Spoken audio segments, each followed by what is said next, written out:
This is a tutorial that will take your resume to the next level by building this full stack journal app called Reflect with features like authentication with both Google and custom email password. Ability to create journal entries inside of this rich text editor that enterprise grade applications have with the ability to save a journal as a draft. We can create collections to group different entries.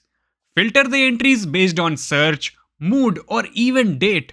And the best part is this analytics dashboard, which gives us the statistics and the summary of our mood based on our journal entries. Plus, we will also shield our website from common attacks, alongside features like bot protection and adding rate limiting to specific APIs and much more, along with this fully responsive and beautiful user interface that we will be building using Next.js and Shadcn UI. So right off the bat, we have this professional and modern looking landing page with this graphic, and if we scroll down, we can see the key features of our app. We've mentioned the major features like rich text editor and mood analytics over here and how it helps the users. If we further scroll down, we have a beautiful carousel containing testimonials about our product, frequently asked questions, and a call to action button at the bottom. Start reflecting on your journey. So let's do this. Get started for free. And there we go. We are prompted with this landing page over here. Let's click on continue with Google. And we are in our dashboard now. Now you can see we have this user drop down menu over here. If we click on this manage account button, we can update our profile picture, our name, our email address, and much more. And this is made possible by using Clerk. And I'll show you how easy it is to set up user authentication inside of our app using Clerk. Now over here in our dashboard, you can see we have this mood timeline, or you can say mood analytics, which generates these statistics based on our journal entries. If we further scroll down, we have all of our journal entries categorized in different folders or collections, you can say.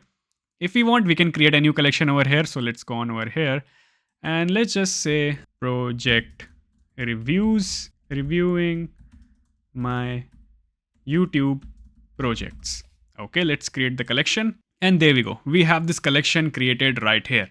Great. But let's go on and first create a new entry inside of our collection. So I'm going to click on over here, write new, and it takes us right here. What's on your mind?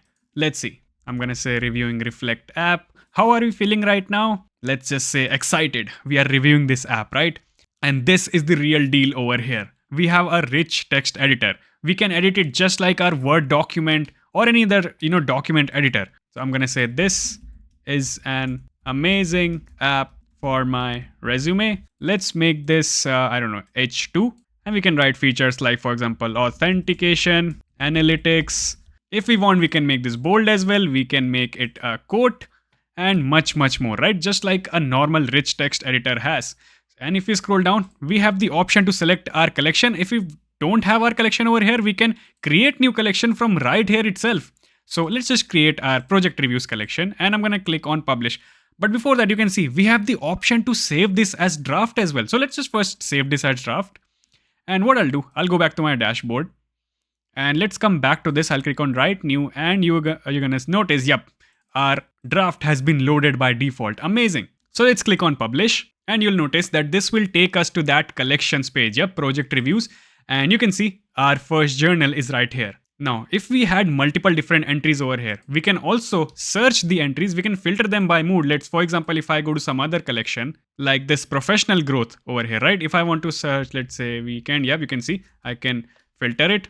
If I want, I can filter it using mood. Let's say overjoyed. Yep, this is the one. Let's clear the filters. We can pick a date as well. Let's say 14th November. And yep, we can see what entries I've added on 14th November. Let's clear the filters. And you can see over here, we have the option to delete our journal as well. And you can see I've opened my database over here, and this entry that we just created has been added to our database and alongside with its collection. So if I click on this collection over here, it will show me that collection has also been created over here, project reviews, and we have a separate table for collection, separate table for draft, and also user as well. So what I'll do, let's go on and delete this professional growth collection. So if I'll click on delete collection, it gives us this warning over here as well. And it takes us to dashboard. It has deleted this collection along with all of its entries as well. So if I refresh it now, you will see there's one less collection and there must be 3 entries that have been deleted as well over here. Awesome. Now let's go back to the journal that we created over here, journal entry. So if I click on this, you're gonna notice it has generated an image for us as well. Like representative image, right? How we are feeling at that particular moment.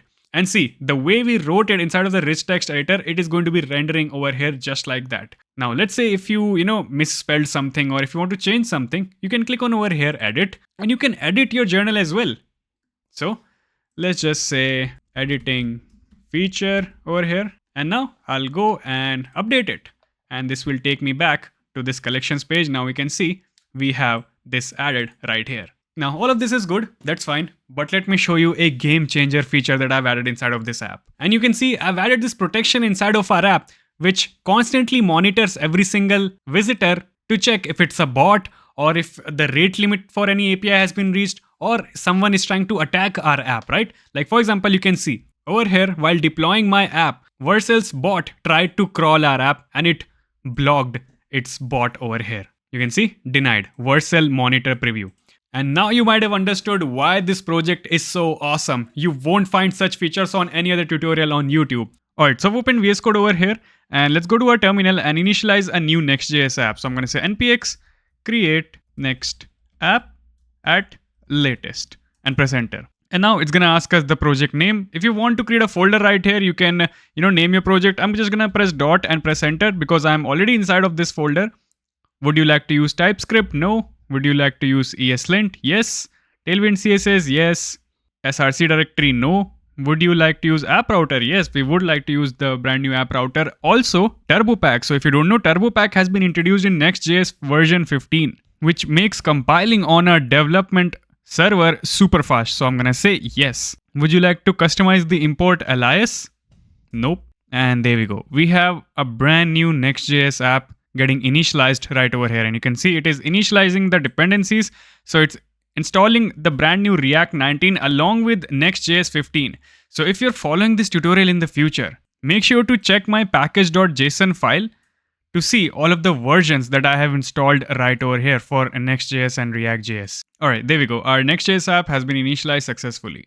Now let's try to run this. So I'll say npm run dev. And now you're going to see it's going to use this Turbopack and it's going to spin up our local environment. So localhost 3000. There we go. Our Next.js app is running successfully.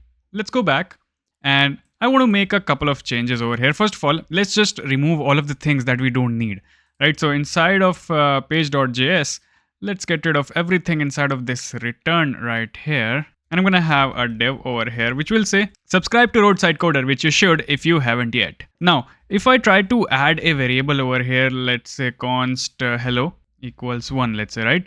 So this variable is not being used anywhere, right? So this should give us some warning. And let's just add a ESLint configuration to give us this warning. This will help us a lot during our development cycle. So I'll just say rules. I'll say no unused vars. And I'm going to say warn me. Let's keep it inside of an array. Now you're going to see it will start warning us when a variable or an import is not used anywhere. Awesome. And you can see it shows subscribe to Roadside Coder over here. Amazing. Now let's go and install Shadcn UI inside of our app. So what the hell is this Shadcn UI? So Shadcn UI is not a component library, but rather the components which we can copy and paste inside of our app, pre-built components like the ones you can see over here. And we will also use, components like this chart or probably this calendar, right? Different types of components. So if I click on get started and click on installation, we will install it on Next.js. So let's go on and initialize Shadcn UI inside of our app. So copy it up and I'm going to open a new terminal for it and paste it right here. So you can see it has started initializing Shadcn UI. Now it's going to ask us which color would you like to use. I'm going to say neutral, CSS variables, yes. And now this is something that you have to keep in mind. Since React 19 is currently in a release candidate state, right? It's not been fully released. So it's going to ask us how would you like to proceed? So I'm going to say use legacy peer depths so that it is compatible with all of the packages that we are going to be using inside of this tutorial. So now it's going to initialize dependencies. And over here, it has created this lib folder over here for the configurations. Okay, we don't need to worry about all of those things. So now that Shadcn UI has installed, let's try adding a component, right? So over here, you can see we have a bunch of different components for Shadcn UI. Like for example, this button over here. So to add this button inside of our code, we have to first run this. So npx shadcn at latest add button. Okay, let's try to run this. And it's going to install it, and you're going to notice, first of all, it's going to ask the same question. Just choose legacy peer depths. And now you're going to see it has created this components folder over here. Inside of it, it has this reserved UI folder for all of the Shadcn UI components. So for example, this is a button right here, right? So it has different variants. So if I go back to the Shadcn UI docs, you're going to see as you scroll down, it is a normal button, this is a secondary button, there's a destructive variant, outline variant, ghost, and much more, right? So it makes our job super easy. And how do we add this button? We just have to use this code right here, right? So just copy it up.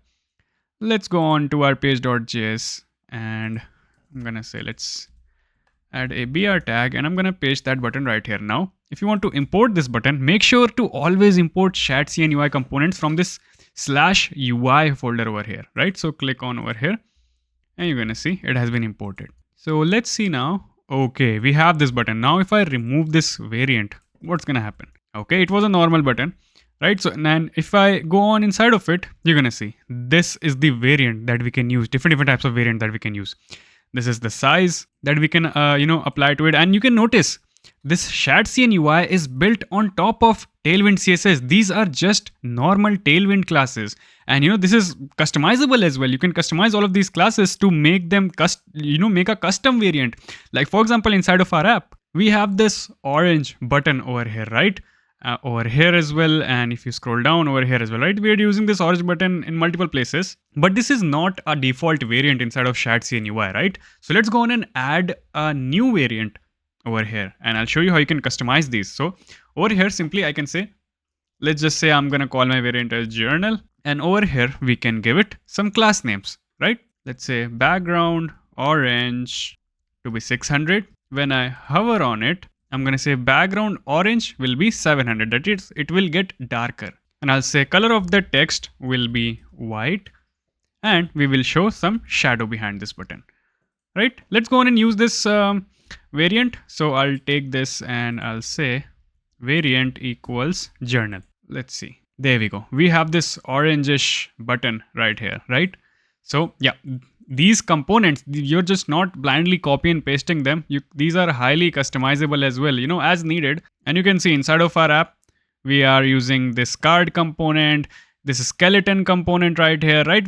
Like this carousel, we have bunch of different things that we will be using from Shadcn UI, right? So what I'll do, let's go on and install all of these components right now so that later on we don't have to install them one by one, right? So I'll simply say npx shadcn at latest add, and I'll use accordion. So if you remember, accordion will be used right here inside of our home page. Over here you can see alert dialog to show pop-ups related to alert, right? Badge, a calendar component, calendar, a card component, carousel, dialog, dialog or a modal, we will show a pop-up. So input pop over. For loading, I'll have a skeleton, a sonar. So sonar is basically a toast, right? Whenever a collection is created or a journal is created, we will show a sonar, and a text area, right? I think that's all we need. Press enter and it will start installing all of these components. Oh, what happened? Please check the error below for more details. Component not found. I guess oh yeah, it's text area, not text dash area. Let's see. Okay, it's checking registry. Now, as I was saying, it might show that do you have to overlap the button or not, override the button. First of all, let's choose legacy peer depths. And if it shows that if you want to override the button, there we go. Button already exists. No, we don't want to overwrite it because we have a custom style over there, right? It will get overridden because of that. Okay, cool. So all of these has been installed. Now let's go on and start working on the layout of our app.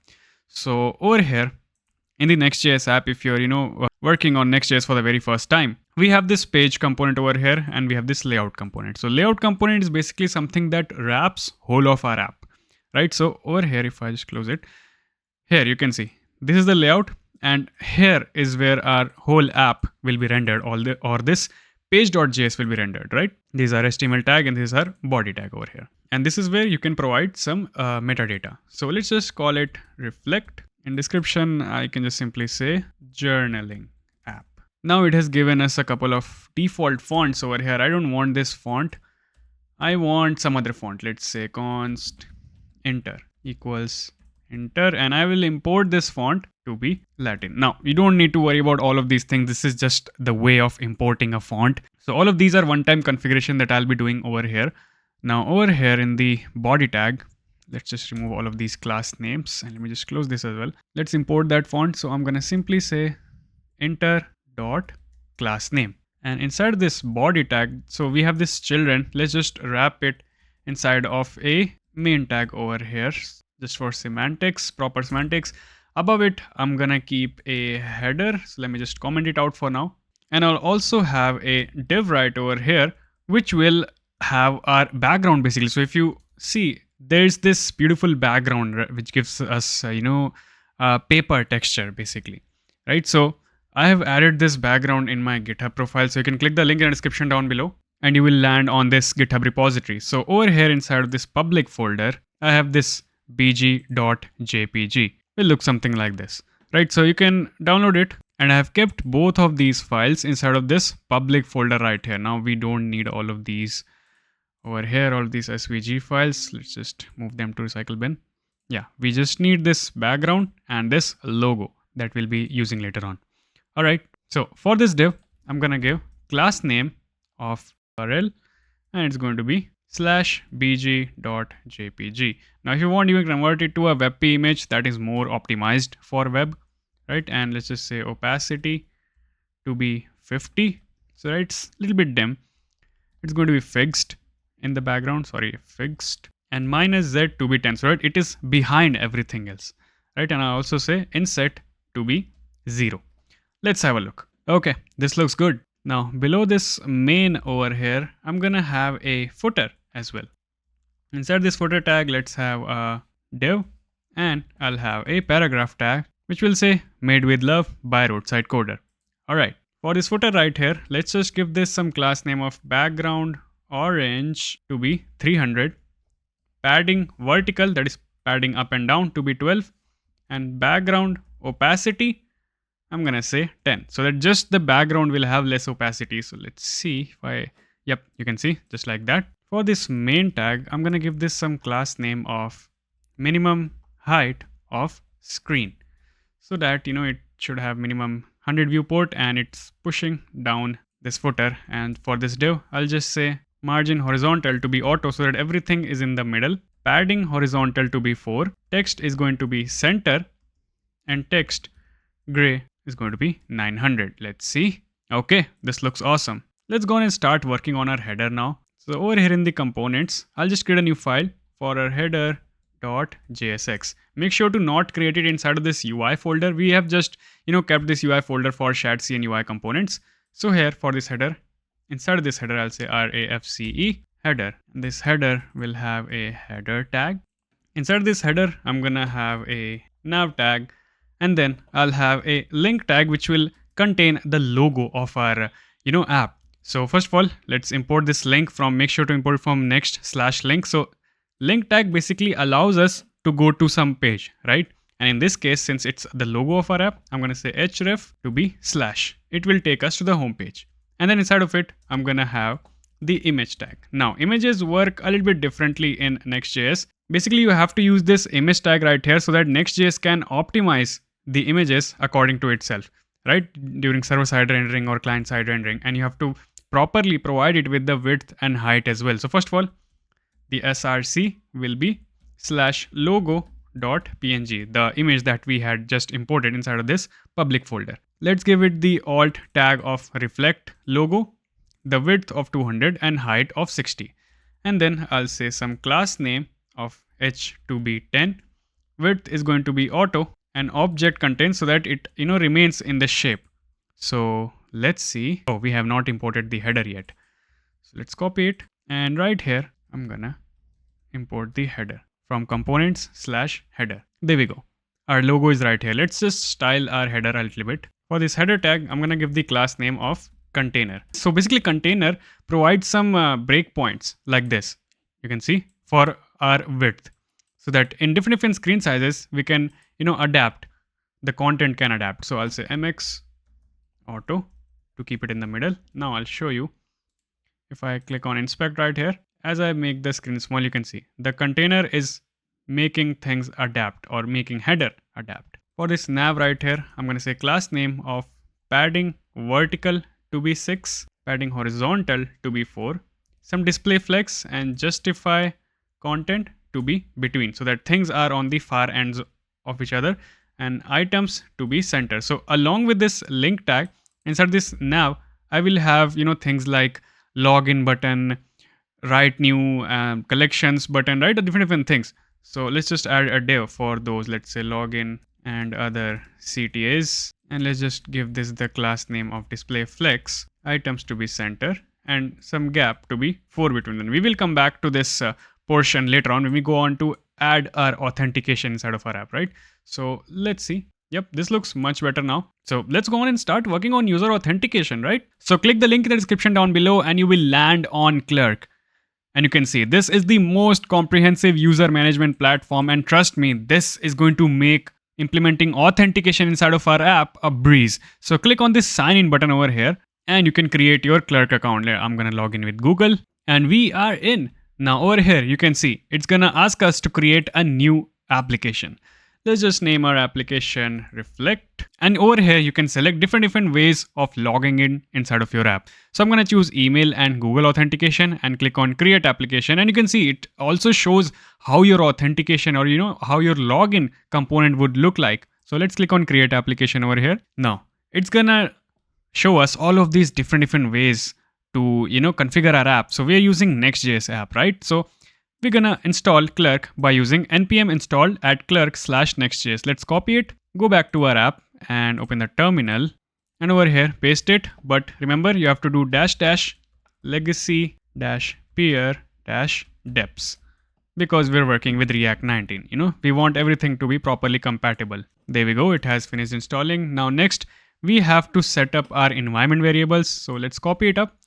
And basically, environment variables are the crucial keys of our application. So let's create a new file over here, .env, and paste both of them right here. Okay. Now next, we're supposed to create this middleware.js or ts file. So basically this middleware runs before your application runs, and it's going to enable the Clerk authentication for it, right? So just copy it up. This is just one-time configuration. So I'm going to create a new file, middleware.js, and I'm going to paste that code right over here. So basically over here, you can see it's showing us that skip all the Next.js internal files and all the static files. Apart from that, we need to check other files inside of our app, like, JS, TS, JSX, TSX, etc. Okay, let's close this up. And then after that, we have to configure our app by wrapping whole of our app in this Clerk provider. So let's take it. And here in the layout.js, just wrap whole of your app using this Clerk provider. Let me just close this terminal and let's move this Clerk provider after this closing HTML. Okay, let's just import it from @clerk/nextjs, just like this. Okay, and yeah, that's it. Let me show you how easy it is to set up user authentication inside of our app. So you can see it, they have given this example code over here. Let me just copy it and I'll tell you what this is all about. So if I go to my header.js and over here where it shows login and other CTAs, I'm gonna paste this code. So what this is saying is when our user is signed out, okay, let's import it from clerk/nextjs, show a sign in button. Okay, let's import it from clerk/nextjs as well. But when the user is signed in, import this as well. Then we will show this user button component. Okay, I have imported that as well. And you can see all of these things comes from clerk/nextjs. Now, what do you think what will happen? Let's see. So if I go back to our app, you can see we have this sign in button. If I click on it, you can see we have a ready-made sign in component over here and our complete sign in flow as well. If I click on continue with Google, and you can see it is signing me up. And I'm redirected back to my application with this user button component. And when I click on it, you can see it is managing the complete authentication for us right out of the box. Amazing. If I click on this manage account button, it will show me this pop-up where I can, update my name, update my profile picture, and bunch of different stuff over here as well. So now we don't need to worry about authentication and we have to focus on working on the major features of our app. And don't worry, we can customize this login page as well, and I'll show you. We will make sure that this goes to /sign-in and sign up route to add the sign in over there. But first of all, I need to configure one thing. So if I click on this configure over here in the Clerk, in this email phone username, click on the settings icon. So I'll just say uncheck this, verify at sign up, and click on continue. And also I want to enable them to change their name. So I'll enable this name right here. And if I save this, now if I go back and click on this manage account over here, I can click on update profile and they can change their name as well. Awesome. So this is highly customizable, right? Let's go on and build our own sign in and sign up page. So I'll go back to my app over here, and here inside this app folder, first of all, let's get rid of this fonts. I don't need this. And inside of it, now let me tell you about the routing in Next.js. So if you're working on Next.js for the very first time, whenever you create a folder inside this app folder right here, that becomes a new route inside of your app. Like for example, if I create a new folder, sign-in, right? And let's get a new file over here, page.jsx. I'll say RAFCE. Let's say sign in page, and let's save it. And now if I go back to my app and I'll say /sign-in and press enter, you're gonna see this takes me to that sign in page. This is how easy routing is in Next.js. But it is a little bit complicated as well. And don't worry, I'll show you that later on in this tutorial when we go on to create other protected routes and all of the different types of route.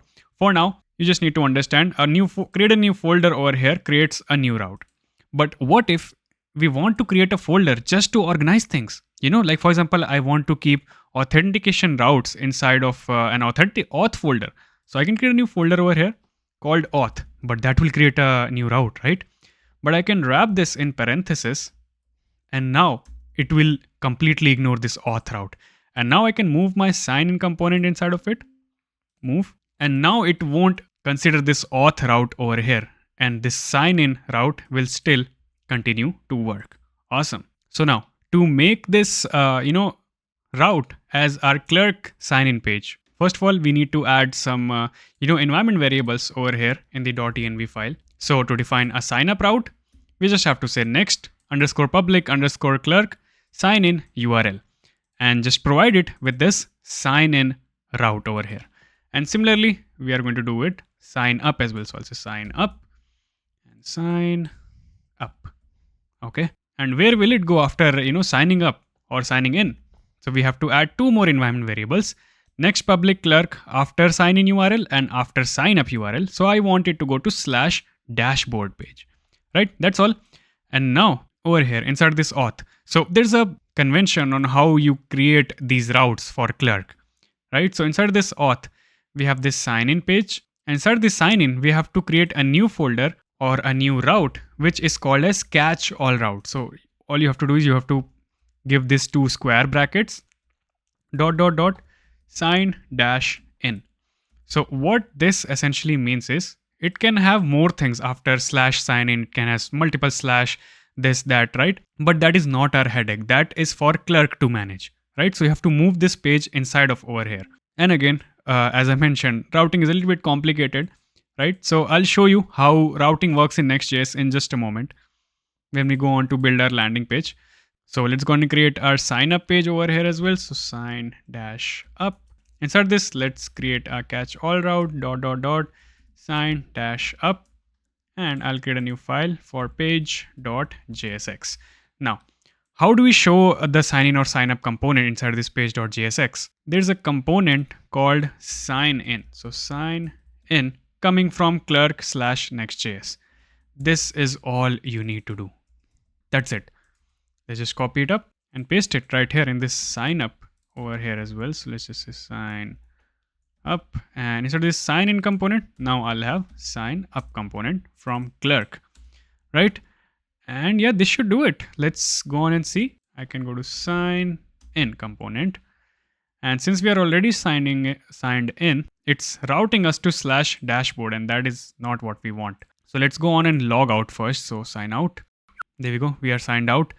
And now if I click on this sign in button over here, it should take us to /sign-in. Awesome. And you can see we have more things after it. That is why we needed that catch all route, right? but this is not properly aligned in the middle. So let's just, what I'll do in this auth folder, I'm going to create a new file called layout.jsx, and this layout.jsx will only affect the things inside this auth. So we can wrap our components, like for example RAFCE. Let's just say auth layout, and it will take children over here and render them right inside of this div. So children, and we can give this class name which will be applied to both of these. So display flex, justify to be center, and padding top to be 20. So now if we go back and see, there we go. This is in the middle. Great. Now we can continue and log in with Google as well. But first, what I want to do, I want to add some protection to our app.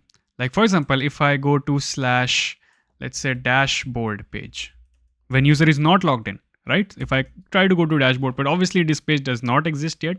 But let's say if it were to exist, then our app should not allow the user to go to /dashboard. It should just redirect the user to /signin when they try to go to /dashboard. So for that, I'll go back to my middleware.js file, and this is where we can, add rules for redirection.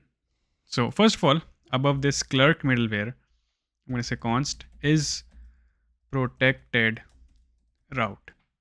And over here, I'll import something called as create route matcher from clerk /next.js/server. And inside this, we can define the different routes that we want to be protected. So first of all, let's say dashboard, and anything after the dashboard. So I'll say dot. I want to protect my collections page as well. So collection, and actually it will be dot star over here. So anything after it as well.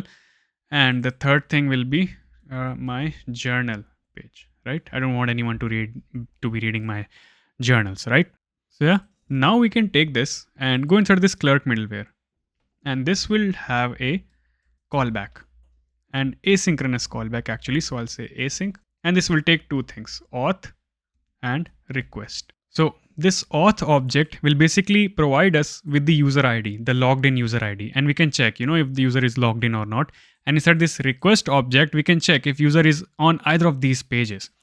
So I'll say const and await auth. So if you're in the, if you're using a newer version of Clerk in future, maybe right now it's up to date, Clerk version 6, but maybe if it's a newer version, I would recommend referring to docs once so that, you can check if there's any changes that has been made over here or not, right? So, okay, I'll take out the user ID from over here, and I'll say if user ID does not exist and is protected route, and I'll provide the request object to it so that it will refer and check if user is on either of these pages.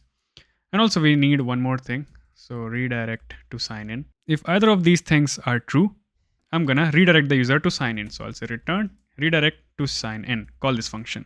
And then I'll say return next response /next. I'll make the app move forward, right? So next, import this from next/server. If this is not the case, the app will keep on working fine.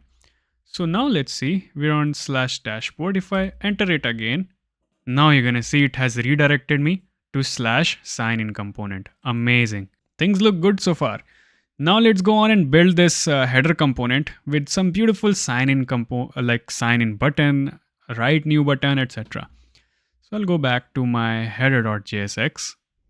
And right over here, let's remove all of these things. And actually, I'm going to be needing a few of them. When the user is signed out, I want to show a login button, right? So let's just copy and paste it right here. When they are signed out, I'm going to say sign in button, but actually I'm going to make it like give it a closing tag as well. And now inside of it, I want to give an actual button. So I'll say button over here, which will say login. And this button, let's import it from /UI/button. It will have the variant of outline.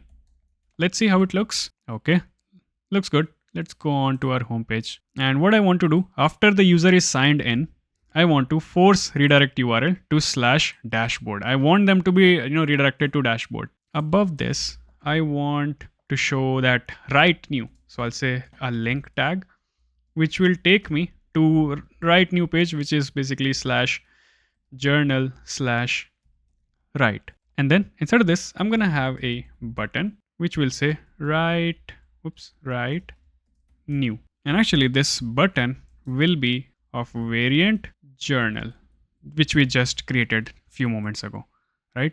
Awesome. Let's just give this some icon as well so that this looks beautiful.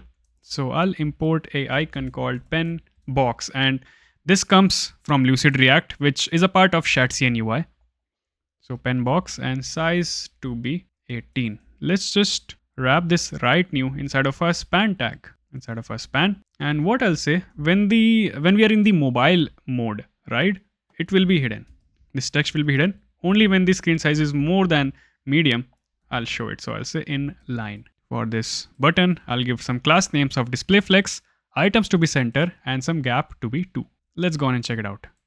Okay, if I click on inspect, make the screen a little bit smaller. As soon as it crossed that medium screen checkpoint, it removes it.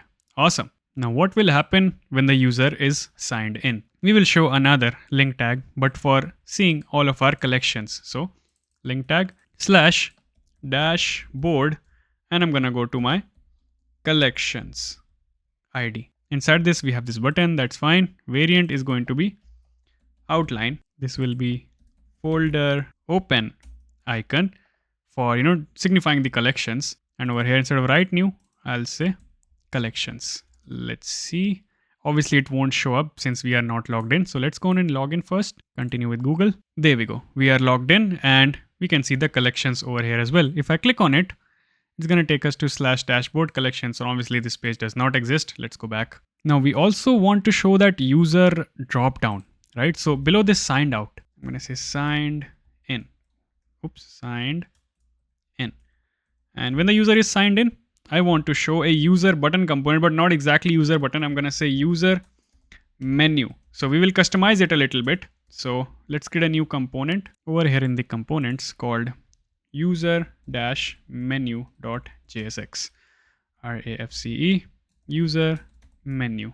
And over here now inside of it, we will import the user button component from Clerk. Now we can make a couple of changes over here. First of all, let's just import this user menu component right there and save this. Now if you go back and see, we can see this circle over here, but this is a little bit small, right? So I want to make some changes in the appearance. So inside of the appearance, I'm going to say elements, and I'm going to target the avatar box. I'll just say width to be 10, height to be 10. Let's see. Yep. Now it's much better. But one more thing, I want to add an option to go to my dashboard page over here, right? If I click on it, it should just take me to the dashboard directly. So over here, I'll say user button dot link. It's going to be a self-closing tag. It's going to be label dashboard. It's going to have a label icon, which I'll say chart, no Gantt, no axis Gantt. You can use whatever icon that you like. And I'm going to give size to be 15. And then I'll give the href to be /dashboard. Also, we have to wrap this inside of user button dot menu items. So put it right here. Now let's see. Okay, it's giving us some error. Oh, I think this needs to be a client component. Now, Next.js has two types of components, a client component and a server component. So client component is basically which has logics like, hooks, or, we're fetching some data and stuff, right?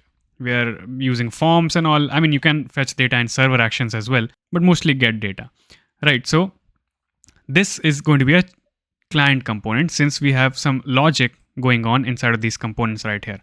Right now, if I go back and see, if I click on over here, you can see manage account dashboard. Okay, I want dashboard to be on the top, right? So over here, right below this, I'm going to say user button dot action, and it's going to be a self-closing tag, and label is going to be manage account, and it's going to pick up automatically. And you're going to notice that now manage account is on the second number. Okay, great. If I click on it, we can go to dashboard. Amazing. Things are looking good so far. All right, now what I want to do is I want to go on and set up my Postgres SQL database. So click the link in the description down below and you will land on Neon. And you already know I use Neon for all of my projects. This is an amazing Postgres SQL database, which a lot of startups nowadays use as well. So if I click on login, let's go and log in with Google. There we go. We are successfully in, and let's go on and create a brand new project over here. So I'm going to name this project Reflect. Just leave this Postgres version as it is and click on create project. And there we go. We have successfully created a new project. Now we're going to go on over here in the overview and create a database and a role. So click on roles and databases, click on add role, and let's just add a role, roadside coder, create, close this. And over here, I'm going to add a new database for Reflect. And the owner is going to be roadside coder. Okay. And that is all we need to do to set it up. Now all we need to do is just come to this dashboard tab and get our .env so that we can connect our app to our database. So click on over here, select the database and the user or the role, right? And click on copy snippet. Now I'm going to go back to my app to inside of this .env file. And here I'll create database underscore URL equals this value right here that we just took, right? And that is all we will need to connect our app to our database. And if I go back to NeonDB, you can see we have this tables over here, right? This is the place where we will see all of our data, right? So we don't have to set up all of these things from scratch. NeonDB provides us all of these things right out of the box. And we will come back to this very soon. Now, one thing that I want to mention is that we worked on this middleware.js file, right? And this is the place where we will be adding the protection to our application, like for example, shield and things like bot detection. And all of these things will be made possible by using ArcJet, right? So I'll show you how you can add all of these production grade features inside of your app, right? So just click the link in the description down below to ArcJet and you will land on this page right over here and quickly create your account. So click on sign up for free. I'm going to log in with Google and you will see this page right here. So here you can, install the ArcJet inside of your application. Let's just say Reflect for my app, click on create, and there we go. It will set up new account for our app. And you can see it is compatible with all of these different technologies. What we want is Next.js. So let's continue with Next.js and it will show us how we can install ArcJet inside of our app. So I'll say npm install ArcJet/next. Let's go back and in the terminal, I can run this right here. And I'll say legacy peer deps and press enter. There we go. It has finished installing. If I go back now, it's going to ask us to get our environment variable key. So if I go back over here, you're going to see, yep, this is my key. Let's just copy it up and paste it inside of my .env file. And I guess this is the last thing that I'll be needing. So ArcJet underscore key. Okay. So there we have it. So we have successfully implemented authentication. We have set up our database and also we have installed ArcJet inside of our application. And again, I will come back to this after some time and I'll show you how you can, implement all of these features along with the rate limiting as well for our, certain APIs using ArcJet. So now what I want to do, I want to start building my landing page over here, right? You can see this beautiful landing page. Let me show you how we're going to build this. But before moving forward, I'd like to tell you that I want to build the absolute best Next.js course for you guys. And for that, I want you guys to tell me what you're expecting from that course. So I've given the link to a Google form in the description down below. Just go on and fill that Google form if you want me to create a Next.js course and let me know your feedback on what are all the things that you will want to see in that particular course so that I can make that course the absolute best on the internet. So I'm going to come back. Let's close all of these things and go to my page.js. I'm going to remove both of these things from here. And inside this div, I'm going to have another div, which will have a h1 tag, which will say your space to reflect, your story to tell, which is the tagline of our app. And below this h1, I'm going to have a p tag where I'll say capture your thoughts, track your moods, and reflect on your journey in a beautiful secure space. Let's see how this looks. Okay. Let's style this hero section a little bit. For this div, I'm going to say class name to be relative and a container, just like we gave it to our header, mx auto, so that everything is pushed into the center. padding horizontal, some padding top, and some padding bottom. Let's see. Okay. Now for this hero section, I'm going to say max width to be 5 XL. We don't want it to be end to end, right? MX auto, some text to be center, and space Y to be 8. So basically this will provide, vertical margin to all of these elements. Now for this H1 tag, I'm going to say class name, and in the smaller screens, the text will be 5 XL. In the screens bigger than medium, 7 XL, and large to be 8 XL. So if I show you just like this, if I make this small, it's gonna be small according to the screen size. We will also have some margin bottom to be 6. And you might have noticed we have some gradient texture for this title, right? So I'll add that as well in just a moment. But for my paragraph tag, I'm gonna say text to be large in the smaller screens, in the medium screens, text to be XL. Text is going to be orange 800 and margin bottom to be 8. Yep, just like this. Let's give it some, that gradient texture. So I'll go to my globals.css. And right here, I want to add a custom class. So right at the bottom, I'm going to say add layer utilities. And inside this, I'm going to add a custom gradient-title class, which we will be using in a bunch of different places. So I'll say add, apply. This will first have font extra bold, and then I'll add some gradient. So the gradient will be top right to bottom right. First color will be orange 500. In the middle, I'll say orange 300. And the last color will be orange 400. I'm going to say bg clip to be text, so that only text is visible in the background because we have given this background gradient, right? Tracking to be tighter so that they are a little bit closer to each other. Text to be transparent, and some padding right of 2, some padding bottom of 2. Okay, let's see if I go back to my page.jsx and say gradient title, and now if I see, yep, this looks beautiful. Obviously, you can customize it according to yourself, but this gives a life to our landing page. Below this, we want to show this, today's entry, this little graphic, right? So let's build this. Below this paragraph, I'm going to have a div with the class name of relative. Inside this div, I'm going to have a self-closing div. So this div is basically going to be a gradient like thing. I'll just give it a class name in just a moment. But before that, we will have this div over here with the class name of background white, rounded to be 2XL, some padding to be 4, max height, and some margin horizontal to be auto. Okay. Inside this div, I'm going to first have my header for this graphic. So I'll say class name, border bottom, and border will be orange of 100, padding bottom will be 4, margin bottom will be 4, some display flex, items to be center, and justify to be between. And now inside of it, you can see we have this calendar with today's entry and all of these 3 icons. You can see it's starting to take shape. I'll first of all have the calendar icon from Lucid React. We will give it some height width and some text orange to be 600. Then I'll have a span tag which will say today's entry. And class name will be text orange 900, font to be medium. Let's see. Okay, let's just wrap this inside of our div, and we will wrap the other 3 icons inside of a separate div. So this div will have simply class name of display flex, items to be center, and some gap to be 2. Now for this other div over here, we will have 3 items just like this. So 3 self-closing divs with some height and width of 3, rounded to be full, and we will have separate like different orange colors. So 200, 300, 400.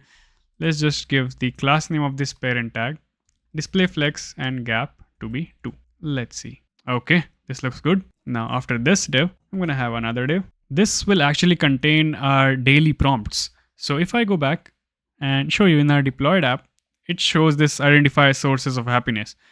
But this thing right here, this is our daily prompt, and this will get updated in every 24 hours, right? This is one of the coolest feature of this app. So if I refresh this, you're going to see it does not get changed. We are using an API, but why is this API not getting called again and again? We're going to be using unstable cache, which is a newly introduced feature inside of Next.js 15. So I'll show you in just a moment. Over here in this div, I'm going to have a h3 tag. Let's just say daily prompts for now. Below this h3, I'm going to show 3 different skeletons. So for that, I'm going to import this skeleton component from /UI/skeleton. And this is going to be very simple. I'm just copy and pasting this because this is not actually the logic of our app, right? So this is just the UI part. So I'll say height to be 4, background orange to be 100 for all of these, rounded, and just change width for all of these 3. This will have 3/4 of the width. This will be full. This will be 2/3 of the width. So now if I show you over here, yep, you can see. Let's give this some class name for this div. Space y to be 4 for each of these, and padding to be 4. Now if we see, yep, that looks good. For this h3, I'll have class name of text to be Excel, font to be semi-bold, and text orange to be 900. Okay, now it's blending in. Let's just add that tint on top of it. So for this div right here, I'll say class name of, since we have given this class name relative over here, for this absolute, right? I'll say inset to be 0. For the background, I'm going to have gradient, which will go from bottom to top, right? So background gradient to top. It will start from orange 50. It will go through transparent to transparent. Pointer events to be none. We don't want to show any pointer events on top of it, and Z index will be 10. Let's see. Yep, you can see it has that little tint over here. So this will blend in inside of our app. Now below this div, let's add both of our CTAs. So I'll say div. Inside this, I'll have a link tag. Import this link tag from next/link, and href. This will take me to /dashboard. So /dashboard. Inside this, I'll have a button tag, which will say start writing. Let's import this button from components. Variant to be outline. Actually, this should be variant of journal. And this will have few more class names, like padding horizontal to be 8, padding vertical to be 6, rounded full, display flex items to be center so that everything is in the middle, and some gap to be 2.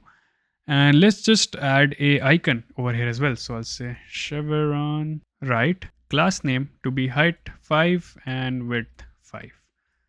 Let's see. Okay, we need to bring it in the middle. Well, let's just first duplicate it so that I can have a learn more button over here as well.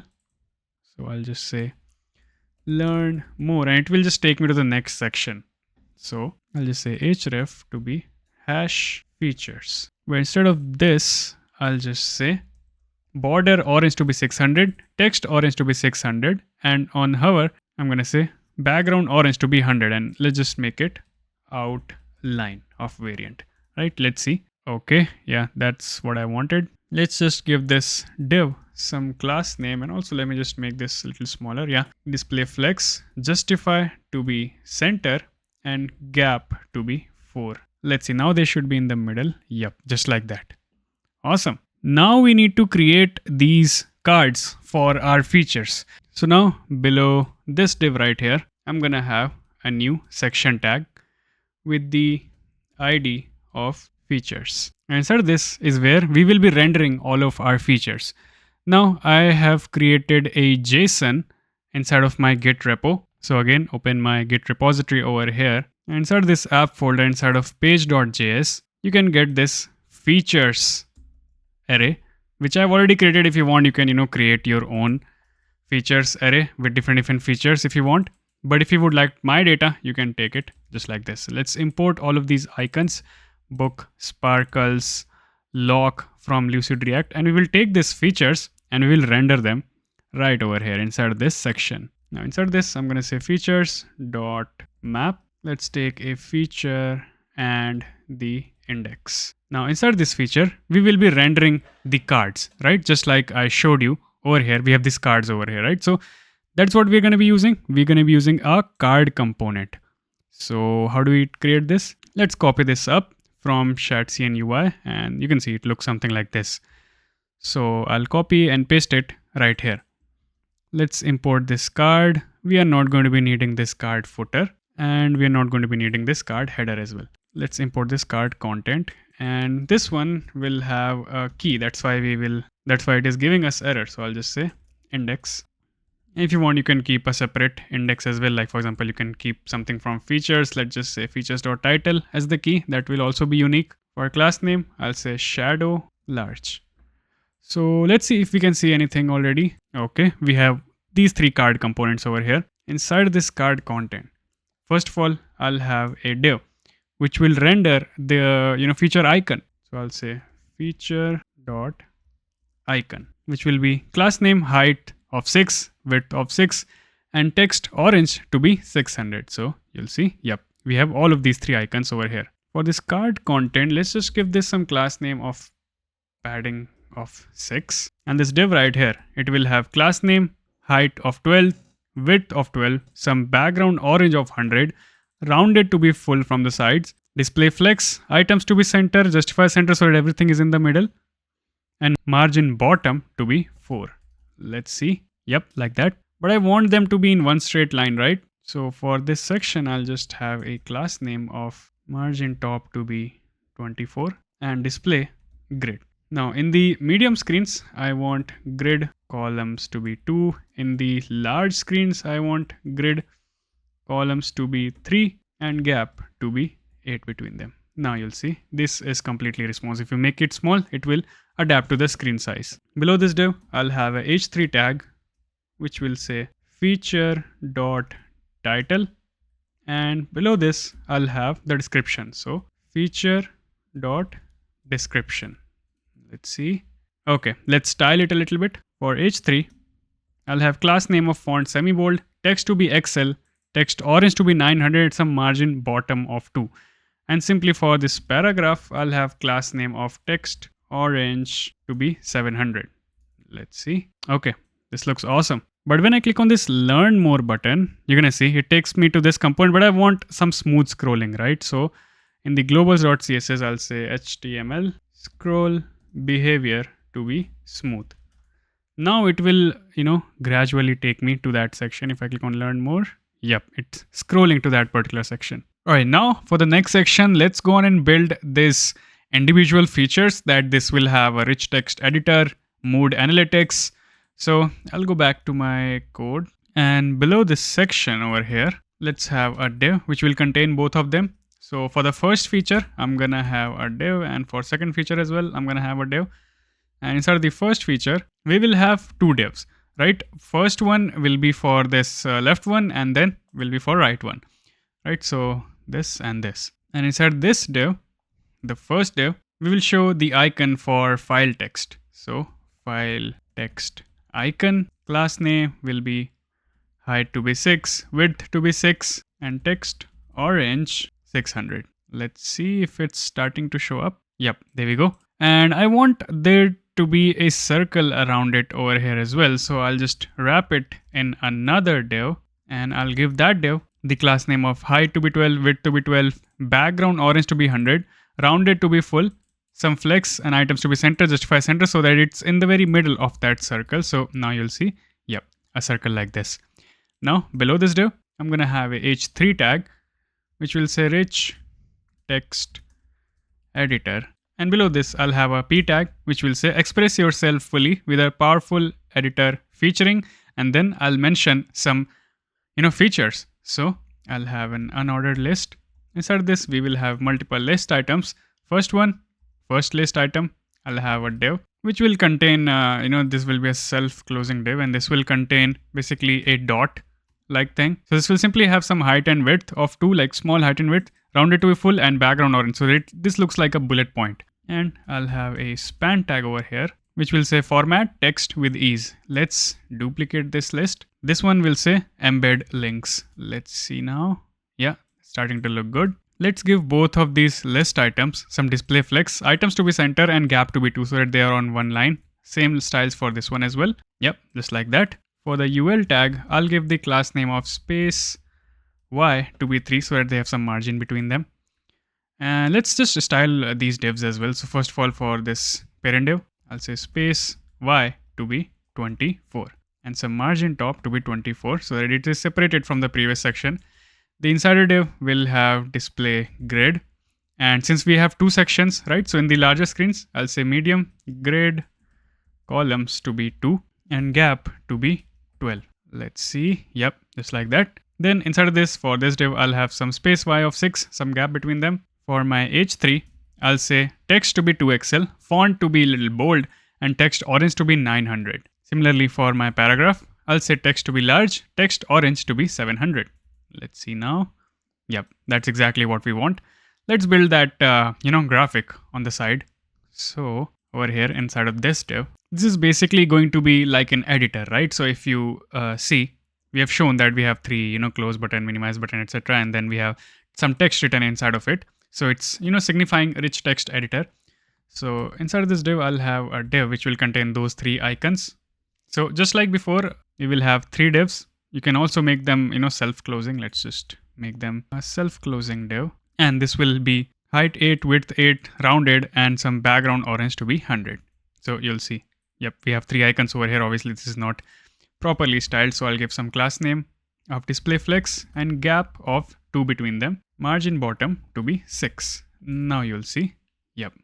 You can't see properly because I have not given it the class name, the background class name. So background will simply be space Y of 4, some vertical margin for all of them. Background to be white, rounded to be 2XL, shadow to be XL, so that we have some shadow behind it, drop shadow. Padding to be 6, border and border orange to be 100. Now below this div, I'm gonna have some divs for this thing right here. So this, right? We can also use skeleton probably. So you know what? Let's just use a skeleton. So I'll say skeleton self-closing tag, and I'll give it the class name of h4. Background orange to 50, rounded, and some width of 3x4, and we can change the width accordingly, right? So if I duplicate it 4 times, let's make this width full. For this one, let's say 2 out of 3. For the last one, let's say 1 out of 3, right? Let's see how it looks like. Yep, that's exactly what we want. But you can see it's showing loading currently. I think let's just keep div over here only. Yeah, I think that's fine. If you want, you can, make this orange 100 probably. It's your choice. Let's work on the second feature, which is going to be for denoting the mood analytic features of our app. So you know what? Let's just duplicate this. I'll copy and paste this right here. And instead of this div being over here, I'll just move this on the top. So now it should look something like this. Yeah, we just have to make changes over here and changes on this thing for icons and all. So first of all, let's make change for the icons and the text. So icon will simply be bar chart 2. So import it from Lucid React. Title will be mood analytics. And for the paragraph, I'll say track your emotional journey with powerful analytics. This span tag will have visual mood trends. And the second point will be pattern recognition. Let's see. Yep, that's what we want. Over here, we will show, some denote that, we can track our moods. So we will show this big box over here for chart and 3 icons over here denoting the legend of the chart. So over here, I'll get rid of all of these things inside of it, and I'll simply have a div which will say height to be 40, background gradient to top, that is from bottom to top. We're gonna have a gradient starting from orange 100 to orange 50, right? So that we can see some gradient over here, and rounded large. Let's see, yep, just like that. Let's have those 3 icons below it. So I'm gonna have a div over here with 3 divs, right? And it will look something similar to this only. So let's just copy and paste it over here. Height 4. Let's give it some width of 16. Background orange to be 100, let's say, and it will be rounded. Let's remove this width, and I'll duplicate it 3 times. And over here, I'll say class name of display flex and justify between, so that they are on the far ends. So yeah, just like that. Great. This is starting to take shape. Next, let's build our carousel, which is one of the most attractive part of our landing page, right? So over here, below this div right here, I'm gonna have, let's just create a separate component for that. So I'll say testimonial carousel. And the reason why I want this to be a separate component is because this is a server component, right? This is not a client component. We want the SEO to work in this component. So this is going to be a dynamic component, right? Testimonial carousel. So we want this one to be a client component. So that is why we will keep it separately. So inside of our auth, inside of our components, I'll create a new file, testimonial carousel.jsx. Now to create this component, we would need some testimonial data as well, right? So I'll create a new folder over here, data. And inside of this, let's get a new file, testimonials.json. Now, if you want, you can create your own data, or you can open my GitHub repository, go to this data folder right here and open this testimonials.json, and you can copy this dummy data from over here. So this is just nothing, this has just text, the testimonial, the author, and the role of that author, right? Some imaginary data over here, which we will use to render the carousel. So let's go back to this testimonial carousel.jsx, and I'll say RAFCE testimonial carousel, and this will be a client component. So I'll say use client. Let's just import this component right away over here. And to build this component, we would be needing the carousel component from Shadcn UI. So if I go to Shadcn UI, we have this carousel component. You can see different types of carousel, but what we want is something like this, right? And on top of that, we would need them to be autoplay, right? So over here, you can see we have the plugin for autoplay, but it requires us to install this Embla carousel autoplay. So let's just copy it up, and I'll go to my terminal and I'll say npm install Embla carousel autoplay, and also add legacy peer deps after it. Let's wait for it to install, and there we go. Now inside of this component, I'm gonna have first an h2 tag, which will say what our writers say. Then we will have the actual carousel component. So over here, you can see they've given this carousel. Let's just take it and paste it right here. Let's import this carousel from, make sure you import it from ./UI only. And inside this carousel is where we will be writing our logic. Let's import this autoplay from Embla carousel autoplay. Now inside of a carousel, there is, I believe, a carousel content, yeah, something like this. Let me just copy this as well. So inside of this, I'll have this carousel content. Let's import it, and carousel items as well, right? So let's just keep one item, and we will map on this carousel item. So first import our data. So I'll say import testimonials from @data/testimonials. And let's take this testimonial. I'll say testimonials.map. We will map through this right here.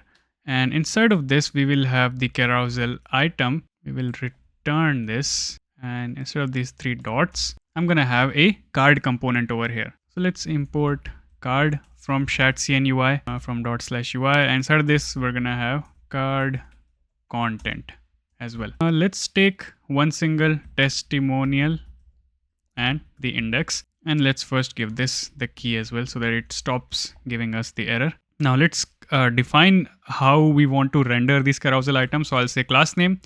In medium screens, I want to show 2 cards, so basis 1 out of 2. In the large screens, we're gonna show 3 cards, so basis 1 out of 3, right? And inside of this card content, we're gonna render our content, the actual content. So I'll say block quote. So we're gonna render the quote of someone, right? So I'll use this block quote for correct semantics. Inside this, we're gonna have a paragraph tag, and then we will render the testimonial dot text. Oops, did I misspell it? Yeah, now it's correct.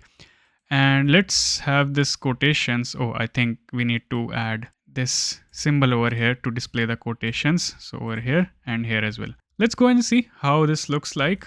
So over here. Okay, so this has started to render over here. Let's give it some styles as well. So for this paragraph, I'll simply say text orange 700 and italic. Now below this p tag, I'm gonna have a footer where we will display, the name of the user and the role. So I'll have a div which will say testimonial dot author, and I'll duplicate this testimonial dot role. Let's see now. Okay, this looks pretty good. Let's style this whole thing a little bit. So for this card, I'm gonna give a class name of background white /80, that is with 0.8 opacity, and backdrop blur, so that you're gonna see we have some blurry background effect. For the card content, I'm gonna say class name to be some padding of 6, and for our heading as well, I'm gonna say some class name of text 3XL, font bold, text to be center, text orange to be 900, and some margin bottom of 12. And for our parent div, let's just simply say class name of margin top to be 24. Let's see now. Okay, this looks good. Let's style both of these author name and role. First of all, for this block quote, I'll give some margin to all of its childs. For this author, I'm gonna say font semi-bold and text orange to be 900, and similar for this one as well, but this one will be text small and text orange to be, let's say, 600. And now let's have a look. Yep, that looks good. Let's refresh the page and see if the carousel is working or not. Yes, it seemed to be auto scrolling. Yeah, great. Let's see now.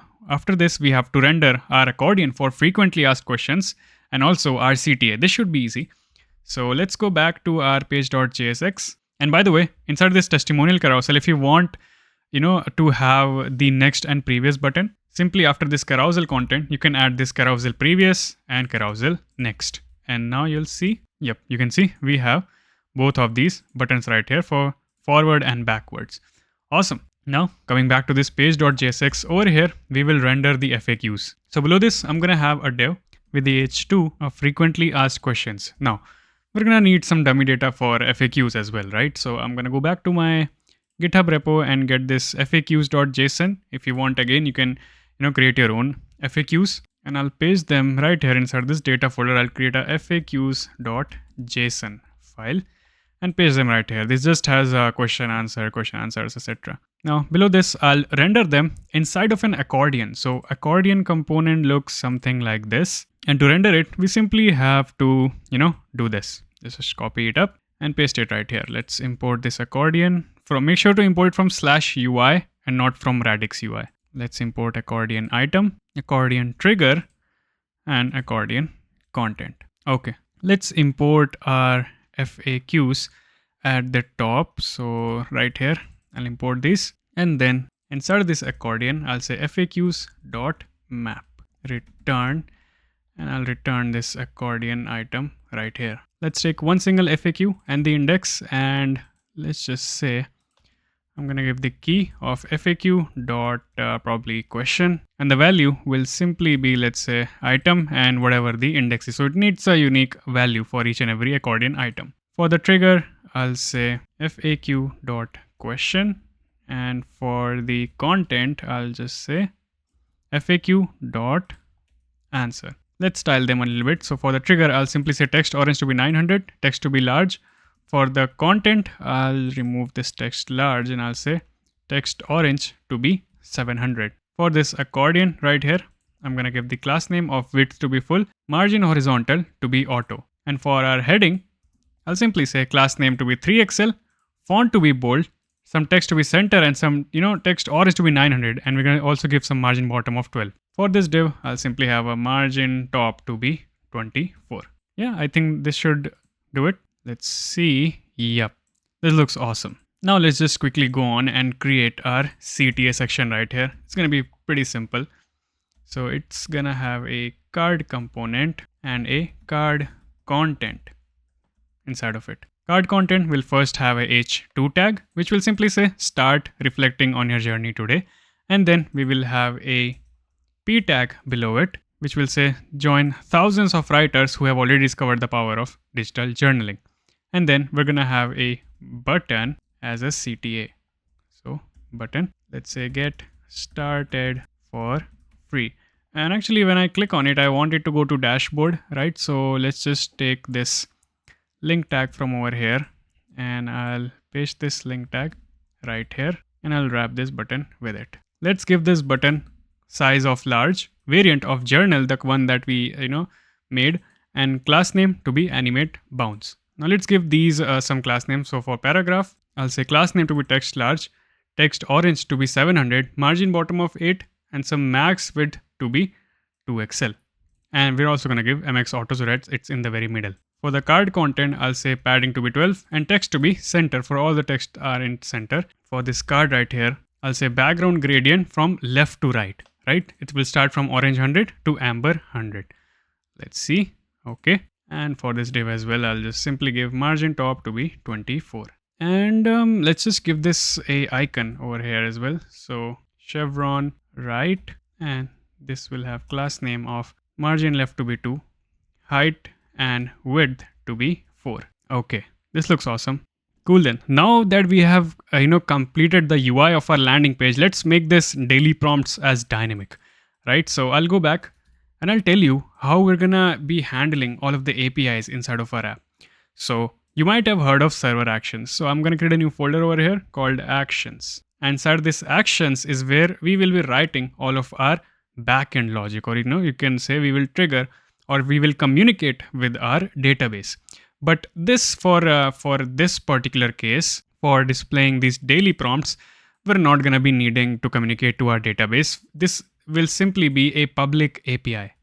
So the API that we will be using over here is this api.adviceslip.com. So if I go onto our browser and just try to open it right here, and you're going to see it gives us this response. And in the advice section, it tells us you can, like whatever, a random quote over here, right? So this is exactly what we need. So let's go inside this actions, and I'm going to create a new file called public. So this is where we will keep all of the public API. Like, for example, when we create a journal, we're going to be using Pixabase API to, generate the images. So we'll keep that over here as well. But for this daily prompt, let's just create a new function called export const daily prompt. Now, one thing that I mentioned before is that since this is a daily prompt, right? So this should be updated in every 24 hours. So we don't want to fetch this API in, every time user updates the app. So we'll be using a feature of Next.js 15 called unstable cache.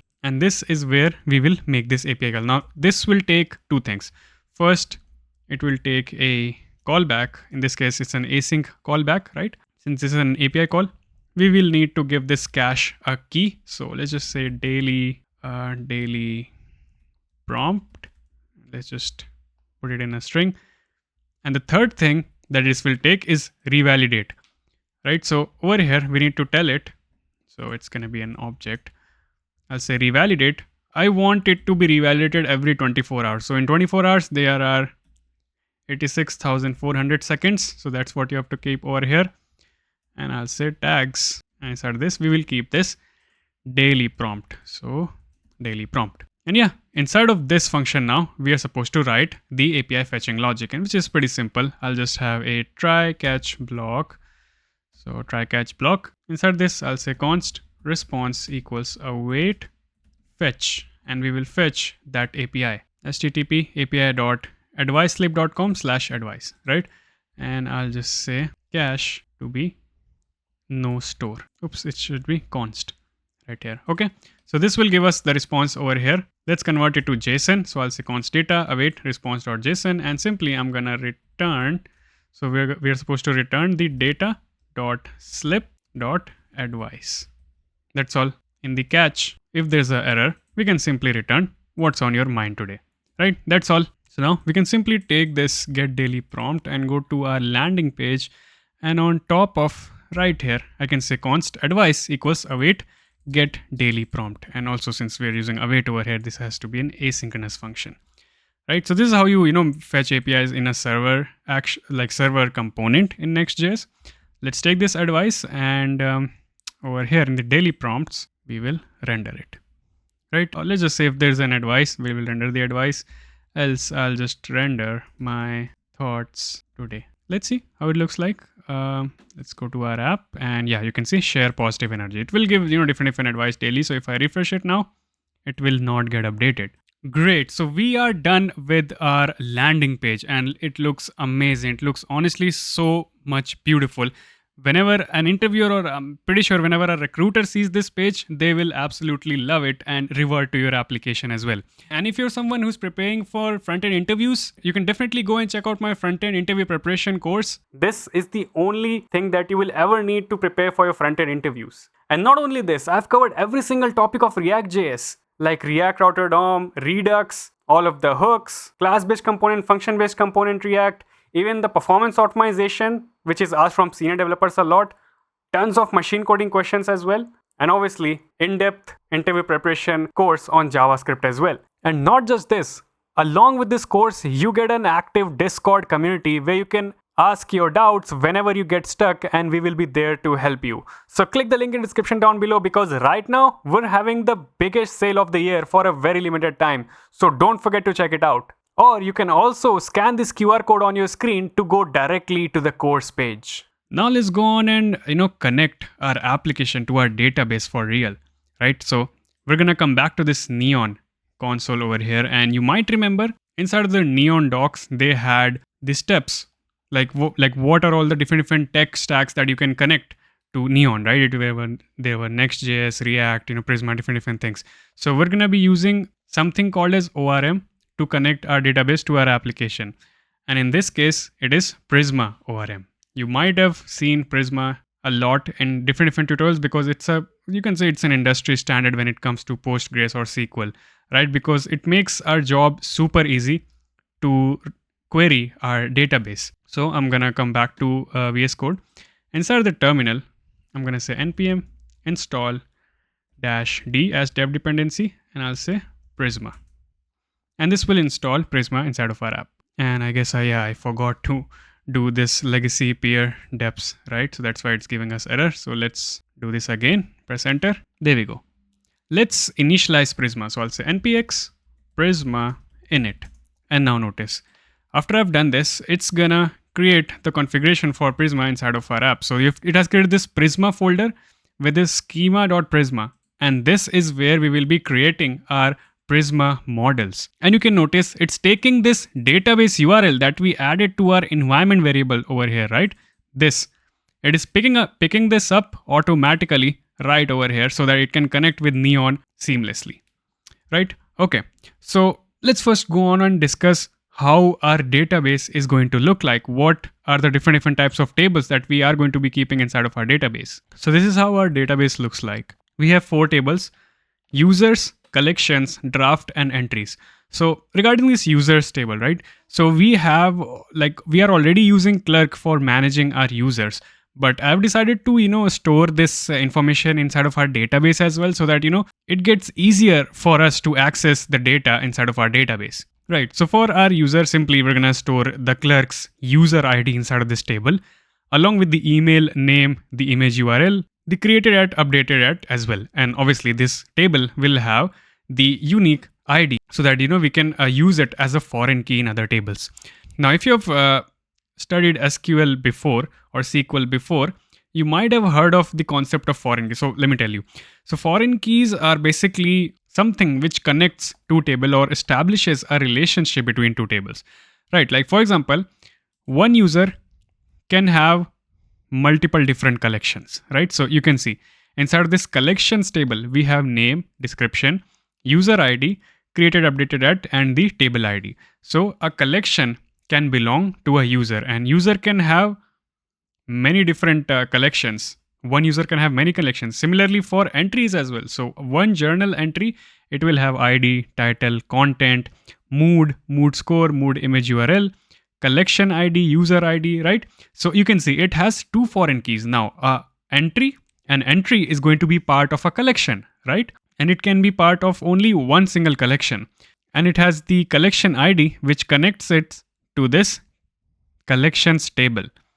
And it has a user ID, which connects it to a user table. Now, inside of our app, we can just have one single draft per user, right? So there's one-to-one connection over here. You can see a user ID is connected to this draft ID over here, right? So this is basically the overall structure of our app. And you can see inside of our draft, we have kept very similar structure to the entry. So title, content, mood, user ID, etc. Right? So yeah, let's go on and create the models for all of these inside of our Prisma file. So first for our user model, let me just close this up. Yeah, for our user model, I'll say model and user. Right? So inside of this, we have different things, just like we saw over here. First of all, the table is going to have the ID, which is going to be of string. And by default, we will have an ID generated over here. So CUID is very similar to UUID, but it is a little short in length. So if you want, you can use UUID as well, doesn't really matter. Then we will store our Clerk user ID inside of our DB as well, which is going to be unique. We will also have the email, again, unique type of string, name, which is going to be optional, image URL, which is going to be optional as well. Now, after this, as I showed you, we have the foreign keys, right? So it has a foreign key to collection, to entries. So I'm going to say inside the collections key, store the array of collections. So this collection obviously is going to be a table. It doesn't exist yet. So I'll say model collection. And similarly, I'll just duplicate it and I'll say model entry. Okay, we'll come back to this later on. Apart from that, we will have a foreign key inside of our draft as well. So current draft is going to be this draft right here. Let me just duplicate this as well and I'll call it draft. So we'll come back to these tables. Apart from this, we will have the created at and updated at generated right here. So created at, it will be date time value and default will be now. And whenever we update the table, it will, update this column, right? Whenever we change some value inside the table. Okay. Now for this model collection, it's again going to have the ID of type string.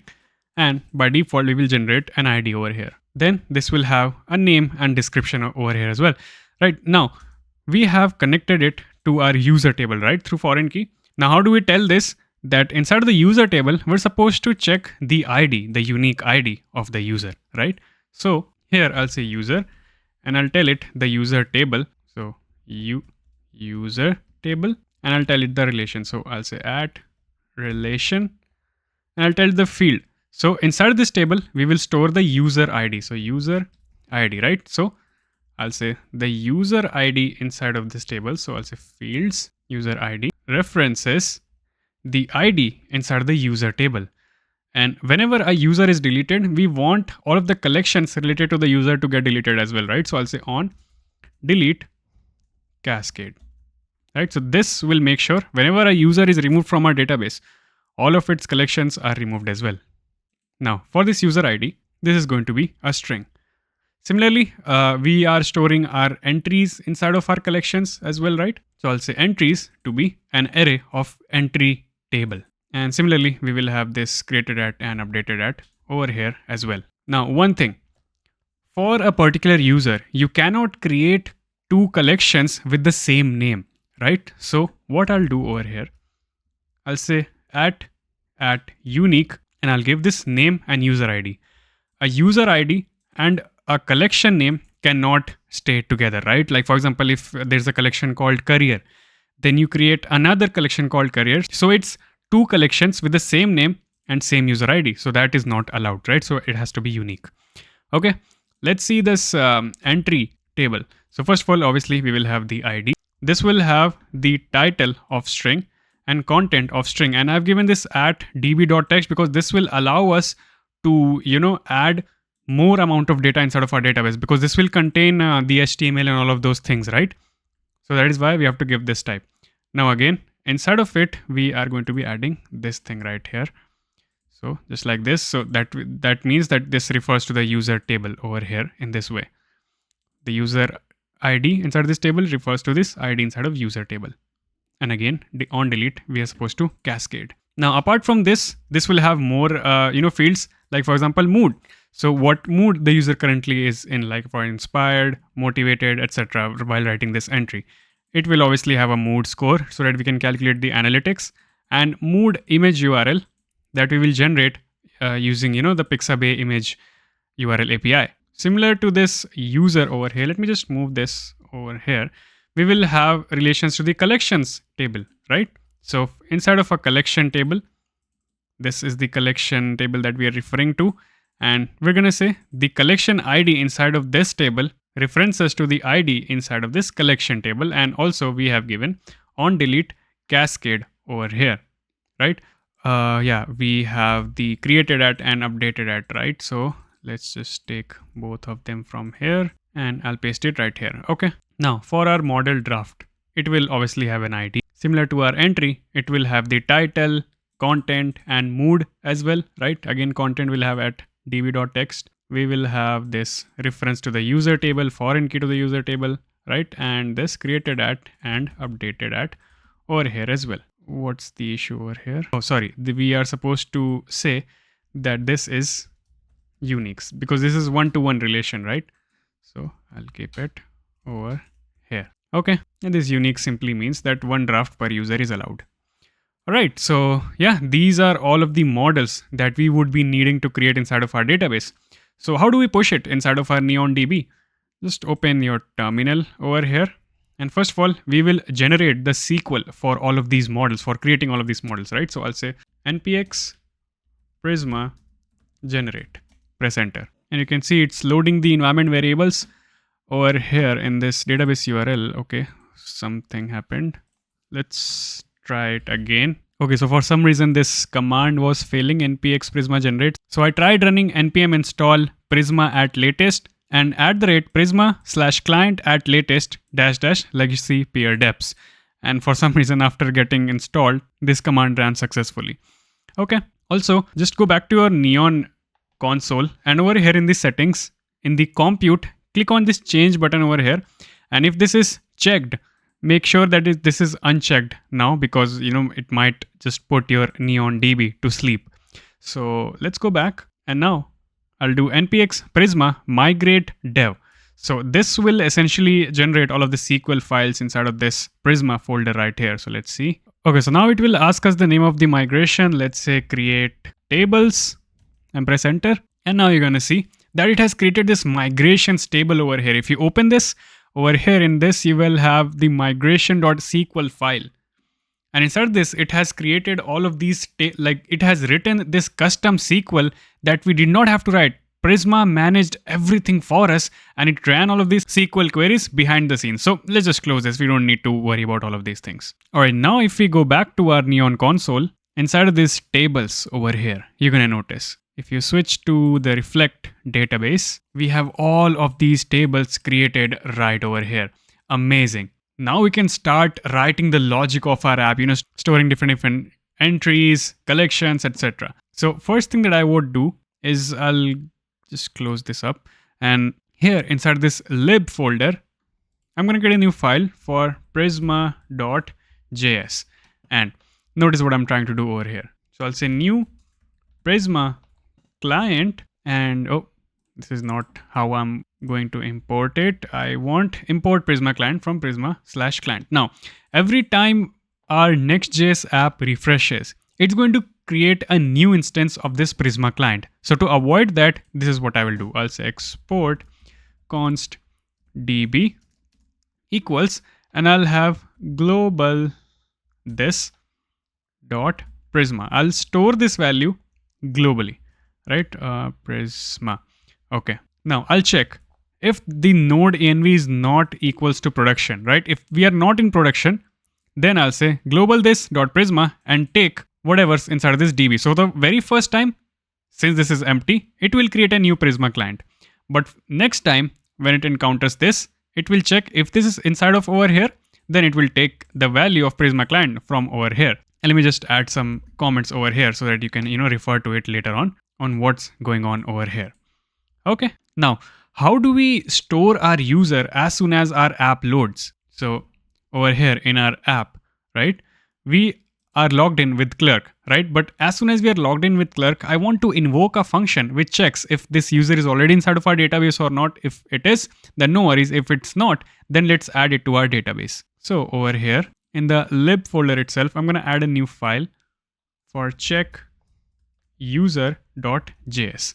And here I will write that logic. So I'll create a new function, export const check user. It will be an asynchronous function. And inside of this, first of all, I want to get the currently logged in user from Clerk. So I'll say const user equals await current user, and let's import it from @clerk/nextjs/server. Let's remove all of these.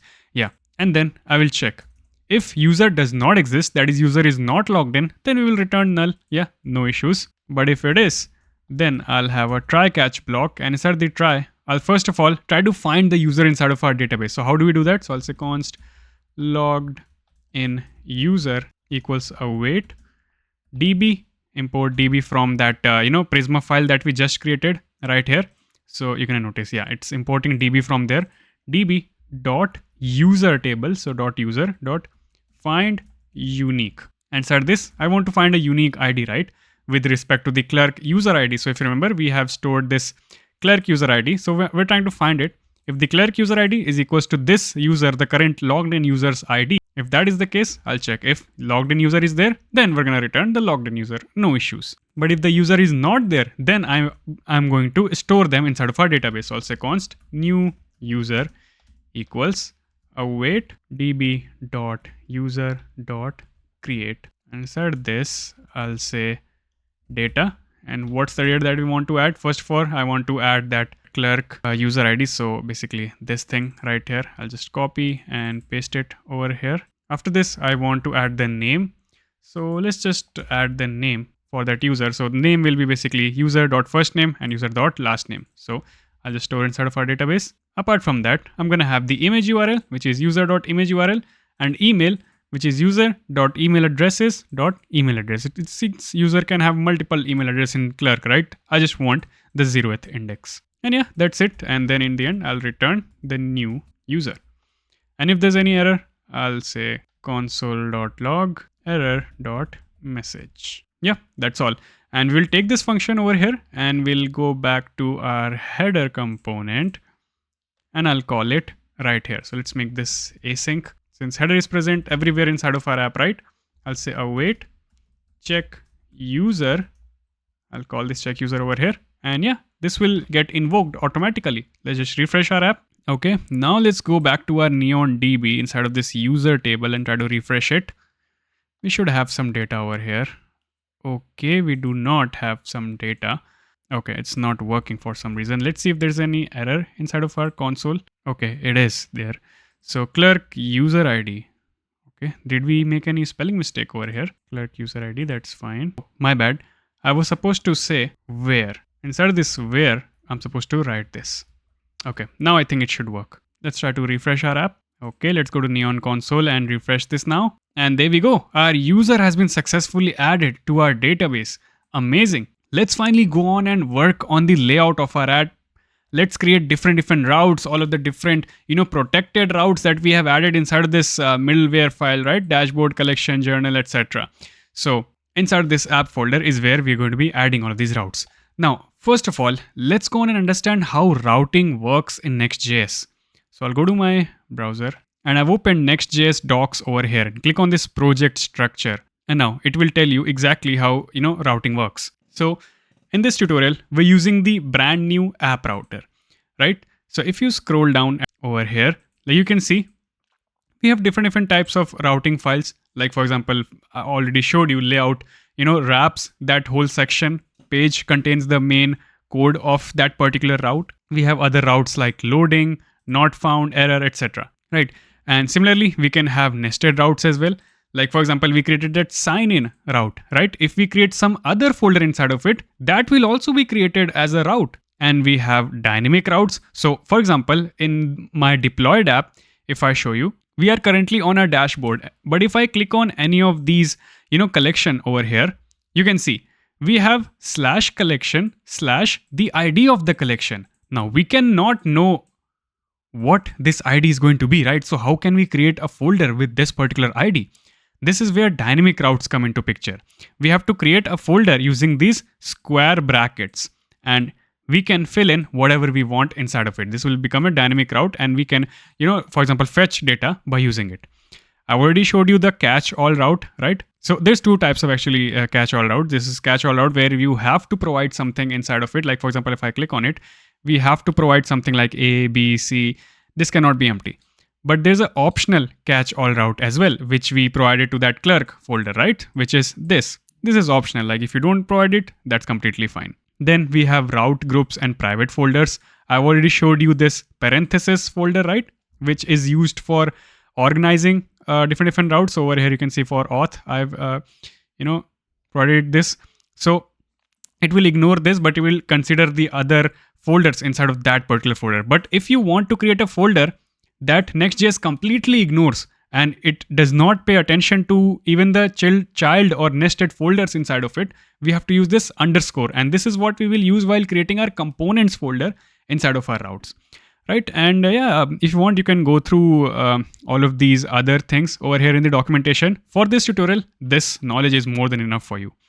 Okay, let's come back to our app. So over here, I'm going to create a new folder called main. And this is where I will create my collection, dashboard, journal, different types of routes. So first of all, I'm going to create a new folder for dashboard. And inside of this, if you want this to become a valid route, we have to create a new file called page.jsx.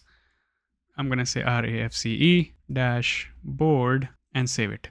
Now, if I try going to this page, dashboard, we will be able to successfully open it. Amazing. But if we were not logged in over here, this would have redirected us back to the sign in page. You can try it out. Now, apart from this dashboard, I'm going to have collection. Inside this collection, I'm going to have a dynamic route, right? Just like I showed you. So that route, I'm going to name collection ID. So this is going to be dynamic. Oops, I created a file. Let's delete this and I'll create a folder over here called collection ID. Okay. And one more folder for journal. Now inside this, we will have two routes. One route is going to be for writing a new journal, right? So I'll create a /write route, and another folder will be for viewing that particular journal. So I'll say ID. So this is basically how our folder structure or routing is going to be looking like inside of our app. All right. Now for this complete main folder, or for all of these routes, I'm going to create a new file for layout.js. I'll say RAFCE layout, and just like other layouts, we're going to take children over here and I'm going to render the children right here. This will simply provide some basic styles to it, like container and MX auto, so that this gets applied to all of the other routes inside this main folder, right? Let's see. Yep, you can see it has provided the container to this dashboard page. Awesome. I also want to show you the not found route. So let's say inside of this app, I'm going to create a new file, not-found, and it has to be called this exact name only, not found.jsx. I'll say RAFCE not found. Now inside this div, I'm going to have a h1, which will say 404. I'm going to have a h2, which will say page not found. And I'll have a paragraph which will say, oops, the page you're looking for does not exist or have been moved. And then in the end, I'll have a link tag that's imported from next/link, and a button tag from our UI's components and with variant journal, which will take us homepage, right? Let's see if I try to do something like whatever over here, right? Let's see if this works. Yep, you can see 404 page not found. We have created our custom 404 page. Let's style it a little bit. So class name flex column, so that they are from top to bottom. Item center, justify center, so they are in the middle of the screen. Minimum height to be 60 viewport height. Padding horizontal to be 4 and text to be center. Let's see. Yep. For our H1, I'm going to say text to be 6XL, font to be bold, gradient to be title, and margin bottom to be 4. And for H2, it's going to be text to be 2XL and font to be semi-bold, so it's a bit light in respect to this, and margin bottom to be 4. And paragraph will simply be text gray 600 and margin bottom to be 8. Let's see how it looks. Yep, that looks beautiful. But yeah, now it's better. The styles were not being applied for page. Okay, let's click on this return home and see, yep, it takes us to the home page. Great. Let's first go on and work on this write new page. So if I click on this write new over here, okay, it shows this. It's because inside of this write route, so over here in this write, we have not created a page.jsx file, right? That's why it's showing us the error. So I'll say RAFCE journal entry page. Now it should not give us the error. Yep, it shows us journal entry page. So before working on the UI, we would need to create the API for it, right? Or the server action for it. So I'll create a new file over here called journal.js. Also, by the way, over here in the public.js, I forgot to do one thing. It should be use server, because I want it to be running on my server. I think it would have already ran on the server since we are in the server component, right? If I refresh it, yes, it's working.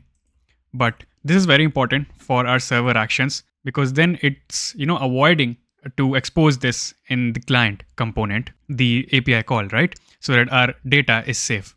So over here in the journal.js, I'm going to create a new server action called export async function create journal entry, and we will provide it with some data, which you already know is going to be this data right here: ID, title, not ID, I mean title, content, mood score, what collection it belongs to, etc, etc.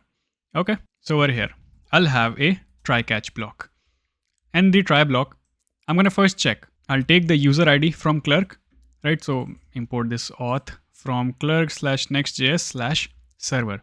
So I'll check if user is logged in or not. If user ID is not there, I'm gonna say unauthorized, right? And after this actually, so for this create journal and create collections, I'm gonna be applying some rate limiting to this, right? So let's just say ArcJet rate limiting, and I'll come back to this very soon. And after this is done, I'm gonna try to find the user inside of our database. So just like what we've done in the check user function, I'm gonna say const user equals await db.user.find unique. We're gonna find that user. If we didn't find that user, I'm gonna say user not found error. Okay, now inside this data, we will be sending different things, like for example, our mood key. So for example, if I show you over here in the deployed app, if I select a mood over here, let's say overjoyed, it's going to send the overjoyed key. And with respect to that, what we have to do over here is we have to get that mood score, like from 0 to 10, where that mood falls, right? And also generate fetch an image from Pixabay with respect to that particular mood, right? So first of all, regarding our mood settings or mood data, I'm gonna create a new folder over here called lib. Inside this, we will keep the mood data. So I'll create a new file, moods.js. And here simply I have some hard-coded data. So let me show you inside of this lib, moods.js. Right, so I have some fixed amount of moods that I want to add to this app. So I think it's somewhere around 30 moods. So just copy it up and paste it right here. So you can see inside of this object, we have like overjoyed with the ID overjoyed, label, the emoji related to that, score of the happiness from 0 to 10, color, prompt. You can see if I change it over here, you're gonna see we have a prompt here, right? If I change it here, what have you achieved, right? So that is what we will show, and what we will query Pixabay to get an image, right? So yeah, that's that. You can copy and paste that over here. And to get one particular mood from the ID, we will have this function here called get mood by ID.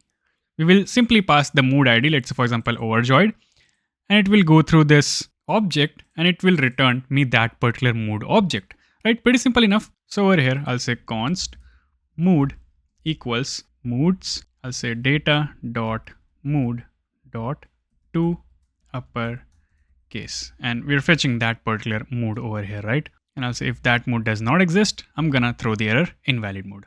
Okay.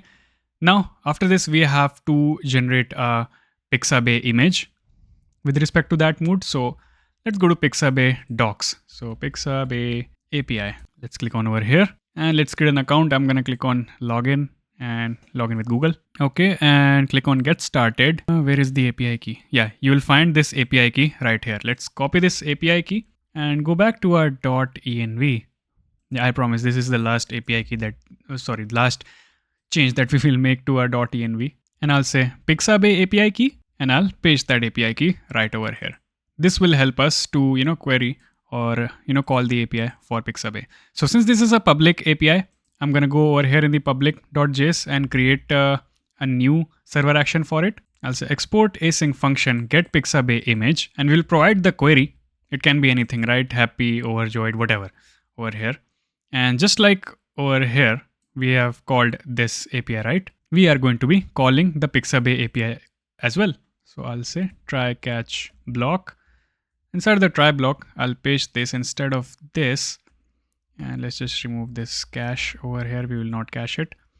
And inside of backticks, let's get the Pixabay endpoint, right? So this is what it is, pixabay.com/API. And let's see, we want an image. So let me show you. So I'll just paste it over here, pixabay.com/API. And first of all, we're supposed to provide it with the query. So question mark q equals query. Then we need to provide it with the API key. So and key equals process.env.pixabay_API_key. Then I'm going to provide the height and width for the image. So I'll say and minimum width to be 1280 and minimum height to be 720. The type of image that we want over here is illustration, and the category is going to be in feelings, right? Because that is what we are sending in the query, right? A feeling. And then simply we'll do this.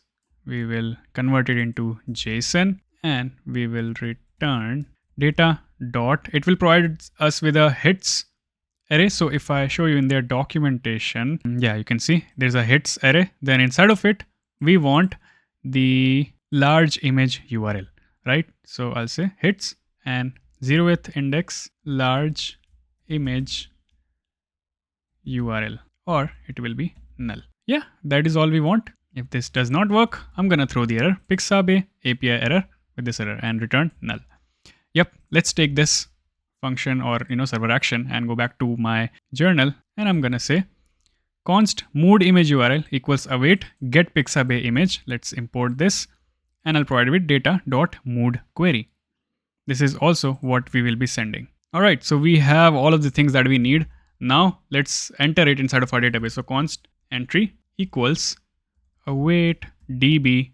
Let's import db dot entry dot create. So inside of the entry table, we are supposed to create it. Inside the data, what is the data?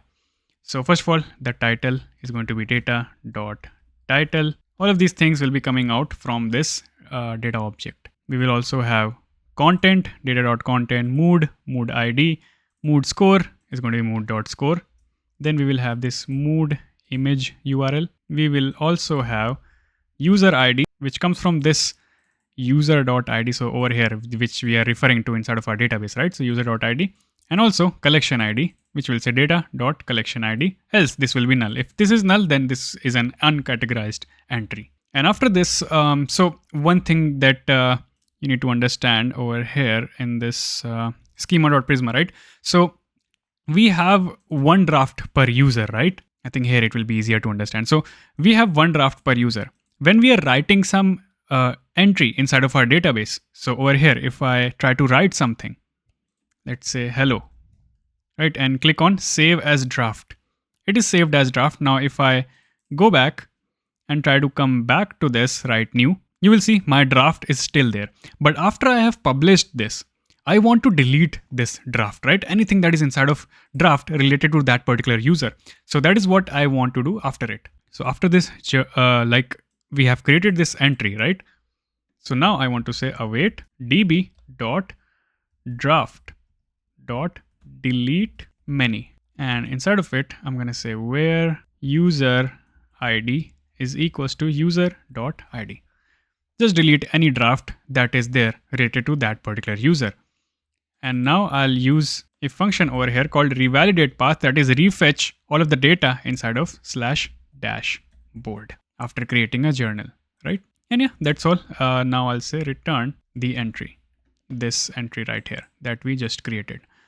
Okay, if there's any error, I'm gonna throw new error.message. Great. Now what we have to do is we have to go to our page.jsx, sorry, not this one. Inside of our journal, write page.jsx. Here, let's create a form for writing a new journal. Now, before working on this journal entry page, I'm gonna have a layout as well, .js. And here, simply, just like what we've been, creating layout up until this point, let's just copy and paste it over here. I'll say write layout. This will have container, MX auto. Let's just give some padding horizontal and vertical as well. Inside of this, I'm gonna, let's just say div over here.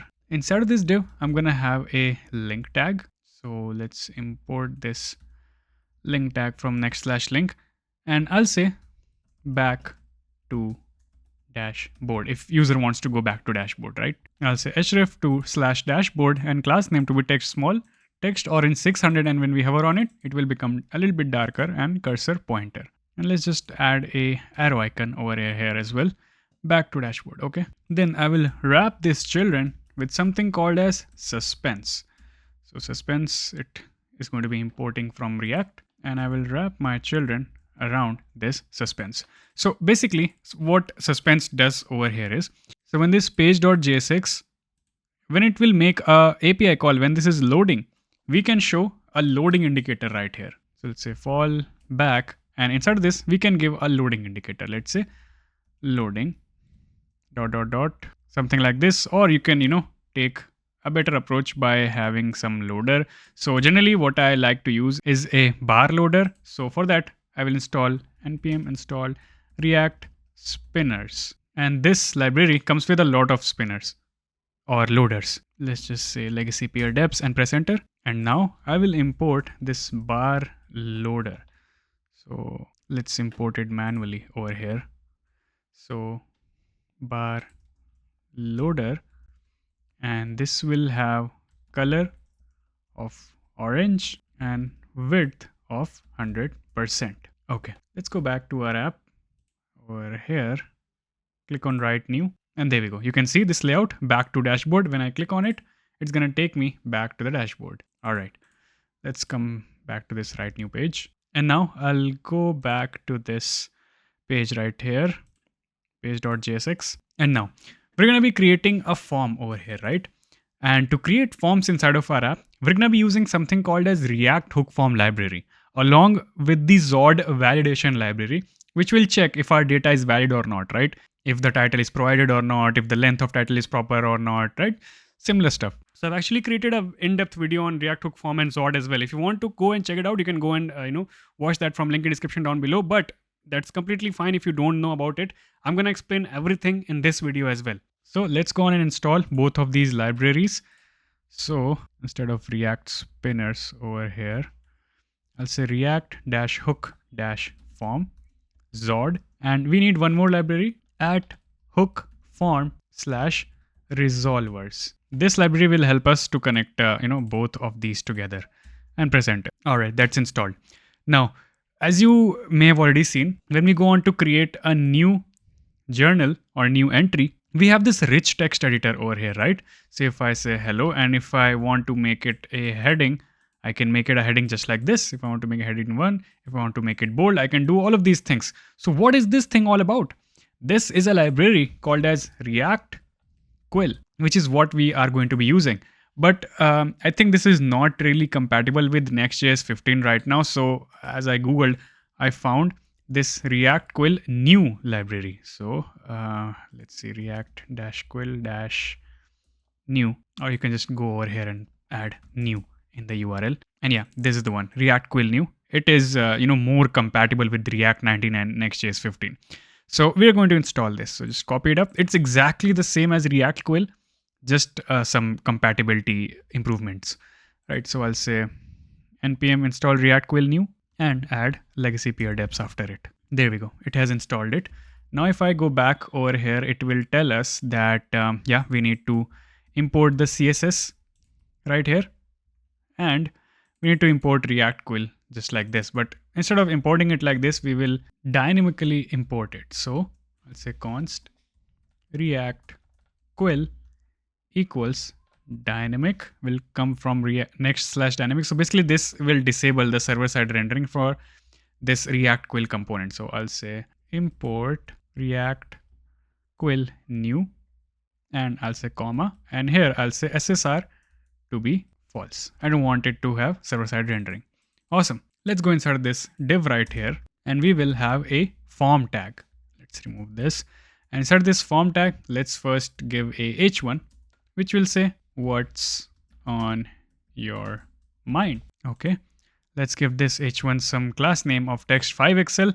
In the medium screen, it will be 6xl, and the gradient title class that we created earlier. Let's see. Okay, it gives us this error because this is not a client component yet. So we have to say use client over here, and now it should be fine. Yep, there we go. What's on your mind? I think I should add some gap over here. So let's just say class name of padding y of 8. Yeah, that's better. And now below it, I'm going to be creating my form over here. Now we already know we will have things like title, content, mood, and collection for our form, right? So how will we manage our form?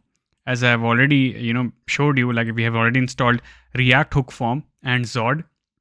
So that is what we will be using. So let's go and initialize that. So we will have to build our schema for our form, right? And we will be using Zod for building it, for basically structuring our form, right? So let's just create a folder over here. And actually, I think I already have a lib folder. Here, let's get a new file for schema.js. And we will keep all of the different form schemas inside of right here. So for our journal, I'm going to say export const journal schema. Now over here, we need to import Zod. So I'll say Z and import Z from Zod. And I'll say Z dot object. And this is where we will be creating the object for our form, right? So what are the different things that we will have? I'll have title. What will be the title? So I'll say Z dot string. It will be a string. Okay. And then after that, we can chain different things, like for example, some validation rules. So I'll say minimum length is going to be 1. If that is not the case, I'll say title is required, right? Similarly, we will have content and mood over here as well. So let me just add it just like this. It will be a string. It should have minimum 1 value. Same with mood. And also we will have the collection over here, right? But that will be optional. So I'll say collection ID. It will be z.string, but this will be optional, right? So that this can be uncategorized as well. Now after this, I'll go back to this journal entry page, and right here, I have to initialize React hook form. So I'll import use form hook from React hook form. And this is very important for us because this is that thing that will, manage our whole form. So this takes an object, and right here in the object, I'll say resolver, and this will take Zod resolver. So if you remember, we installed that library, right? Hook form / resolvers. So that is what we will import over here, and I'll say Zod resolver, and this will take my journal schema that we just created right here. And after that, we can also provide some default values to our form, like title, content, mood, collection ID, etc. Now, this will provide us a bunch of things over here. So if you go inside of it and press Control space, you will see form, state, control, register, reset, blah, blah, blah. And this register is the most important thing for us because this is what we will be providing inside of the form tags.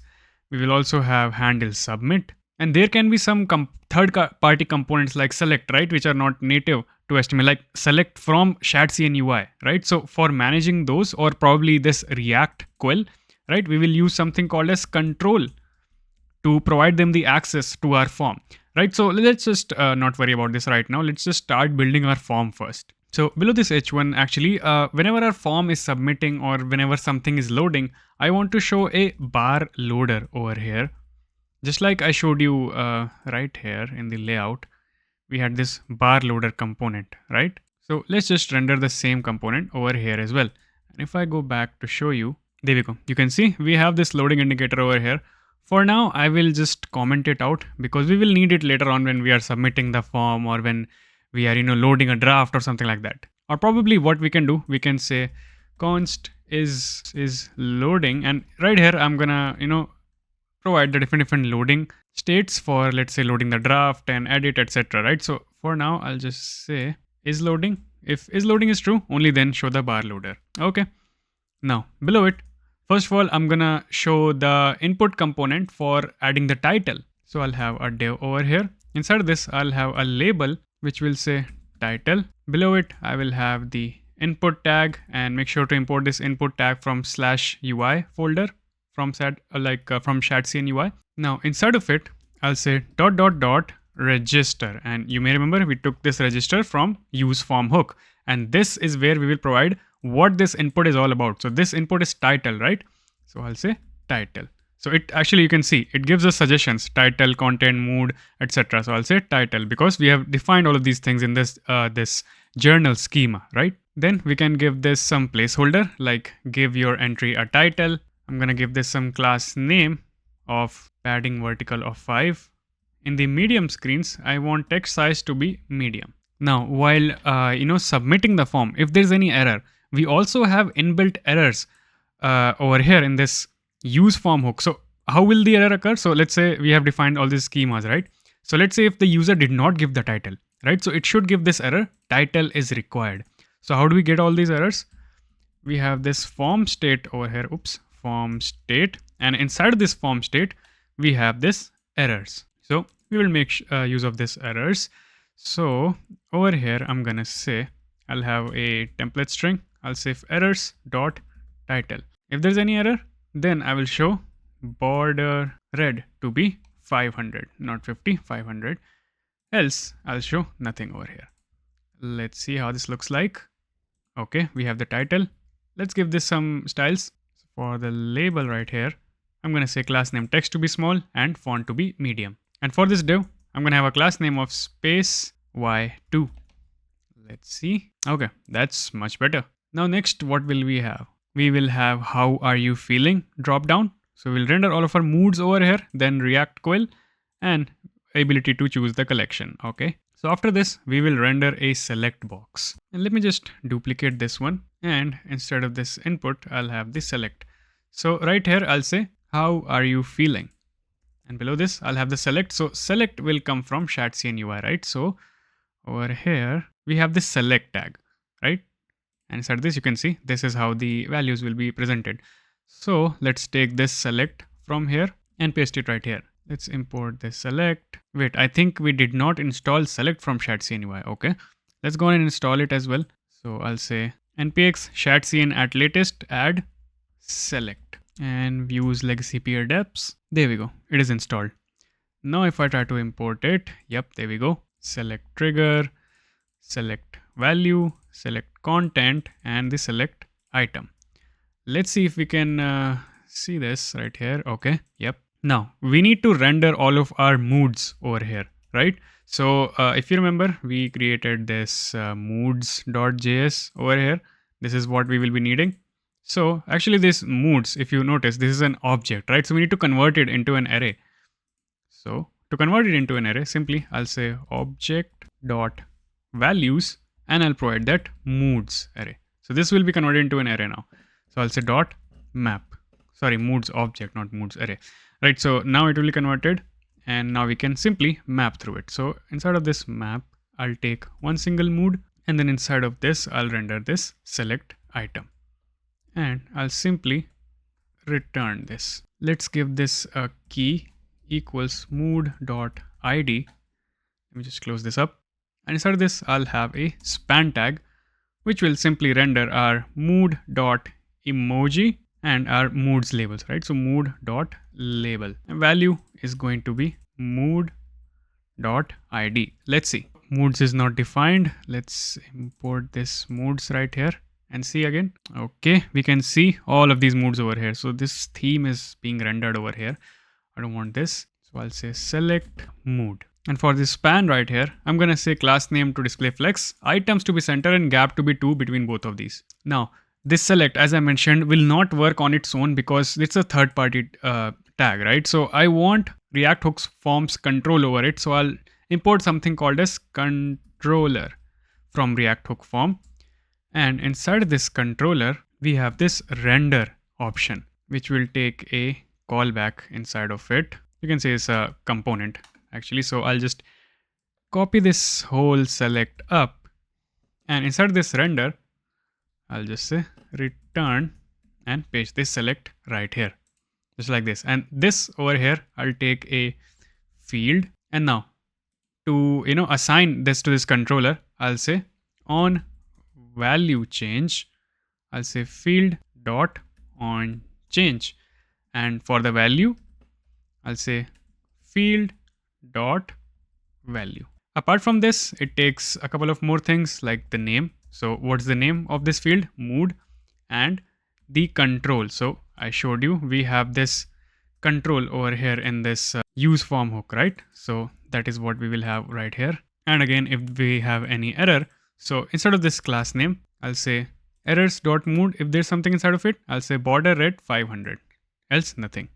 Okay, let's have a look now. Okay, we can see all of our moods being rendered right here. I think over here, probably inside of our form, I need to give some class names like space y to be 2. So there's some space between these fields and mx to be auto. Now we will see some space between these fields. Great. Now coming back over here, after this field, I want to render the React quill component, right? Also, one more thing, I forgot to render the errors after each and every input. So we will display the errors as well, right? If something goes wrong. So simply what I'll say after this input field, I'll say if there's anything inside of the title like errors.title, if this is true, I'll render this paragraph with errors.title.message. And I'm going to give this some class name of text at 500 so that text is red and text will be small. Let's just copy it and paste it after this controller as well. Instead of this title, I'll say mood. Okay. Now after this div, I'll have another div. So let me just copy and paste the same thing right here. For instead of the error, I'll say content, because this is where we will be writing our content. Let's keep this render as empty. Inside of this, we will add the React quill. Name, I'll give the content, control will remain the same. And right here, whatever the mood is selected currently, I'm gonna render that over here. I'll say get moods by ID. So if you remember, we created this function right here, right? Just to fetch a mood. So get moods by ID, and then we will get the currently selected mood over here. So I'll say get values, and we need to take it from React hook form right here. So get values. Yep. So I'll say get values, and what value do we want? We want the value of the mood field, right? And I want to get the prompt out of it. So I'll say dot prompt. I'll add some optional chaining over here as well. And I'll say if this is present, only then render it, else I will render write your thoughts. Yeah, I think this should work. Let's just comment this content out for now, and let's have a look if this is working. So if I select inspired, yep, what sparking your creativity, let's say appreciated, and it shows us who showed you appreciation. So yeah, awesome, this is working. Now inside of this controller right here, I'll say render, and here I'll take the field, and inside this I'll say React quill. So we've already imported it above, and we have to provide a few options. So I'll say read only. If this is loading state, then I'll say it's read only. We cannot edit it. And actually same thing I would say for this title here as well. Let me just close it. Yeah, this input title here. So if this is loading, I'll say disabled. Okay. Now after this, I'll provide it the theme. So there are a bunch of different themes available over here. I'll say snow. So if you just go on over here, you can see, or probably you can just go through the documentation. There are a bunch of different themes available. Value, I'll say field dot value. On change, I'll say field dot on change, just like before. Now there's this modules over here where we can provide what are the features that this rich text editor is going to have. So we have this toolbar option, and this is actually an array where we can provide different things. Like for example, we can provide header, and we will have different header like headings. So 1, 2, 3, or no heading at all, right? So false. We will have options like bold, italic, underline, strike. We can make it a list, ordered, or a bullet list, block quote, code block, etc. Right? All of these things. We can make it a link as well, right? So if I show you now, you can see all of these options are present right here. You can go through the documentation again, and you can understand if there are more options over here. You can apply them. And after this, obviously we will have this error. Then let's have another div. So I'll just copy this again, copy, paste, and I'll just get rid of this React quill from here. And this will be for selecting our collection, right? If there's no collection selected, it will be taken as uncategorized. So I'll just comment it out for now. Let's just work on our journal first. We will, worry about our collections later. For errors, I'll just say collection ID over here for now. And in the label, I'll simply say add to collection, which is optional, right? So let's see how our form looks like. Okay, add to collection, and we are not providing that right now. And also, by the way, this is very small, right? I want to give this some height. So I'll come back and go to globals.css, and over here, I'll add a style for my QL container. So basically, this is saying minimum height is going to be 80 viewport height. So this is an inbuilt class for React quill. Height to be 100%, flex to be 1, so it takes all of the available space. Display to be flex, and flex direction to be column. So now you'll see, yep, we have a lot of space to write inside of it over here. Great. And actually for the editor as well, so if you notice, if I click on over here, it's not selecting it. So I'll say QL-editor, height is going to be 100%, flex is going to be 1, overflow y is going to be auto, and width to be 100%. Okay, yeah, now if I click on anywhere inside of it, it's providing the cursor. And this toolbar right here, let's just provide it some border radius. So I'll say QL-toolbar, border radius of 5 pixel. So yeah, it's a little bit curved over here. Great, let's just add that submit option over here. So now if I close this, and I'll have a div right here with these same classes. So I'll copy and paste it over here. And apart from this, I'll just say 4 and display flex, so that there's some gap between all of the buttons that I'll keep inside of it. And I'll say button. And let's import it from Shadcn UI. This will be of type submit. Variant is going to be journal. And inside of this, I'll say publish. Yeah, I think that should submit the form. If I go back and click on publish now, okay, it's refreshing the page because I haven't added the on submit on the form right here. So I'll say on submit, and I'll actually create a on submit form over here. So const on submit, and I'll take it and provide it to this function. Now this on submit right here is basically going to trigger this handle submit function, and it's going to handle all of the submission of our form. So if I try to click on publish now, is it still refreshing the page? Yes, it is. I think, what have I done? Type submit, variant journal. Let's just take this handle submit and provide it, like wrap it around this function over here. And this will be an asynchronous function since we'll be making an API call inside of it. And now let's see. If I try to say publish over here, you can see title is required, mood is required, and content is required as well. But collection is optional, right? So that's why it doesn't give any error for that one. Okay, let's say test, and I'm gonna select in test mood, and I'll say test content. Let's make it a H2. Okay, if I click on publish, now it won't give us any error. Right, so let's see how we can get this data from here. So here it will just provide us this data, and inside of it, if I just console log this, data right here, you're gonna notice inside of our inspect here in the console, if I click on publish, yep, you can see we get all of this data right here, and you can see it has formatted it in the HTML. So if I just say 1, I don't know, let's add some bullet points, 2, 3, and now if I click on publish, you will see that it has provided, sorry, let me just expand it. Yeah, you can see it has created an HTML for this content right here so that we can render it later on in our journal entry page. Awesome. Now, how will we, invoke our API? So we just this create journal entry server action, right? So how will we call it? While creating an API, we have to, while invoking an API, we need to handle things like loading, data, error, etc. Right? So I don't want to do that again and again. So I want to create a custom hook for that. So what I'll do, I'll go right here and I'll create a new folder for hooks. And inside this hooks, I'll create a new file called usefetch.jsx, or you can say JS. Inside this, we will create a custom hook for fetching our APIs. And if you don't know about what hooks are, these are basically just like a normal functions, but with superpower of React, right? And they are written by using use keyword in the beginning. So let's say for this one, I'll say const use fetch equals whatever this is, right? This is basically a normal function, and I'm going to take a callback inside of it, which is going to be basically a API call, in this case our create project call.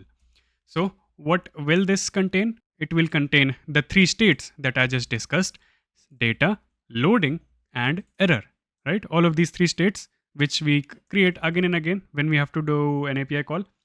Let's create a fn function over here, and this is going to be an asynchronous function, which is the only thing that we would be needing to call in the end when we have to trigger an API call, and we will write all of our logic inside of it, which we are gonna reuse again and again, right? And in the end, I'm gonna return data, loading, error, and this function right here. And also, if we want to manipulate this data from outside, I'm just gonna send this set data as well. And I'll say export default use fetch. What's going on over here? Let me just import use state just like this. Okay. Now inside of this function over here, first of all, before fetching our API, we're gonna say set loading to true and set error to null, right? Oops, sorry, it is export default, not export delete. Yeah, so set loading and set error. By default values, this will be true and this will be null. Then inside of this, I'm gonna have a try catch block for handling our errors and all. Inside the try block, I'm gonna say const response equals await callback, whatever this callback is. And let's say if you want to provide it with some extra arguments, I'm gonna take this args from over here and provide it inside of this args. Then I'll say set data to whatever the response that we get from it. So I'll say response and set error to be null. But what if we do get any error over here? Then I'll say set error to be error. Now after this set error, if there's any error, I'm gonna show a toast pop-up, right? Not pop-up, like it's more of a sonar component from Shadcn UI. If you go to Shadcn UI, we have this sonar right here. If you click on show toast, you can see we have this sonar component, right? So how do we add it to our app? We need to add this toaster to the layout. So let's add it to, where is it? Layout.js. Let's add it below the main and import it from sonar, and we will provide it the rich colors prop so that we can see different colors for different types like warning, success, etc. Right? So I'll say toast dot error and I'll provide it error dot message. Make sure to import toast from sonar, and after this I'll simply say finally set loading to be false. Great. I think that is pretty much what we need, and actually I don't think we will need this set data over here. So like if we want, we can just take it. Let's close this up, and now right here, let's say, so on the top, I'm gonna take that use fetch hook. We can import it like this, and this will take that server action that we just made. So create journal entry, and now we can take out different things from inside of it, like data, fn, loading, etc. Right? So I'll say loading function and the data, and we can rename this as well. So I'll just rename them loading to action loading, function to action function, and data to action result. Okay. Also over here, I would need a router from use router hook. So make sure to import from next/navigation. This will help us to route to a different page after our form is submitted, right? So I'll go down right here in the on submit. And first of all, with respect to the mood ID, we will take out the mood object. So if you notice, oh, what happened? You can see right here, we have this mood ID over here, right? So with respect to that, we would need the mood object. So simply, I'm gonna say const mood equals get mood by ID data dot mood. We will get that mood object over here. Now what we want to do, we want to invoke that API call. So I'll just take this action fn over here. I'll say action fn, and I'll provide it the data that it needs, right? So first of all, whatever data that we are getting, so I'll say dot data, and we need to provide it two more things, mood score and mood query. So mood query, if you don't remember, is for Pixabay query, right?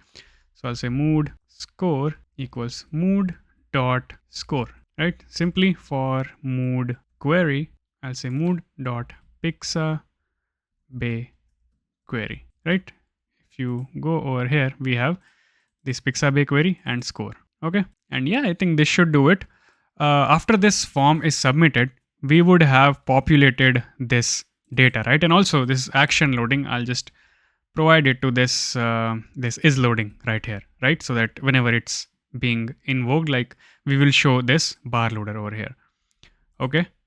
And this action result, I'll take that, and over here I'll have a use effect hook over, and I will run this use effect whenever the action result changes, whenever this is populated, or action loading changes, right? And what will I write inside of it?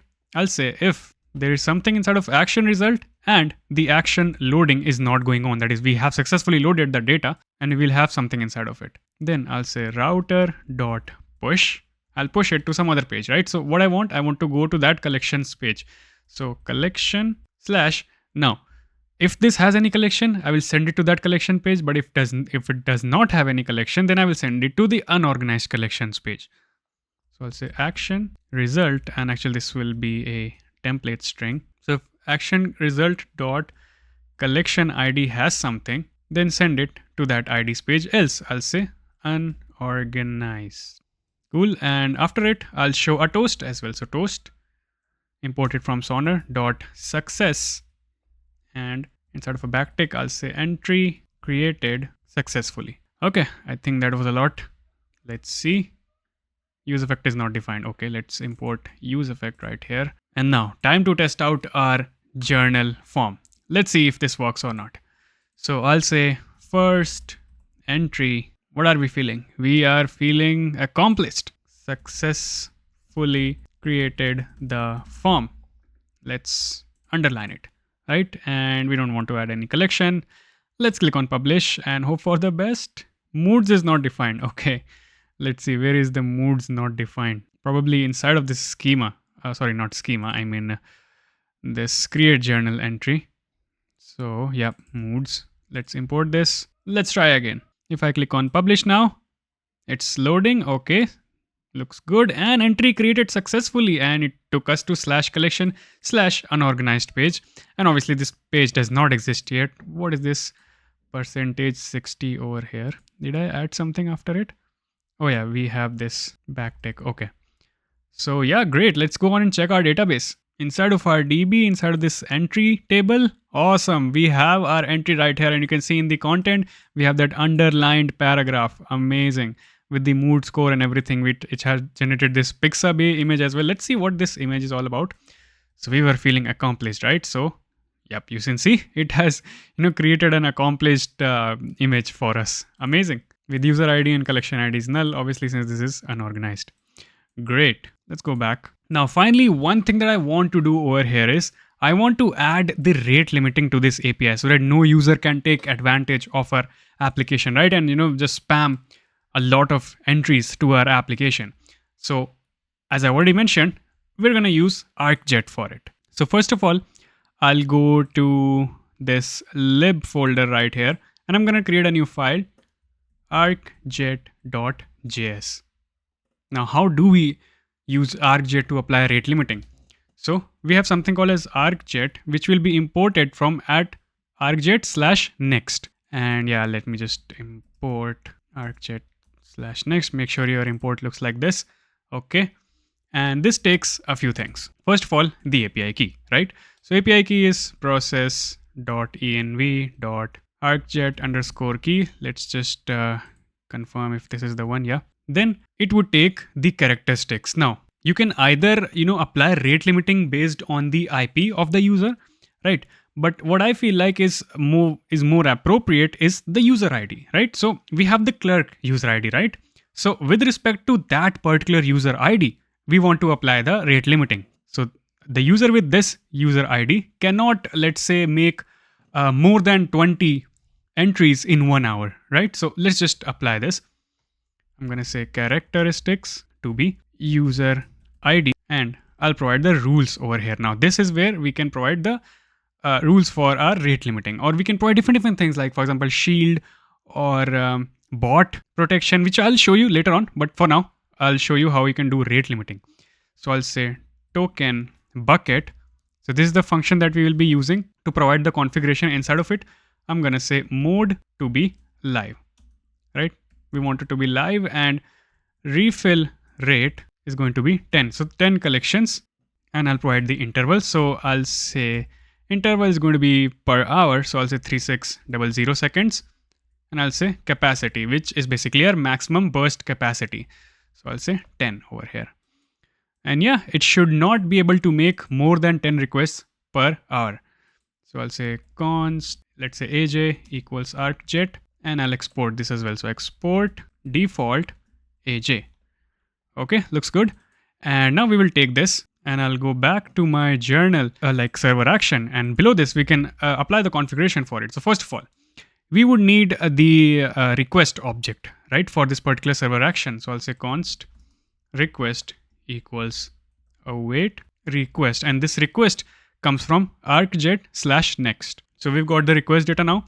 Now we can check the rate limit. So I'll say const decision equals await AJ. So make sure you import AJ that we just created right here, and I'll say AJ dot protect. So this is the function. You can see protects an API route when running under the default runtime, and this will take the different things that we would be needing. So I'll say protect. First of all, it will take the request object, then it would take the user ID with respect to what, like we are checking the rate limiting, right, with respect to user ID. And second, I'll say requested, that is, which specifies how many tokens we're supposed to consume. So I'll say 1. So per API call, we are supposed to consume 1 token, right? And in 10 API calls, it will be 10 token, etc., right?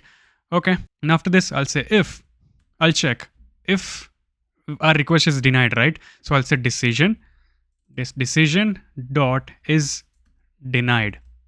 If our request is denied, okay, that's fine. I'll go inside of it and I'll check why is it denied. So if decision dot reason. We have this reason object, and inside this we have this is rate limit. Now you can see we have a bunch of different things over here. Is shield, is denied, blah blah blah. We can also provide email validations over here as well. So I'll say is rate limit. If that is the case, then now over here we can provide the appropriate error message. So from this decision.reason, I can take out remaining and reset. Now this is, if you want to do this, that's optional. What I would like to do is I would display it in the console that rate limit exceeded. In details, I can show remaining requests and after how many seconds it's going to be reset, right?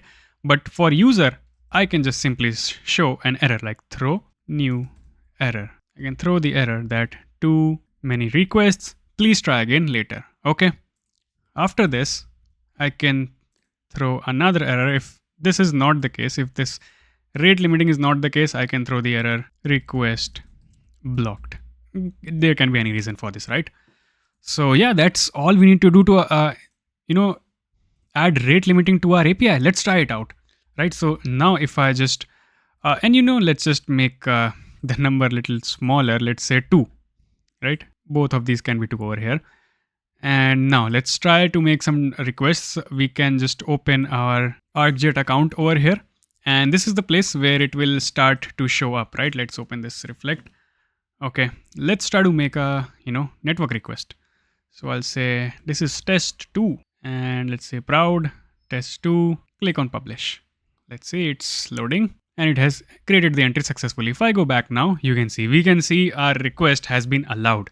So this is this amazing dashboard UI over here, right? Where you can see all of your requests being made in real time. So you can see a bunch of different options over here, like maximum requests allowed 2, remaining 1. Let's try to make it one more time. You can see the user ID that is trying to make this.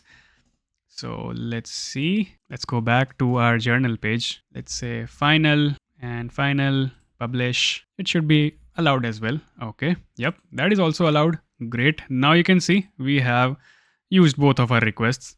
Now if I try to do it again, let's just use as final only over here.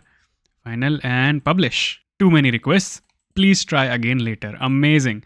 So you see how easy it was to apply rate limiting using ArcJet. This is an amazing tool and I would recommend you guys to, use it in these type of projects where you need to add such rate limitings and other protections. So you can see in our ArcJet account, we can see there was an error for rate limiting. So you can see all of these requests in real time for all of your users. You can check the headers for more information, rate limit, and extra stuff over here as well.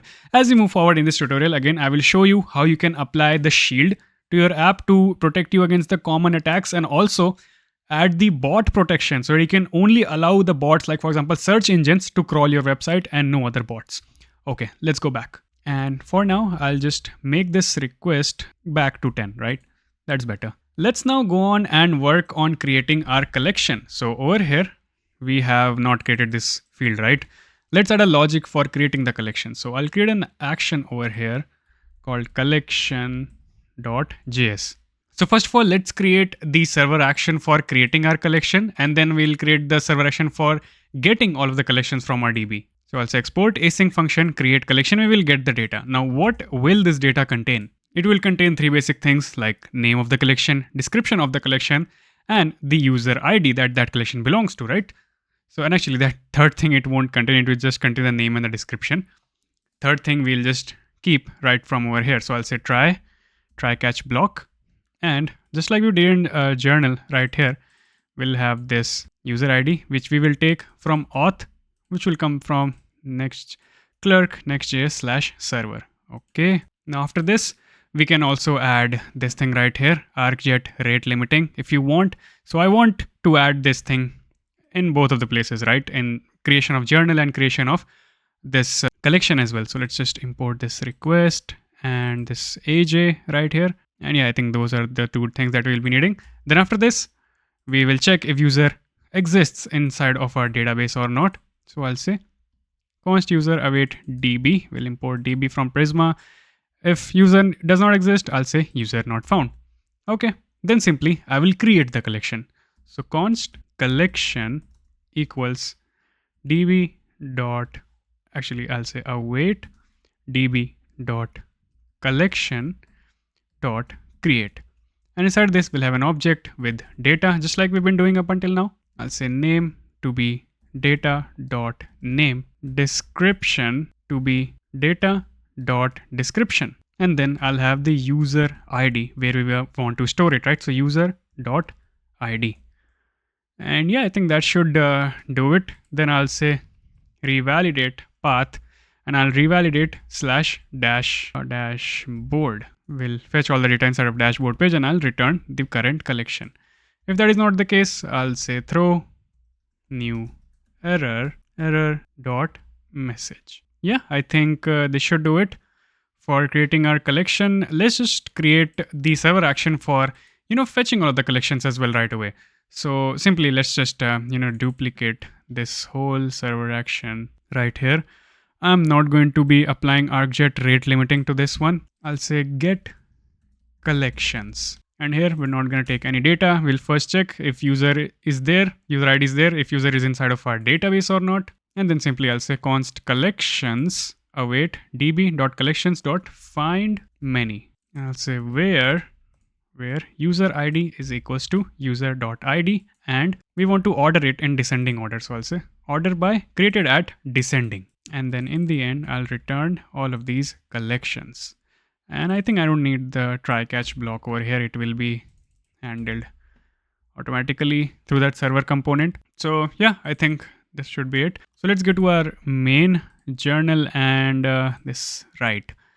And inside of it, we will add the logic. So actually, first of all, what I want to do is I want to create this thing right here, this controller. And this will simply be a select box just like this. So I'll just copy this select box which we created for moods, right? So I'll just paste it right here. Name will be collection ID, control, and in the render. So now if I show you in our deployed website, how this works is when we click on it, we have all of these options for our collections. But if you want to create a new collection over here, we have to click create new collection, and then it will present us with this pop-up right here, right? So the on change will not be very simple. We'll have to have some extra fields over here. So I'll say on value change, I'll take one single value, and here I'll add curly braces. I'll say if value is equals to new, which we will add over here, a new value. So I'll have a use state over here. Let me just remove it. So let me just create a state over here for opening my dialog box. So right here, I'll have this state is collection dialog open. So this will be false by default, but when it is true, we will open the dialog box. So I'll take this set is collection, and I'll say if value is equals to new, so I'll say set is collection dialog open to true. Else I will simply say field dot on change value. What's wrong over here? JSX expressions must have one parent element. Oh, sorry, it should be if, not is loading. Yeah, that's fine. Then the value will be simply be field dot value. Okay. In the select trigger, let's just remove this since we don't have any validation over here. In the placeholder, I'll say choose a collection, and inside this content right here is where we will render all of our collections. So to render all the collections, we will have to fetch the collections from over here, from this API, get collections. And I will go back over here and I'll use that use fetch hook, and I'll fetch all of the collections. So just like this, I'm going to say use fetch and provide it with this get collections. Let's import it, and I'll rename the loading data and FN over here. So collections loading collections and fetch collections. And you know what? Let's also do the same for create collections as well, so that we don't have to do it later on. And I'll rename it to create collection loading, create collection function, and create collection for the data. Okay, I mean created collection. So let's take this. No, actually before that we need to fetch, call this fetch collections, right? So right over here, I'll just have a use effect, and inside this, I'm going to call this fetch collections. And yeah, I think that should fetch our collection by default. Currently it should be empty.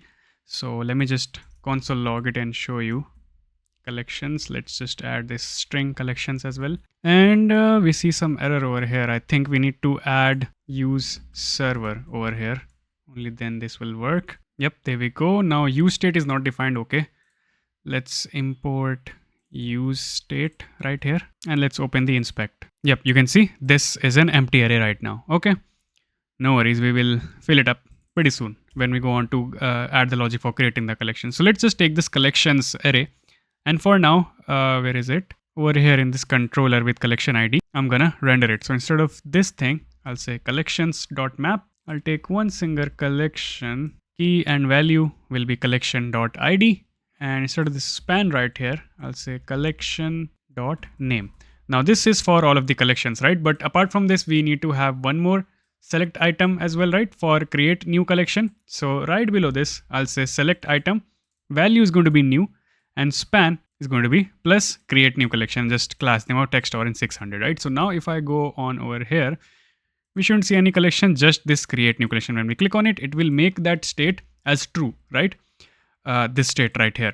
So whenever it's true, we want to open a dialog box. So I will write over here below this form, I'll have a collection form component, which will be opened when this thing right here is true. So is collection dialog open? Okay, so here I'll say open is equals to this is collection dialog open, and set open will be set is collection dialog open. Now obviously this component does not exist yet, but we will create it in just a moment. Whenever our collection is being created, I will show a loading state over here. So we have already this thing, right? Create collection loading. So we will supply that over here. And whenever a collection is successfully created, we will invoke the onSuccess function right here. So this is a function will be invoked. So I'll just say handle create collection, which does not exist yet. So let me just copy it and create it right over here, probably const handle create collection, and it's going to be an asynchronous function. This will provide us with the data, and we will call this function right here. So this create collection function. So I'll say create collection function with this data right here. Okay, now one more thing, this loading actually, let me just bring this loading right over here at the bottom. When our collections are loading as well, that is this collections loading, I want to, trigger this is loading over here as well. So I'll say or collections loading. So if either of these things are true, it will show this bar loader right here, right? So, okay, let's first go on and create this collection form component. So here in the components, I'll create a new file for collection-dialog.jsx, and we will use the dialog from Shadcn UI. First of all, I'll say RAFCE collection form, and this will also be a client component. So I'll say use client, and let's go to our Shadcn UI, and here we have this dialog. Yep, this dialog component. If we click on over here, you can see it shows us this dialog. Awesome. Let's take this code and paste it right here. Now, as we've already seen, it gives us, like, we're taking few things over here, like on success, open, set, open, and loading. Let's import all of these things over here. Make sure to import it from /UI only. Trigger, content, header, dialog title, and dialog description. Now over here, I'll take this open and set open. I'll say open is going to be open, and we also have on open change is going to be set open, so that this manages this dialog box right away. So let's see if it works. First of all, I think I need to import it. Yeah, just like this. And now if I go back, cannot read properties of undefined map. I think it's because of this thing right here, collections.map. Let's just put question mark over here. It should work with optional chaining. Yeah. So it shows open. Okay, I don't think we need any trigger. So let's just remove this trigger. And now if I click on create new collection, yep, you can see it shows us this dialog box. If I click on over here, it will close it as well. Okay, let's go on and build our form right over here. So here, instead of this, are you absolutely sure? I'm going to say create new collection. And inside this, actually below this dialog title, I will add my code. So we don't need this dialog description. Let's remove this. And right here, since we're building a form, we're going to be using Zord, right? And we have to build a schema first. So I'll go to this schemas.js, yeah, over here. And similar to this, I'll create another schema. So let me just copy and paste it right here. And I'll call it collection schema, right? And it will be z.object. it will have a name and description. Let me just remove this. Let's say name, and it should be name is required. And let's keep description to optional. So description string, and I'll just say dot optional.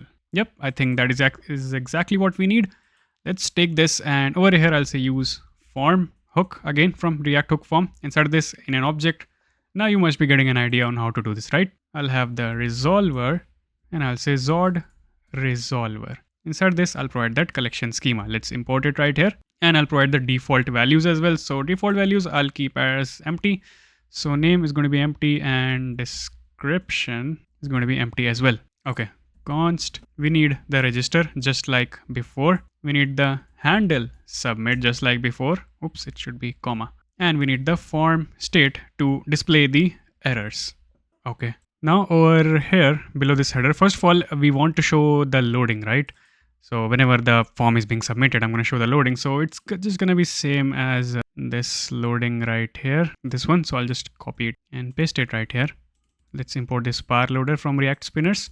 And below this, we'll build our form. So form, it will say on submit, and we'll create an on submit over here.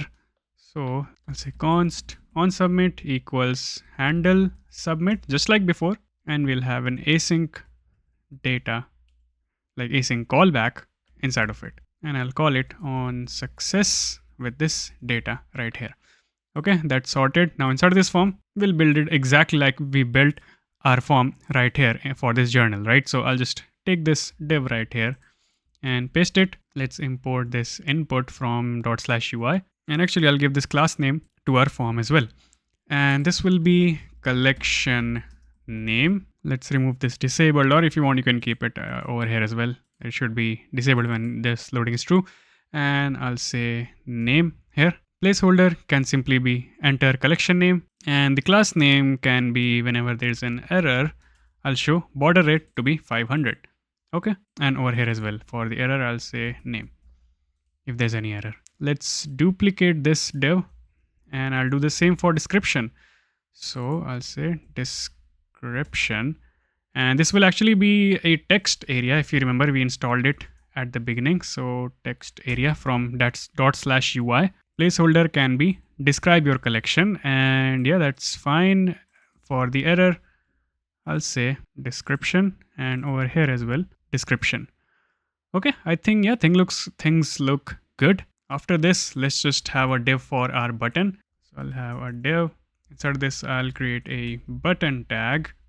Let's import it from ./UI. First button will be for canceling, and the second button will be for create collection. When the cancel is pressed, by the way, this will be type button, variant is going to be ghost, and on click, I'll just say set open to be false, so that we can close the, modal or dialog. Second button will be variant journal and will be type submit for submitting our form. And this div can have class name of display flex, justify end, and gap to be 4.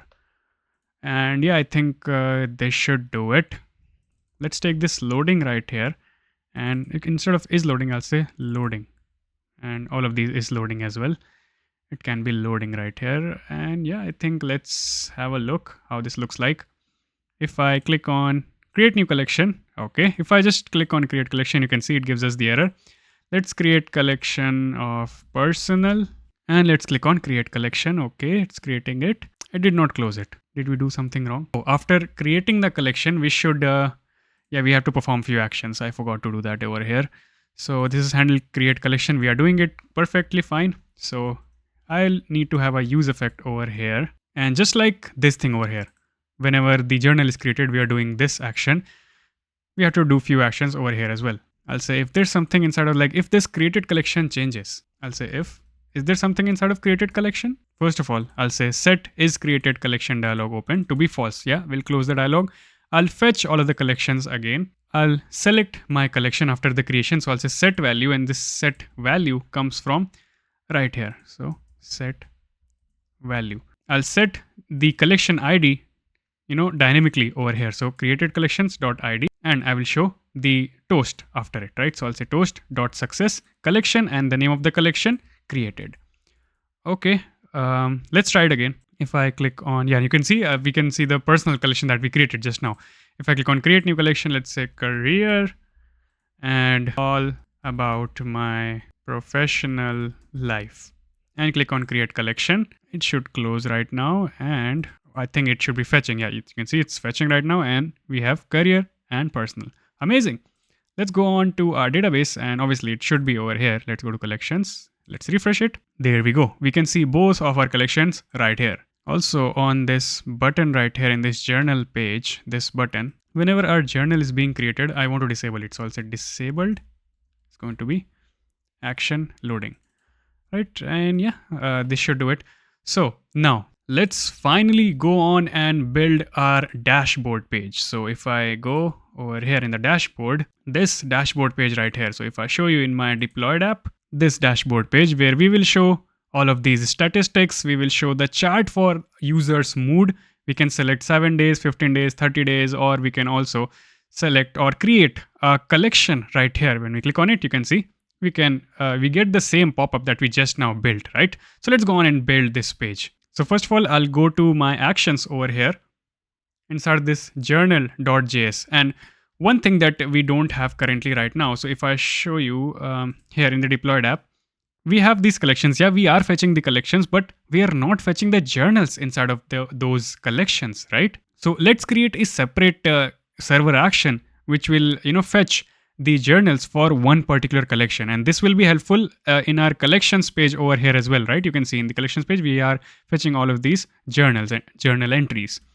So okay, I'll go back over here and create a new server action, get journal entries, and this will simply take a collection ID and the order by, if we want to order it by descending, ascending, whatever, right? By default I'll say descending. Inside this I'll have a try catch block. And we'll do the usual stuff. That is, first of all, checking if user ID is there. I mean, if it's not there, I'll show unauthorized. We'll check for our database. If it's not in our database, I'll say user not found. Then I'll get all of my entries for that particular collection. So I'll say const entries equals await db dot entry dot find many. And first of all, where over here, right? Now, a collection can have a value and it can be unorganized as well. So we have to consider both of the cases. So first of all, let's just take the user ID. So I'll say for user ID, user.id, right? And the second thing for our collections. Now, here we'll make it, conditional. So first of all, I'll say dot and in this parenthesis, I'll say collection ID if it's equals to unorganized. If it's unorganized, question mark. If that is the case, I'll just supply the collection ID as null. Not an issue. But if that is not the case, I'll provide the collection ID as it is. But let's say if it's not organized and it's not present as well. So let's say if the collection ID is undefined, let's say, right? So I'll check if the collection ID is there, then only I'll send the collection ID, else I'll send the empty object. So basically what's going on over here is I'm saying if collection ID is null or unorganized, I'm sending it as null and it will only send me the unorganized collections. But if collection ID is there, then I want the entries for that collection. But if it's not there, I want all of the entries inside of our DB. And this part right here will send us all of the entries regardless of the collection ID.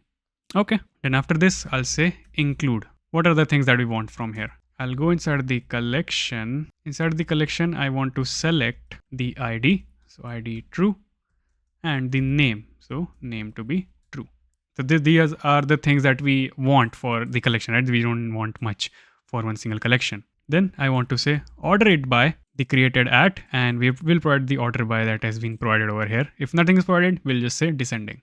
And for each and every entry that we have over here, let's just populate it with that particular mood for that entry, right? So I'll say const entries with mood data equals the entries dot map, and I'll take each and every entry right here and I'll modify this object a little bit. First of all, I'll provide whatever it's there inside of the entry, and I'll say mood data, and it will simply be get mood by ID that we just created earlier, and I'll provide the entry dot mood ID. So it will fetch that particular mood over here, and for each and every entry and provide to the moved data object. And then simply in the end, I'm going to say return success to be true. And in the data, I'll say entries with moved data. That's all.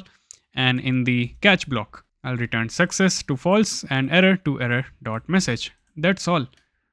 And yeah, I think that should do it. Let's go to our dashboard page. So dashboardpage.jsx, and let's start building it. So in this dashboard page, we're going to have two API calls or two server action calls. If you see over here, we are fetching all of our collections and all of these journals inside of it, right? Apart from that, we will have this separate moved analytics component. Let's worry about it later on. First, let's worry about this collections over here, right? So I'm gonna come over here, and in server actions, you already know how we, fetch API. I'll simply say await get collections, and we assign it to a variable. So const collections equals await get collections. Okay, so this should be an async component, right? Async server component. Similarly, we want the entries data. So I'll say entries data right here. And I think I don't have any journals added to any entry. So let's see inside of our database entry, all of these are empty, right? So let's just add some collection to these. So let's just say, I don't know, let's say personal, this ID right here. I'm just gonna add them to my entry over here. If you want, you can go on to add them from your form as well that we just built, but this is easier for me right now. So I'll just do that for now, right? So cool, we have added it. Now, if I go back to my app, let's see if we can see anything. So I'll just go on and console log the collections and the entries data. Let's refresh the page. Okay, get journal entries is not defined. Yeah, we have not imported this one. Now let's refresh it and test it again.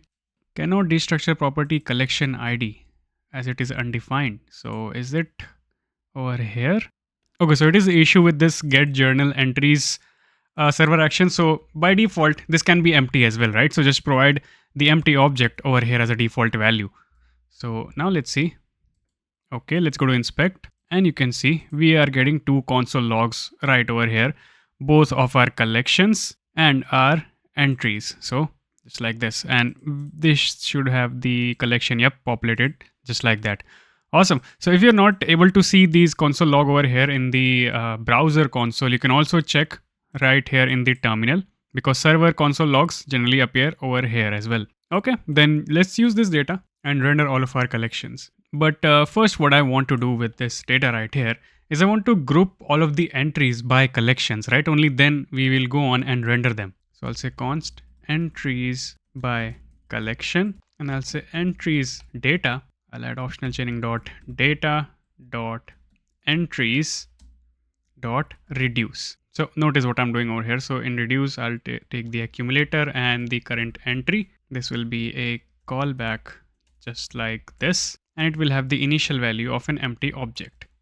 Now inside of this reduce callback, I'll take the collection ID. So if the collection is there, so entry.collection ID is there, then take that, else take the unorganized. And under each and every collection ID, we are going to put all of the different entries. So right now, as you saw the data, right? All of these entries are separate, but what I want to group them under similar collections. So one collection ID will have one type of collection. So I'll check if accumulator of that collection ID is not there, then I'm going to put as empty by default for the first time, right? And then after that, I'll push it. So I'll say accumulator of collection ID. I'll say dot push the current entry. So if whatever that collection that entry belongs to, so I'll push that right here, and I'll say return accumulator for the next iteration, and this will populate it. So now I'll show you if I do console log over here entries by collection. Notice it has organized them like there is one unorganized entry, so it has put it in the unorganized part, and for the other entries which belongs to this personal collection, right? So it has put them in this collections right here. Awesome. Now inside of this div right here, first of all, for this div, I'll give it some class name, padding horizontal 4, padding vertical to be 8, and space y to be 8. Now for the first section, this is going to be the analytics section. So I'll say mood analytics, and I'll just comment it out for now. Let's just have this class name of space y4, and below this section right here is where we'll be rendering all of our collections. So collections, and this obviously does not exist yet, this component. We will send it collections, so the collections that we have fetched right here, and also entries by collections. So entries by collections equals entry by collections. Okay, let's go on and make this component right here. So inside this dashboard, I'm going to create a new folder for our component. So underscore components. And here I'll create the file for collections.jsx. Let's just also create the file for our mood analytics. So mood analytics.jsx. We'll come back to this later on, but first for this collections, RAFCE collections. And this will be a client component. So use client. Let's import it right here, just like this. As you've already seen in the props, this will take the collections and entries by collections. Okay. Now inside of this div, instead of this, I'll just say section. Inside of this section over here, we'll first have the h2, which will say collections, and a div inside of which we will render different things. Like first of all, if you want to create a new collection, if you want, like if we will render the unorganized collection, and then we will render the organized collections. So inside this div, I'm gonna have a component called collection preview, and this collection preview component will have different roles. So let me just create this component first, and then I'll show you very soon what this does. So collection dash preview.jsx RAFCE collection preview. Again, this will be a client component, and let's just import it right here. Let's give this h2 some heading of text 3XL, font bold, and gradient title. Now, what are all the different things that we are going to have inside this div? Let's see. By the way, this is how it looks right now. So inside of this, we will first render this create new collection box. Then we will have the unorganized entries after it, and then we will have all of these user collections, right? So first of all, for creating a collection, right, we will send different props according to which it will take the shape of the component. So I'll say is create new to be true. If we send it to this component, this should become a create collection box. And I'll say on create new. Whenever I click on creation box, I'll say set, and actually I'll create a use state for it, just like what we did earlier is collection dialog box. So I'll say set is collection dialog open to true. Okay, then we will render the unorganized collections or collection, right? So simply I'll just below this, for unorganized collections we have this entries by collection, right? So I'll say entries by collection dot unorganized, and let's just say optional chaining over here, dot length if it has something. So if it's more than 0, and then we will map through it. So I'll say collection preview, and now we will give different props. I'll say name of the collection will be unorganized. It will take entries prop, which will be entries by collection dot unorganized, so that it has all the unorganized entries, and is unorganized to be true.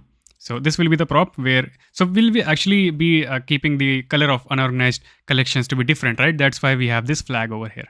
Similarly, we will render all of these collections, the user made collections. So right below this, I'll simply say collections.map, and then I'll render this collection preview just like this. We will have the key of the collection, we will have the ID, name just like above, and all of the entries just like above. Okay, and over here, we will have our collection form as well. Whenever we click on this, we will pop up that collection form just that we made earlier, right? This collection dialog. So I'll say collection form. Let's just go and copy it up from here in the right page.jsx. And this is what we need, right? So let's just copy it up and I'll paste it right here. So let's import it. We have this is collection dialog state already over here. And set open. On success, you want to do handle create collection. So let's just create a empty function for it. So const handle create collection. And for loading as well, we'll do the same thing that we did in that component. So where is it? Page.jsx. This loading for create collection loading, I'll just copy it and paste it right over here. So create collection loading. Apart from that, we will also have a use effect just like previously. So let's see, we had this thing right here. let's take this and paste right below this. What's missing? This is there. Fetch collection. Yeah, we need fetch collections. We don't need this set value in this case. And toast.success. Let's import the toast from Sonar. And also let's add some check over here. If collections.length is equals to empty, I'll just return empty box or empty fragment, right? And actually, we don't even need to do fetch collections over here because inside of our API endpoint, we are doing revalidate, right? So it will revalidate the dashboard data. So I'll just import this create collections for now. And let's see. Use fetch is not defined. Okay. Let's import use fetch. All right, there we go. We can just see only 4 collection preview over here, right? Because we have not built this component yet. Let's just give this some style first and then we will start building it. So this will actually be a display grid with gap of 6 between them. In the screens bigger than medium screens, I'll say grid columns to be 2. And in the larger screens, I'll say grid columns to be 3. There we go. So this should be like for the creation, this should be unorganized and this should be the other 2 collections, right? The like personal and career collections, etc. Let's give this section the ID of collections and class name space y to be 6. Also, by the way, over here in the handle create collection, this will be an async function. And inside of this, we're going to call create collection function. I'm doing this ahead of time because we have already seen all of these things, right? Over here, create collection, fn data. So we know how these things work with respect to this collection form. Now, only thing that's left is we have to render this collection preview. So let's go inside this collection preview component. And first of all, I'm going to define the different color schemes for different things that we will be rendering. So let's say above this, I'm going to say this. So color schemes equals for unorganized, we have for background and tab. So what are all these things? So over here, you'll see this background and this tab, right? Both of them have separate colors over here. For, create new collection, we have separate colors. For this, we have separate color. For unorganized, we have separate colors, right? So we have defined all of them over here. If you want, you can just create your own colors or you can, get it from my GitHub repo as well. Or you can just, look at the video and type it yourself. Now, what are the props over here? We will have the ID of the collection, name, all of the entries, if it's unorganized or not, if we are trying to create new collection, and on create new, what happens. So let's work on this first edge case for creating, right? So right here, I'll say if is create new. If this is true, I'm going to render a button over here. And this will be a custom button, not from Shadcn UI, return button, because we'll be creating that folder-like thing, right? And we'll render the folder tab component over here, which does not exist yet. So let's just create that component right above it. Const folder tab equals color class. So it will take the custom color class that we'll provide it. And inside this will have a div, which is actually going to be a self-closing div. This is just the background for that particular folder. And it will have the class name of, let's say, backticks absolute inset x4 minus top to be 2. So because we want it to be, a little above it, the current folder, you can see we have minus 2 over here for the top. Height to be 2, rounded top to be medium. Only we want it to be rounded from the top. And let's transform minus skew minus x6, right? We will make it a little bit skewed in the x-axis. And I'll say transition color and whatever the color that we provided. So color class. And now it might be a little bit confusing, but you will understand it once I start to, render it. So for the creation, what's the folder color? So I'll say color class is equals to color schemes that we created above. And I'll say created collection. And I'll do dot background. So let's see if we go back over here. Can we see anything right now? No, we cannot see currently. It's because this is class name absolute, right? So for this button, I'll need to give the class name of relative and it will be a group. Height is going to be 200 pixels. I'll provide a custom height over here and cursor pointer. Now you can see, we can see this background right over here. When we hover on it, yep, like that. Awesome. Now below this folder tab, we need to provide the actual div. Inside this div, I'm gonna have another div which will display a plus icon. So plus from Lucid React. And for this div, I'll give the class name of position relative, height to be full, some rounded large, some padding, some shadow behind it. On hover, shadow will become large, transition all, and flex to be columns because we want it to render from top to bottom, right? Icon, and below this we'll have a text, item center, justify center, gap to be 4, and also the color scheme for this one related to the tab, right? This one for background, this one for tab. Inside of this div, we will have class name of height 12 and width 12 for this particular, icon. Rounded full, background gray to 200. And when we hover on this group, we'll say background gray to be 300. Display flex, items, and justify to be center because we want the icon to be very center, right? So let's give the icon a height and width as well, and text gray to be 600. So let's see now. Yep, that is exactly what we want. Let's give it some text below it, right? So below this div, I'm gonna have this text, which will say create new collection with some text gray 600 and font medium. Let's see. Yeah, this looks awesome. When we click on it, we want to show that pop-up, right? So I'll say over here on button, on create new is going to be on create new. Sorry, I mean on click, not on create new. If I click on it now, yep, you can see we have the option to create the collection just like this. Awesome. Let's work on these previews of our actual collections. So below this, inside of this return over here, we will have the link tag because we want it to be taken to that collection page, right? And href will be /collection/ now we will check if it's unorganized. So if you remember, we have this is unorganized tag, right? If it's unorganized, we will send to /collection/ unorganized, else we will send it to this ID right here for that collection. And class name will be group and position relative. Okay, now inside of it, we will have this same folder tab. So let's take this folder tab, render it over here, and here we will render the collection scheme by saying if it is unorganized, then render the unorganized color scheme, else we will render the collection. Okay, so let's see now. Yeah, you can see for unorganized it's yellowish, but for normal collection it's blue. Okay, so below it we're gonna have a div just like above. We will have similar class names like position relative, rounded large, padding to be 6, shadow medium, shadow large on hover, transition all, just like what we have seen up until now, right? But the color scheme will be similar to this. If it's unorganized, render for organized, else for collection, and dot background color scheme. Okay, inside of this, I'll have another div which will wrap the icon, right? So I'll have a span tag over here as well, and I'll say if is unorganized, then I'll render the open icon, else I will render the close icon. Below it, I'll have the h3, which will simply render the name of the collection.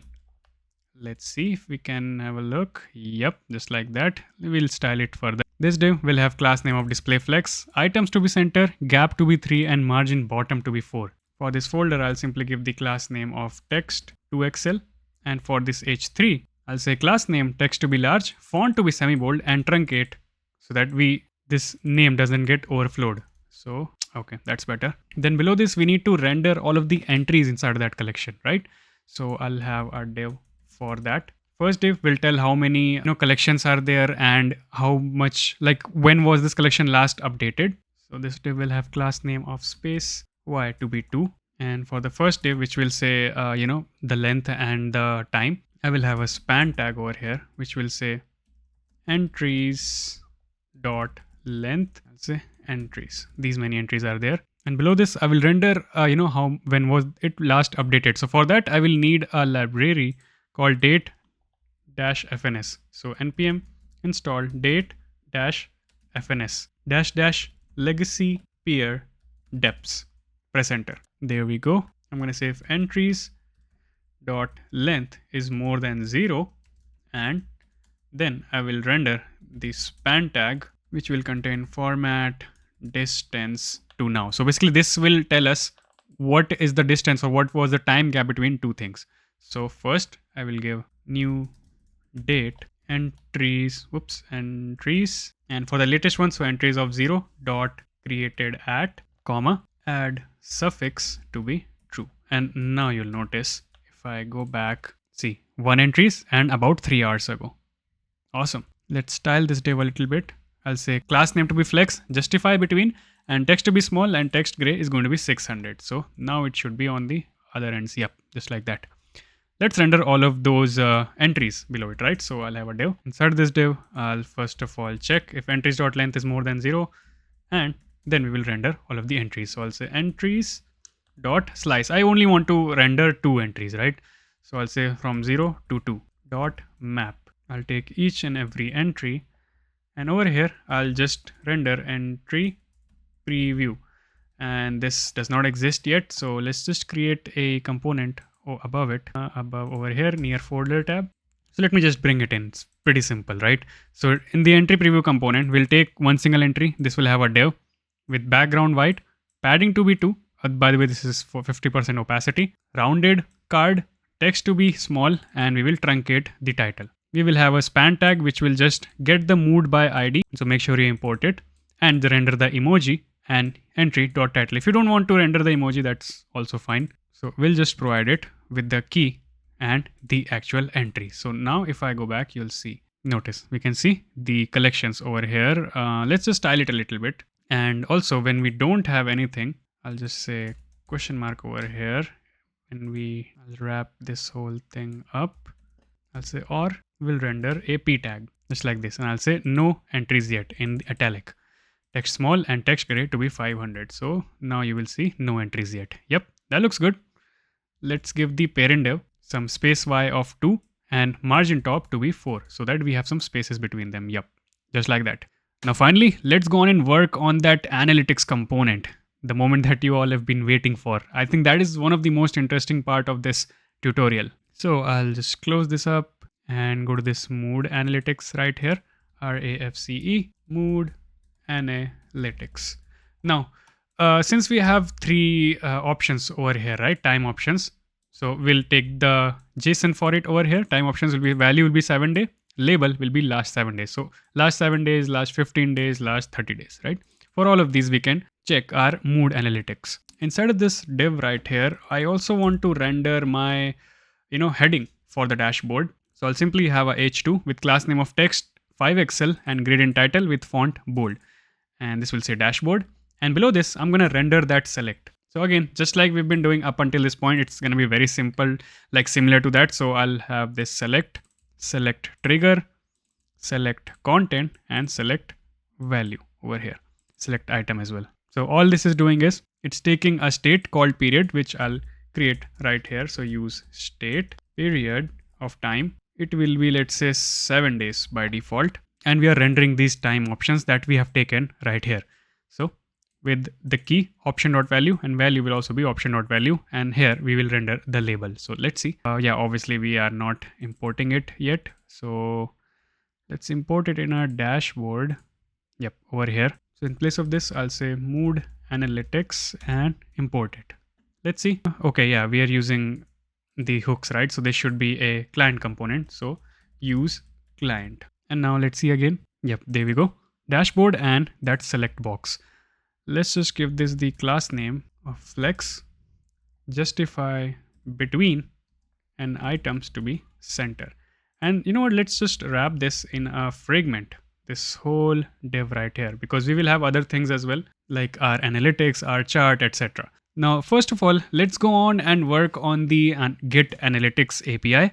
So I'll go on over here in the actions, I'll get a new file, analytics.js. And here I will write the logic for that API. So use server, and I'll say export async function get analytics. By default, we can take the period as 30 days, 7 days, whatever you want, right? Inside of it, we'll do that authentication check. So const user ID equals await auth, just like we've been doing up until this point. Make sure it's /server. Import it, like we'll check inside of the DB. So import DB over here and check. And then after it, we will calculate the start date based on the period. So if it's 7 days, that means 7 days before today, right? So I'll say const start date, equals new date. And I'll have a switch case over here, which will say period. And this will have 3 cases. First one will be for 7 days. If that's the case, I'm going to say start date. I'll take the start date dot set date. This is, by the way, the inbuilt function in JavaScript, right? So start date dot get date, whatever the current date is, -7. 7. Similarly, we can do for case 15 days and case 30 days as well, which is also default.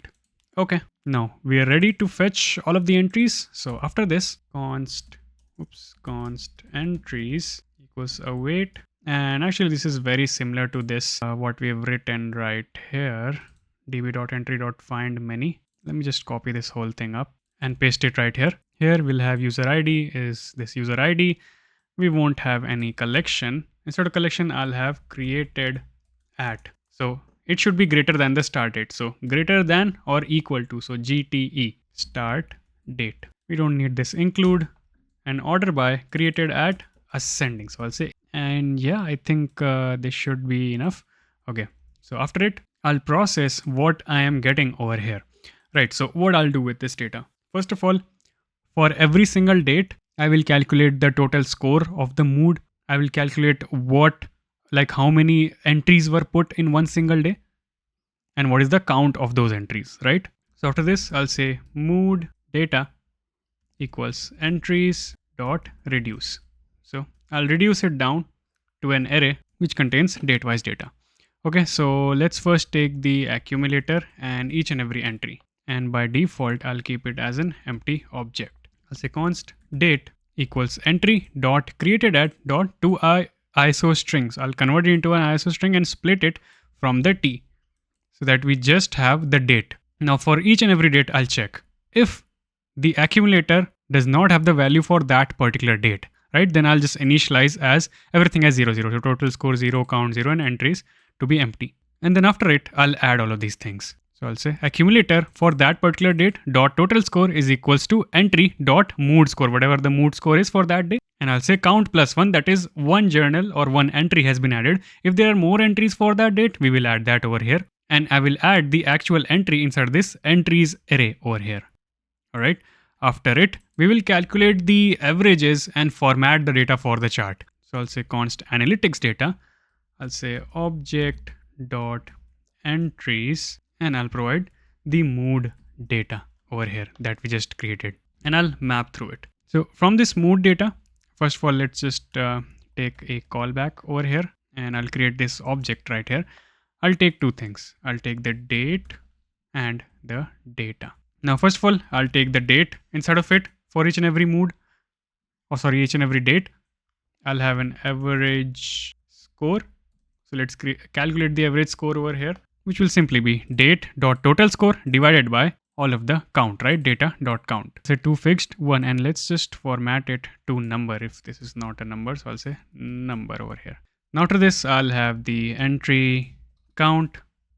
How many entries are there? So I'll say data dot count.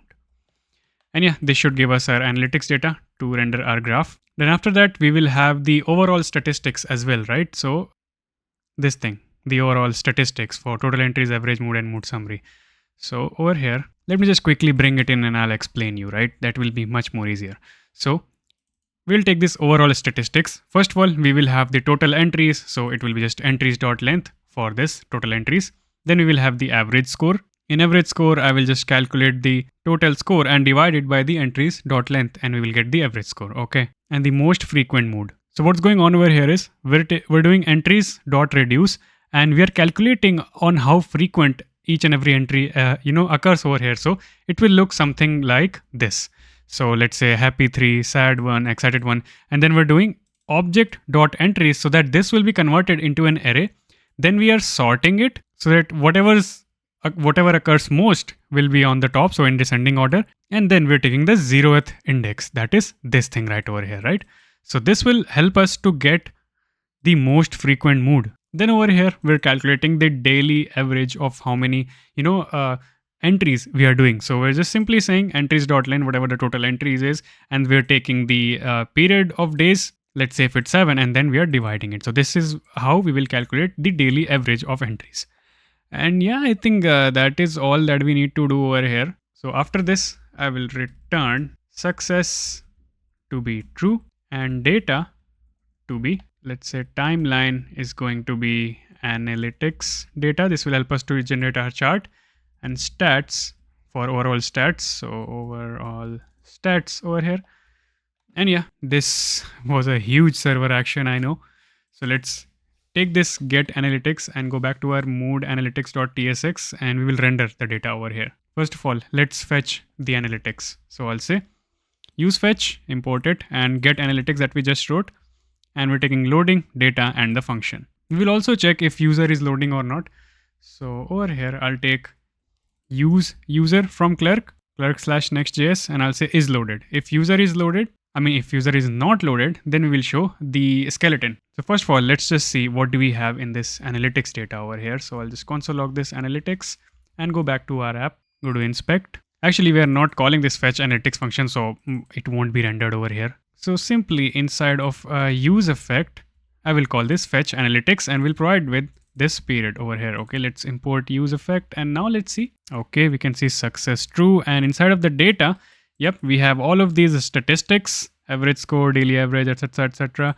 We have the timeline. So we just have one single date, right? We have just made all the entries today itself. So let's just change the date for these entries. I think that will give us better data. So I'll go to entry, and over here, instead of 22, I'll say 21. Here as well, 21.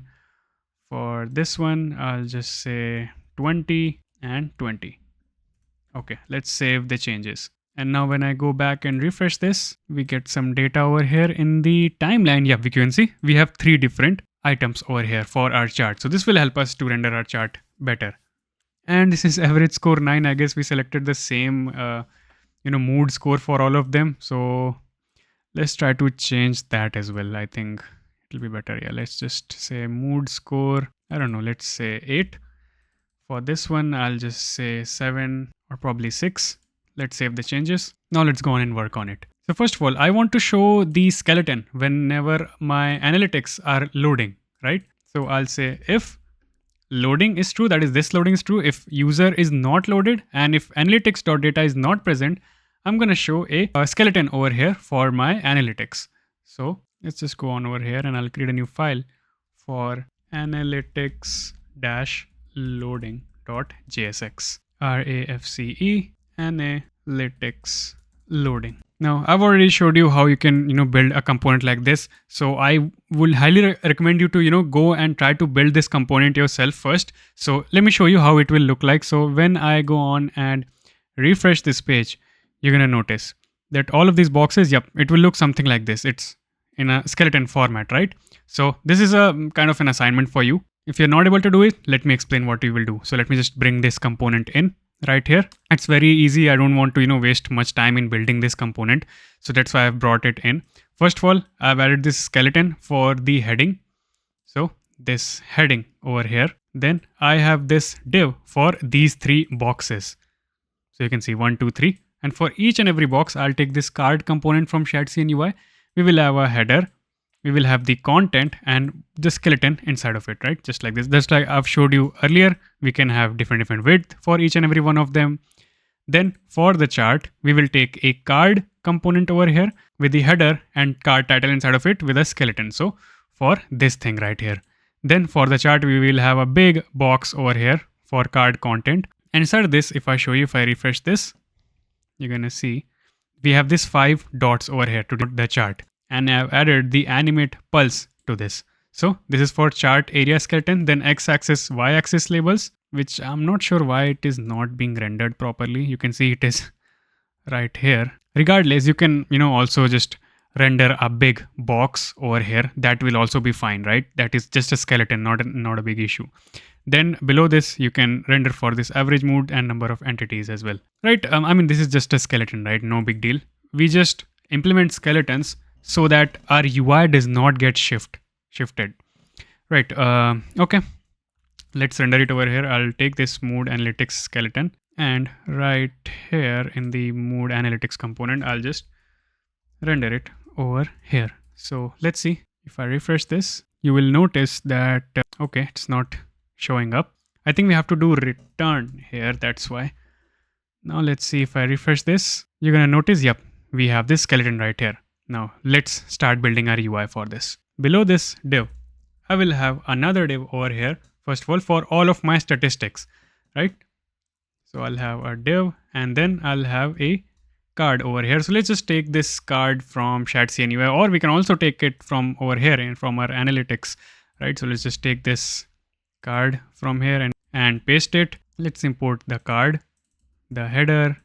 We will not need the skeleton over here. Instead, we will have the card title, which will first say total entries. Then inside the card content, we have these two skeletons. We will say paragraph for stats.total entries.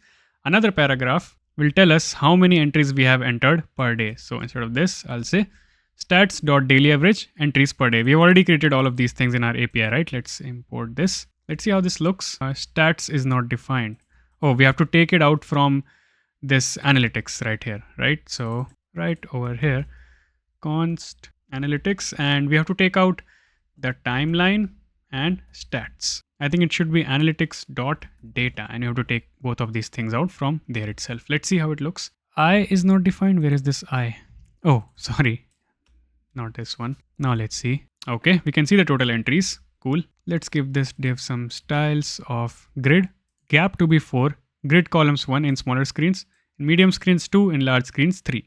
For this parent div, I'm going to say class name space y to be 6. For the card title over here, text small and font to be medium. For the total entries, I'll say text to be 2XL and font to be bold. And for daily average, this will be smaller. So text to be extra small, text muted foreground color.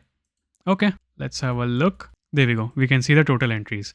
Okay, let's work on the other cards. So I'll just take this card and duplicate it twice over here. For the second card, let's get some gap between them. Yeah, for the second card, I'll say average mood and I'll render the average score out of 10. And after this, I'll say overall mood score. So let's see. Yep, that's what we want. For this one, I'll render the mood summary. So for the third one, I'll say mood summary. And over here, instead of this paragraphs, I'll have a div which will just render get mood by ID.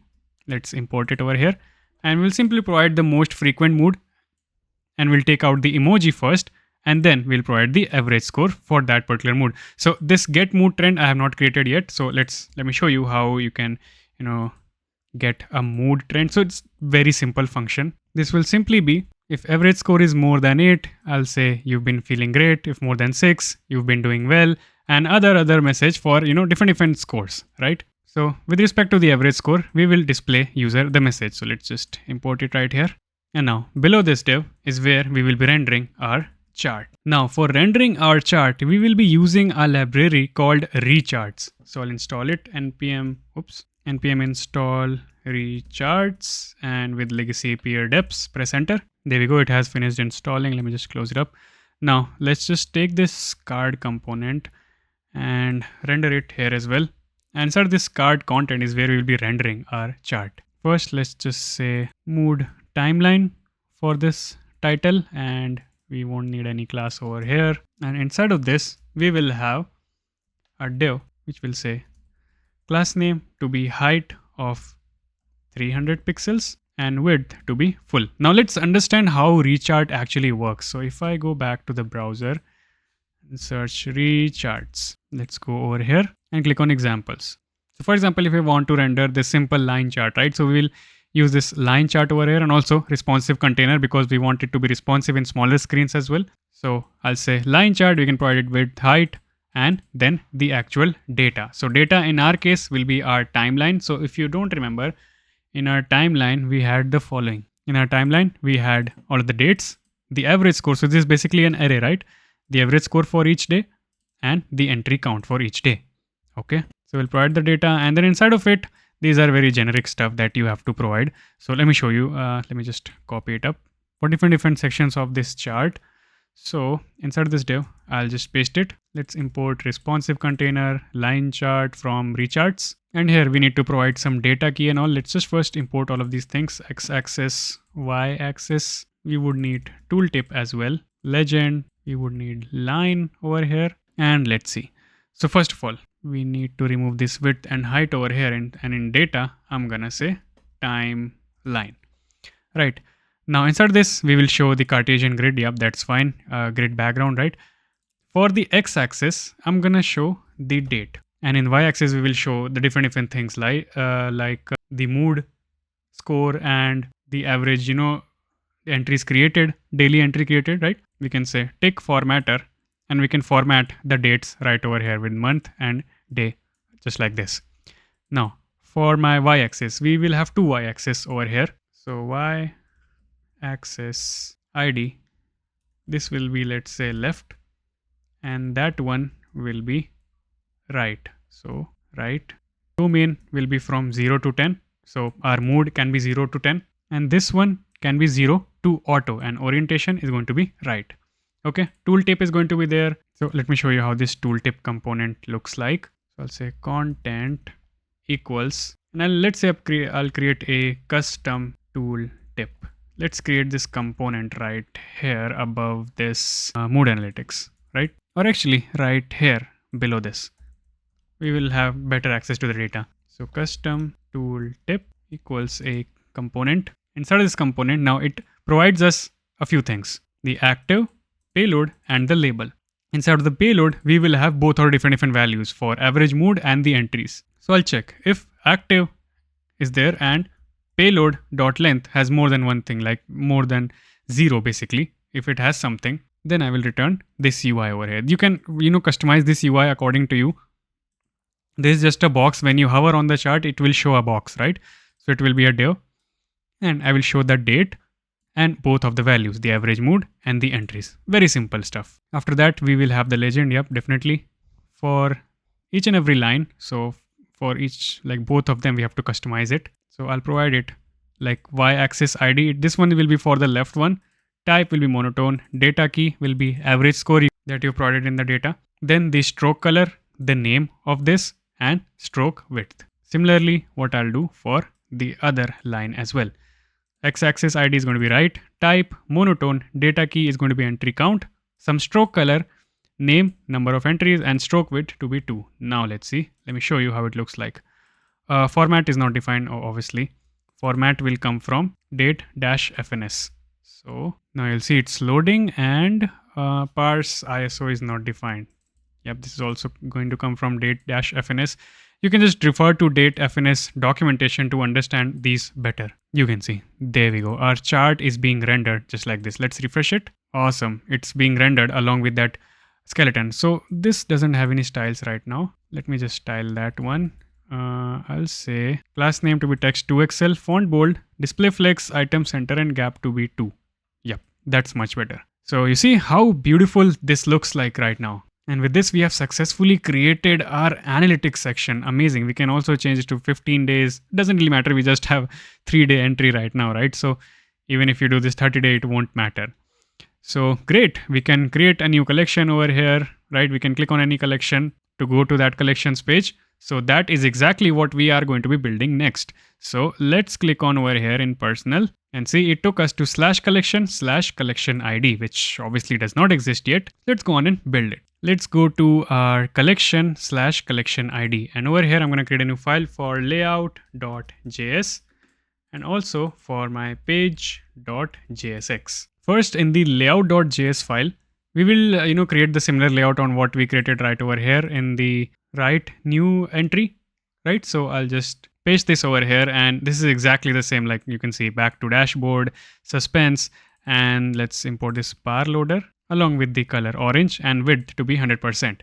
Now we have added this suspense over here because this is going to be a server component, right? RAFCE collection page, and this will be an asynchronous server component.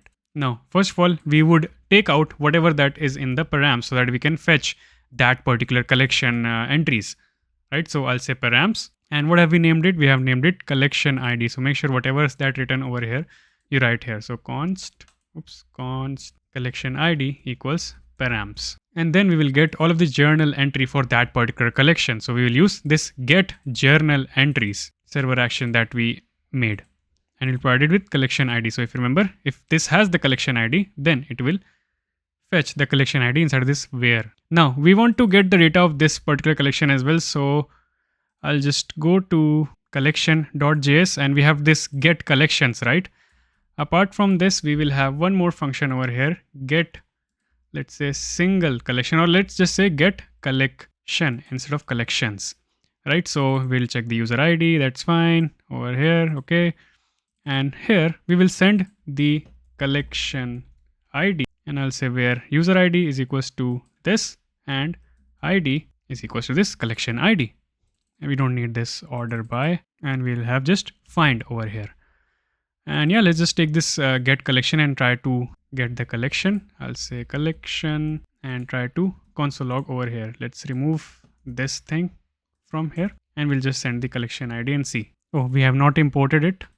So yep, now let's see. Sorry, it's going to give us error because it's find unique, not find many. Let's see. Yep, we have details of that collection right here. Awesome. Now let's remove it. Inside this div over here, I'm gonna have another div which will contain a collection title and collection description. So inside this div, I'll have the h1. Inside this h1, I'm gonna say if collection ID is equals to unorganized, then I'll say unorganized entries, else I'll give the collection dot name, or just collection if it does not have any name, but it will have name. And after this h1, I'm gonna say if collection exists, then I want to render the delete collection button over here.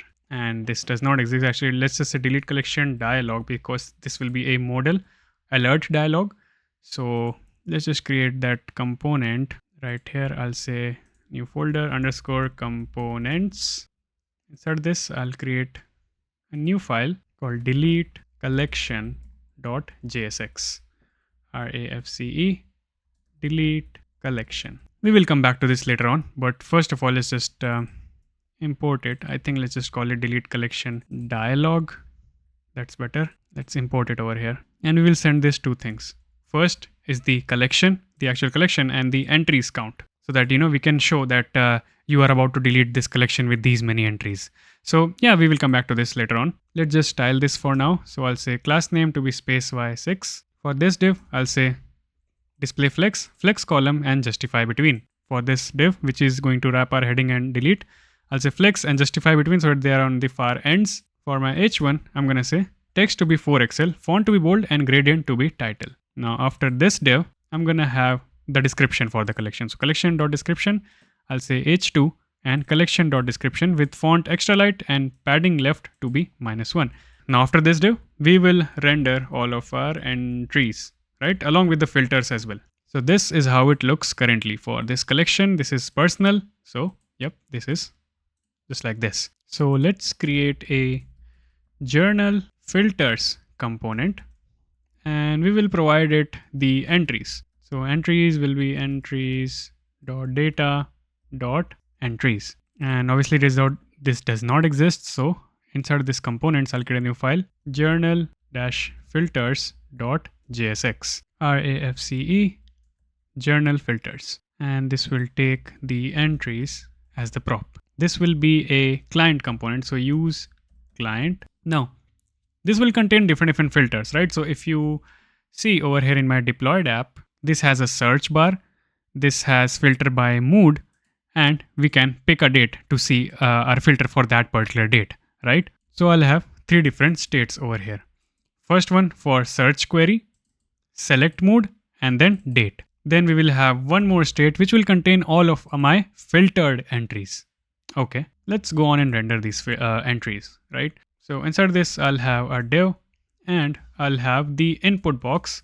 So input for my search, right? So let's import this input right here. And this will simply be placeholder search entries. Value will be this state. On change, I'll say set search query and provide it with e.target.value.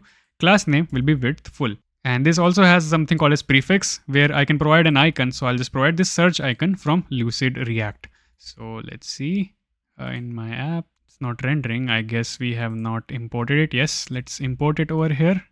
And now let's see. Yep, we have this search entries input right here. Now below this, I'll have the select for mood. So just like we have done up until now, right? We have created this mood select multiple times right now. So just the select box from Shadcn UI. So like from add component /UI, this one as well, select content, select item.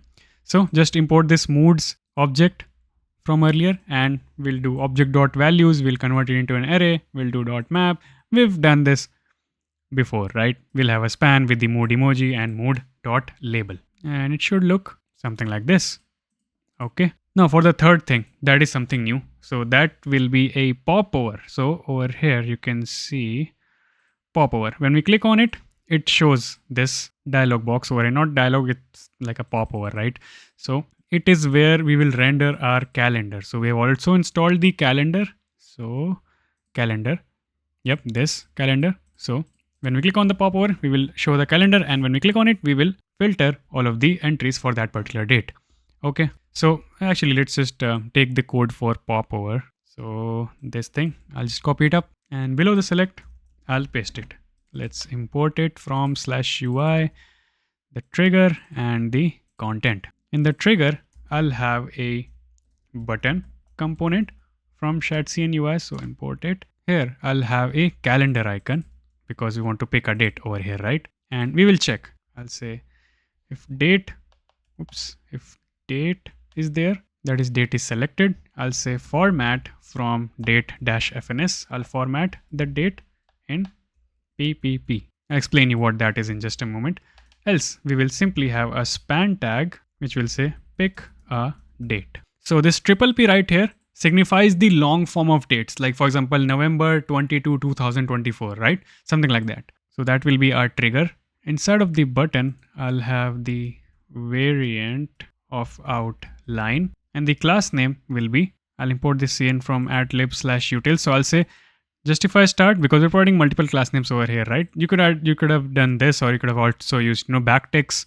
So justify start, text to be left and font to be normal. And if date is not present, then it will be in muted foreground color. Let's see how this looks currently. So if I click on it, it just shows place content for popover here, and we will place our calendar over there. So popover content, I'll say class name to be width auto, and padding is going to be 0. Oops, something like this. And instead of this, I'll render my calendar. So let's see how we can do that. Calendar, and yeah, let's take this calendar over here and paste it. Let's import it from Shadcn UI. Mode is going to be single, selected is going to be date, on select set date, and I'll say initial focus. And now you will see, if I click on it, yep, see, data is not defined. Where's data? Sorry, I've given data over here. It should be date. My bad. Now if I click on over here and select any date, yep, you can see it displays in that P format. For this popover trigger, I'm gonna say as child. Okay, so yeah, I think we are ready with all of our filters, and now we are ready to render all of my entries below it. But one more thing, I think we would need a button for clearing the filters. So I'll say over here, if there is something inside search query or selected mood or the date, if that is the case, and I'll render a button over here for clearing the filters. So I'll render a button with variant ghost and class name text orange to be 600, and on click I want to clear my filters, and this will be a very simple function. So let me show you right here. I'll just simply say clear filters will be set query empty, set selected mood empty, and set date to be null. Let's render these filtered entries first below this button. Let's just test this button first. If I select anything, yeah, we can see clear filters, and these should be in one line, right? So let's style them as well. For this div, I'll say class name flex1 min w2 200 pixels. So for this input, but for all of those three, I'll say display flex, flex wrap, and gap to be 4. And let's wrap them inside of a fragment. And I'll take the fragment over here to the bottom. Yep, that's better, because we want to render all of the entries after this div. So now I'll say div, and I'll say showing filtered entries dot length of entries dot length entries. So it will show these many entries out of this after filtering. And the class name will be text small and text gray to be 500. So let's see, showing 2 out of 2 entries. Obviously our filters won't work right now because we are not filtering our entries currently. So because we want to just render all of the entries first, then I'll show you how you can render it. So first of all, over here, I'm going to say filtered entries dot length is equals to 0. Then I'll simply say no entries found, else I will display a div over here with each and every entry.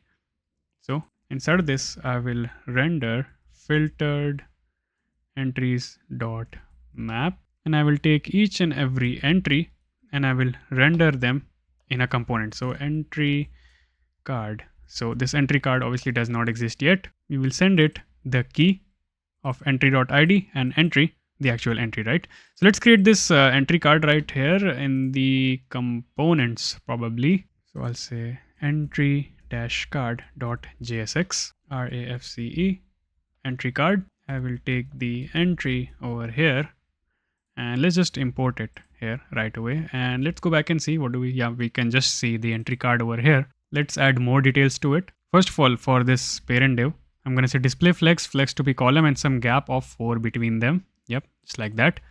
And now for each and every entry card, I'll have a link tag wrapping it and say href to be /journal and / whatever the entry ID is. Okay. Inside of it, I'll have a card component. So card, and have a card content inside of it as well.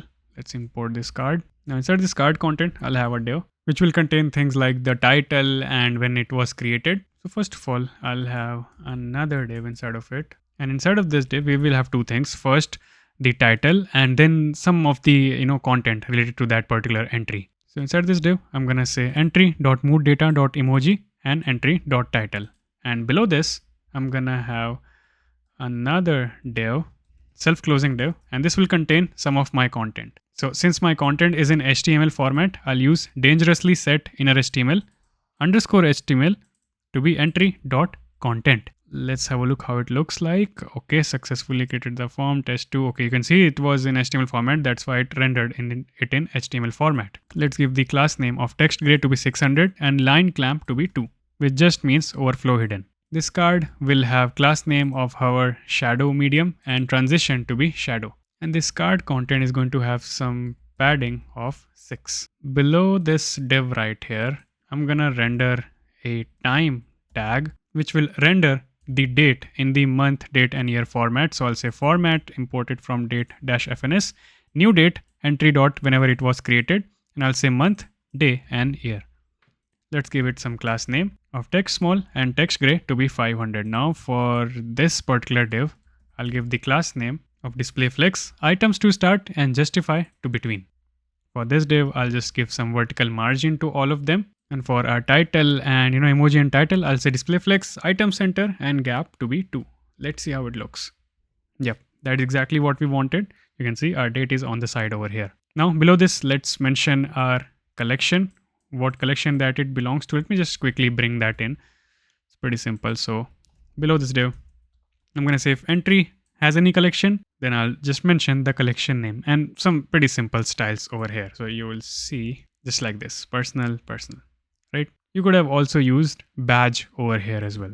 So great, let's go back to our journal filters, and inside of use effect, I'm going to write the logic like when we want to filter our component. So use effect, whenever our filters change or if the entry changes. So over here in the dependencies, I'll say entries, search queries, selected mood, date. If any of these changes, I'm gonna make change to my filtered entries. First of all, let's make a shallow copy of this. So let filtered equals entries, and first one for the search. So I'll say if search query has something inside of it, I'll say const query equals search query to lowercase. I'll convert it to lowercase and I'll say filtered dot filter, and I'll check if the current entry dot title includes this, or if current entry dot content includes this query, then it will filter the queries. Then further, if there's any mood applied, so we will apply the mood filter. If selected mood is there, I'll say filtered dot filter, and I'll check entry dot mood. If it's equals to selected mood, then I'll filter it. Pretty simple stuff. And same for my date filter as well. If filtered equals filter dot filter, I'll use this is same day from date-fns. It will check to see if the both dates are same or not. So new date for entry dot created date and the selected date. And then in the end, I'll say set filtered entries to be filtered, just like this. And yeah, this should make it work now. Let's see. Use effect is not defined. Okay, let's import use effect and see again. If I type first, yep, this is working fine. If I say, I don't know, proud, yep, we can see that. Let's clear the filter. If we pick a date, 20th, no found. Okay, 21. Yep, for 21 we are rendering this. Okay, let's clear the filters. Awesome. By the way, there can be a situation here where, we have a lot of journals inside of one single collection. So you might have to implement things like pagination, which is also a very important interview question as well. So I've actually created a completely separate video on pagination. I would highly recommend you guys to watch that video. Click the link in the description down below and watch that video after you're done watching with this tutorial, and try to implement that pagination. I have discussed two types of pagination in that video, how you can do it backend driven and front end driven. Front end driven, it's pretty easy. For backend driven, let me show you. You have to make changes inside of your API, and I've given some helping points to you as well. And so if you go to actions inside the journal.js in this my GitHub repository, we have this get journal entries action that we created, right? So I have added these tags for you so that you can make these filters as backend driven, and you can add pagination as well, like this page 1 limit 10.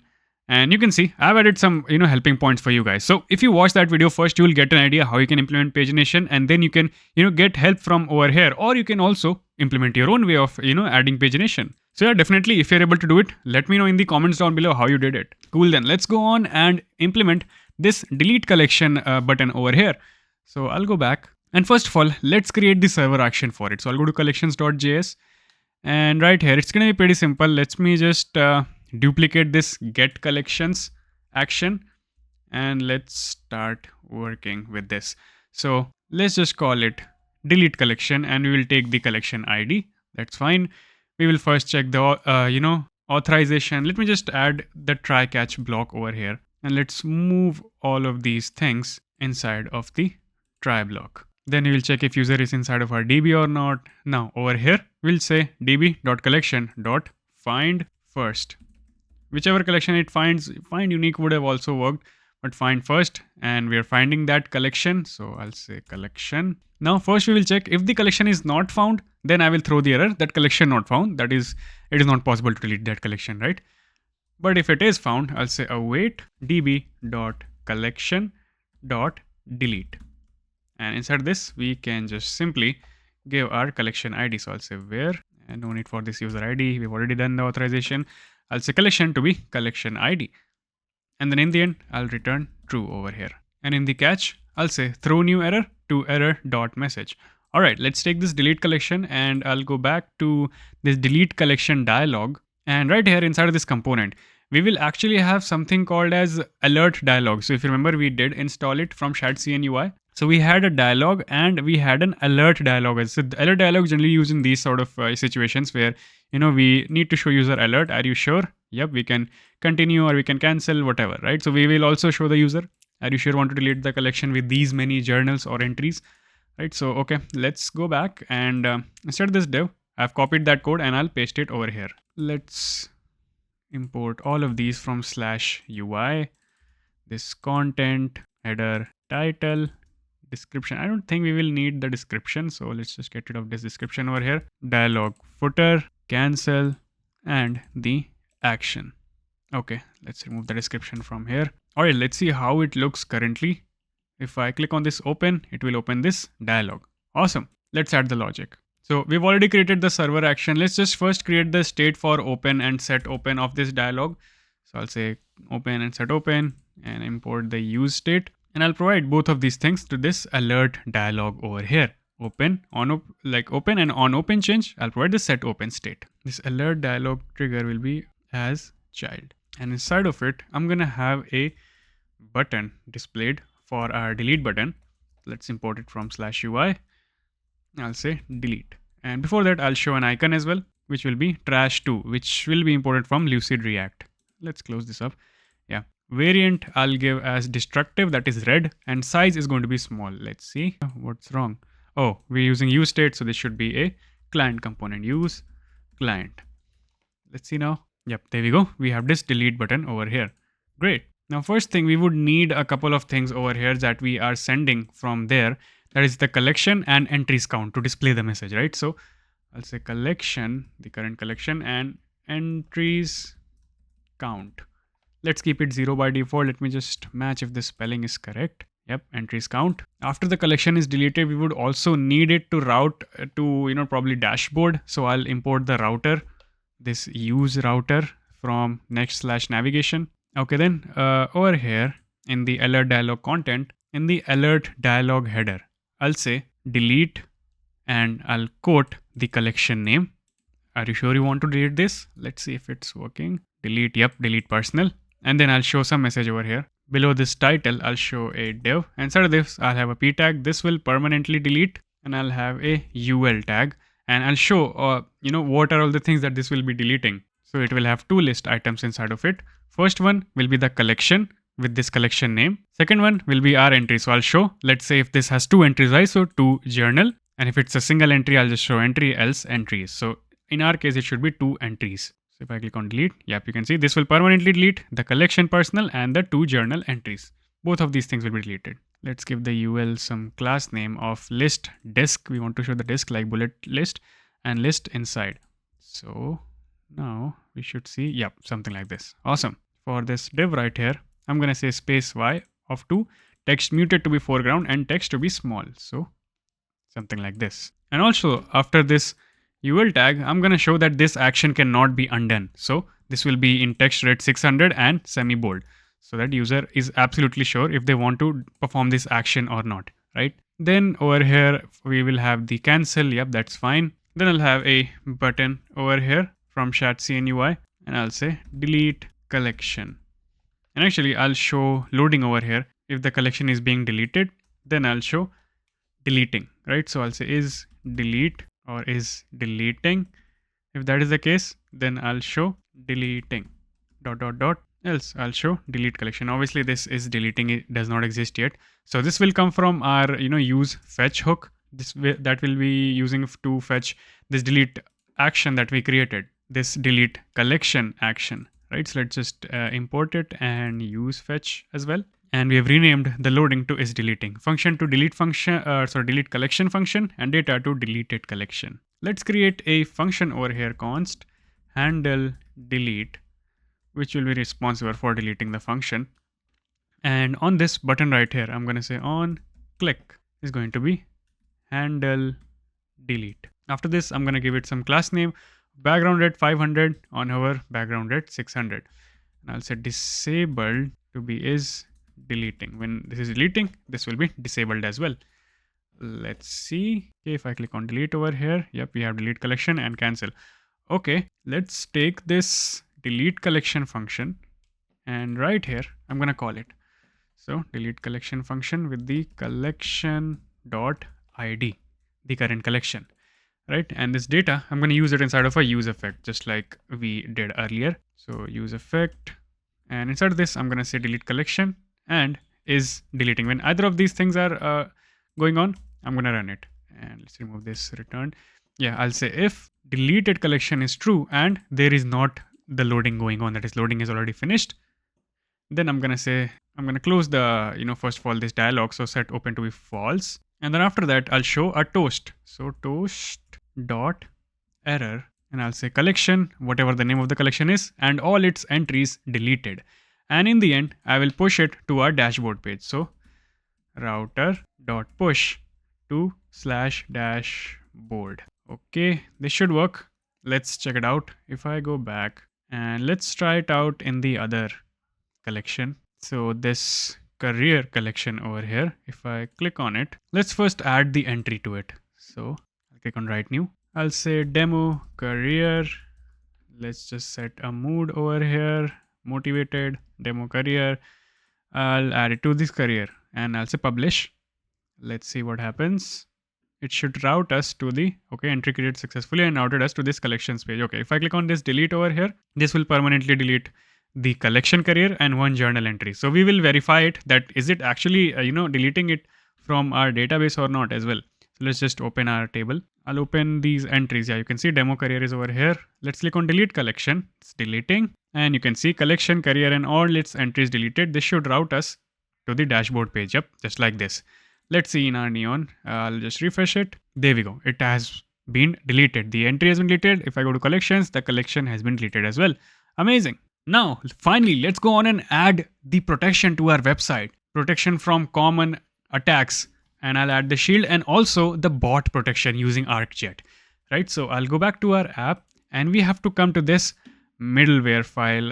Where is it? Yep, middleware.js. And right below this, I'm going to say const aj equals ArcJet.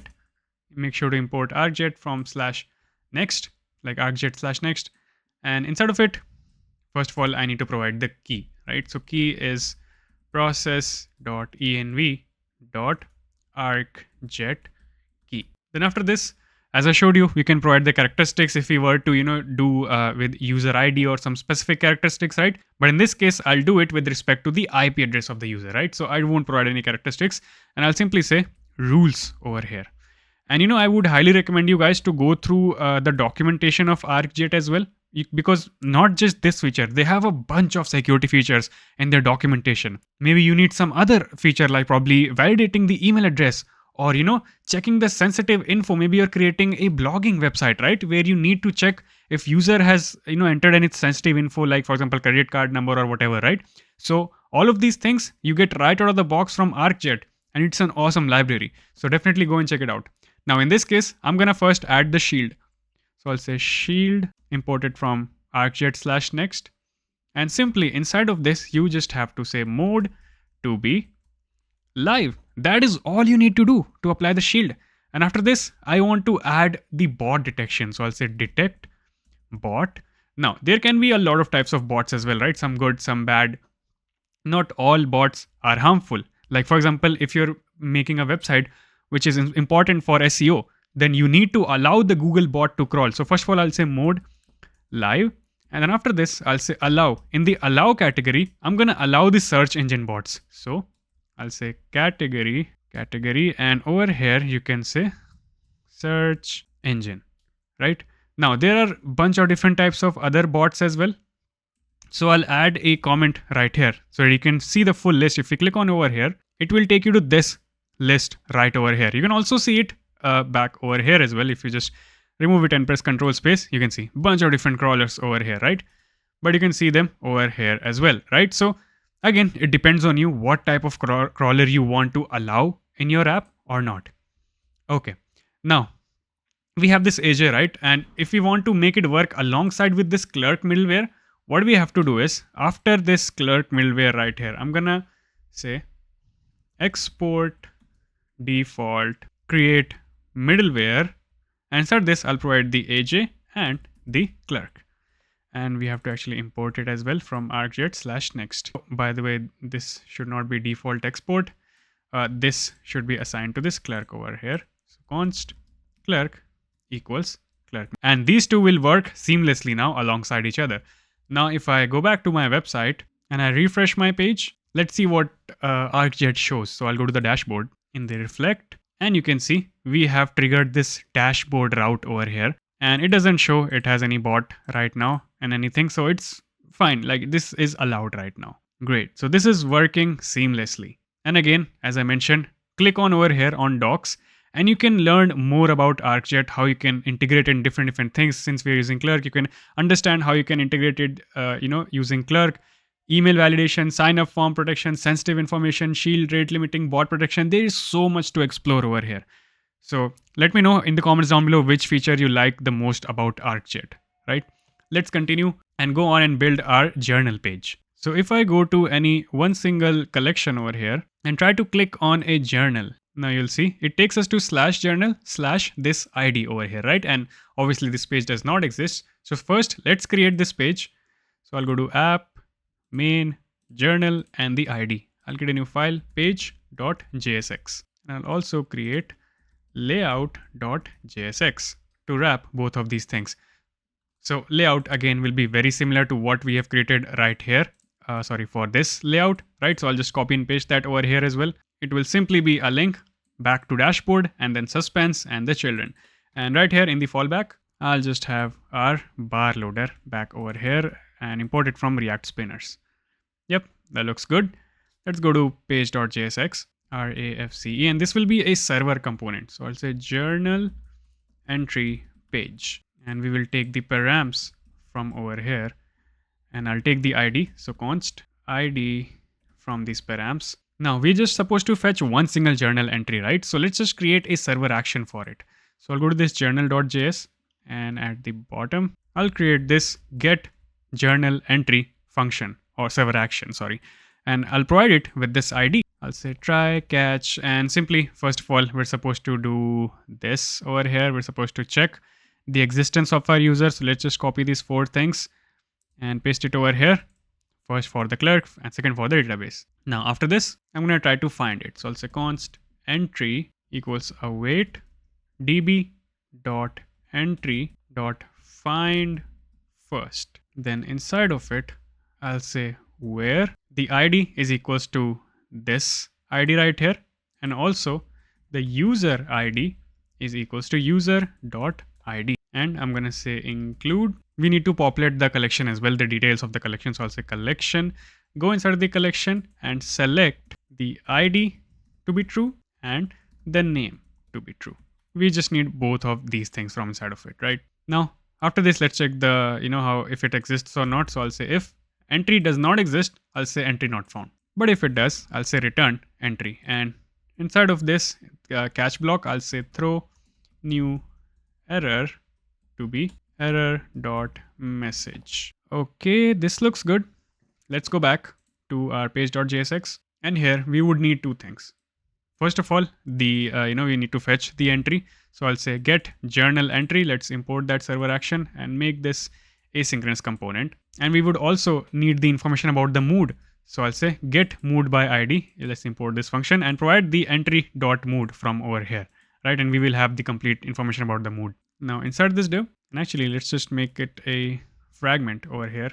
And now, first of all, in the header, I will display the image that was generated by the Pixabay. So I'll say entry.mood image URL. If that is present inside of it, then I'll have a div. Inside this, I'll have the image tag from next/image, and I'll simply provide the src entry.mood image URL. Alt tag, class name will be object contain. We will fill the div with this image, and I'll say this is priority image. As for this div, I'll give the class name of relative. Height is going to be 48 and medium screens height is going to be 64 and width is going to be full. Let's see how it looks like. So I'll go back. Okay, it gives us error that hostname pixabay.com is not configured. Okay, so since we are using a third-party image, right, we have to add, we have to tell Next.js that we are supposed to use it inside of it. So what we have to do, we have to go inside of this next config.mjs, and inside this configuration, I'm gonna say inside of the images, I'll define the remote patterns of the images that we are going to be using. The protocol is HTTPS for both of these. Hostname can be either pixabay.com or cdn.pixabay.com. Now it should work. Let's go back and try to refresh our page. There we go. You can see this image right here. If you want, you can fill with this image as well. Like over here, instead of object contain, you can say probably object fill. So it will fill this whole thing just like oh, not this doesn't look good. I think I'll just say object cover, sorry, not fill. Now it should look something like this. Yeah, I think that's a little bit better. Probably we can increase the height a little bit. Oh, it's MG. It should be MD. That's why it was not in a proper height. Yeah, now it looks much better. So it's like it depends on you. If you want to keep object cover, you can keep that, else object contain. All right, so after this, let's render our actual journal content and the title.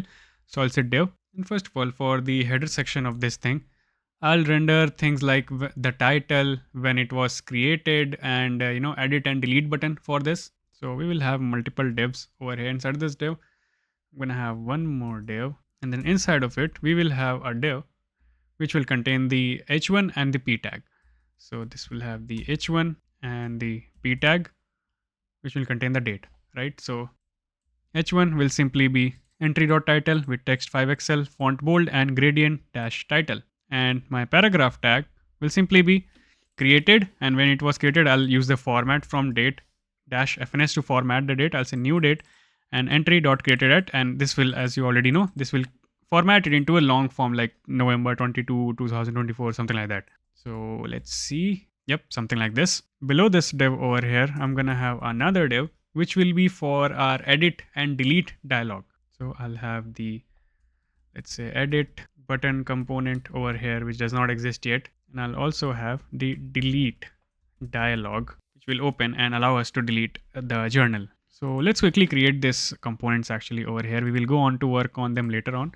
I'll say components edit button dot JSX, and let's just say RAFCE edit button, and this will just take the ID of that entry. So I'll say entry ID, sorry, inside the curly braces, and let's just copy and paste it over here, and this will be delete dialog.jsx, and here I'll simply just change this to delete dialog, and this will also just contain the entry. Okay, let's just close both of these things, and I'll just import them for now just like this, and just provide them entry ID to be ID of this entry, and similar for this one as well. Class name will be displayFlex, items to be center, and gap to be 2.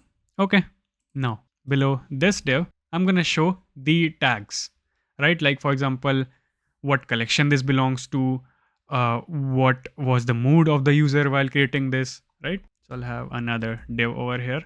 First of all, I'll check if it's inside of any collection or not. So entry dot collection, if this is true, then inside of it I'll show a link tag. Let's import from next slash link, and it will have this href, which will say slash collection slash entry dot collection dot id. So as it takes us to that particular collection when we click on it.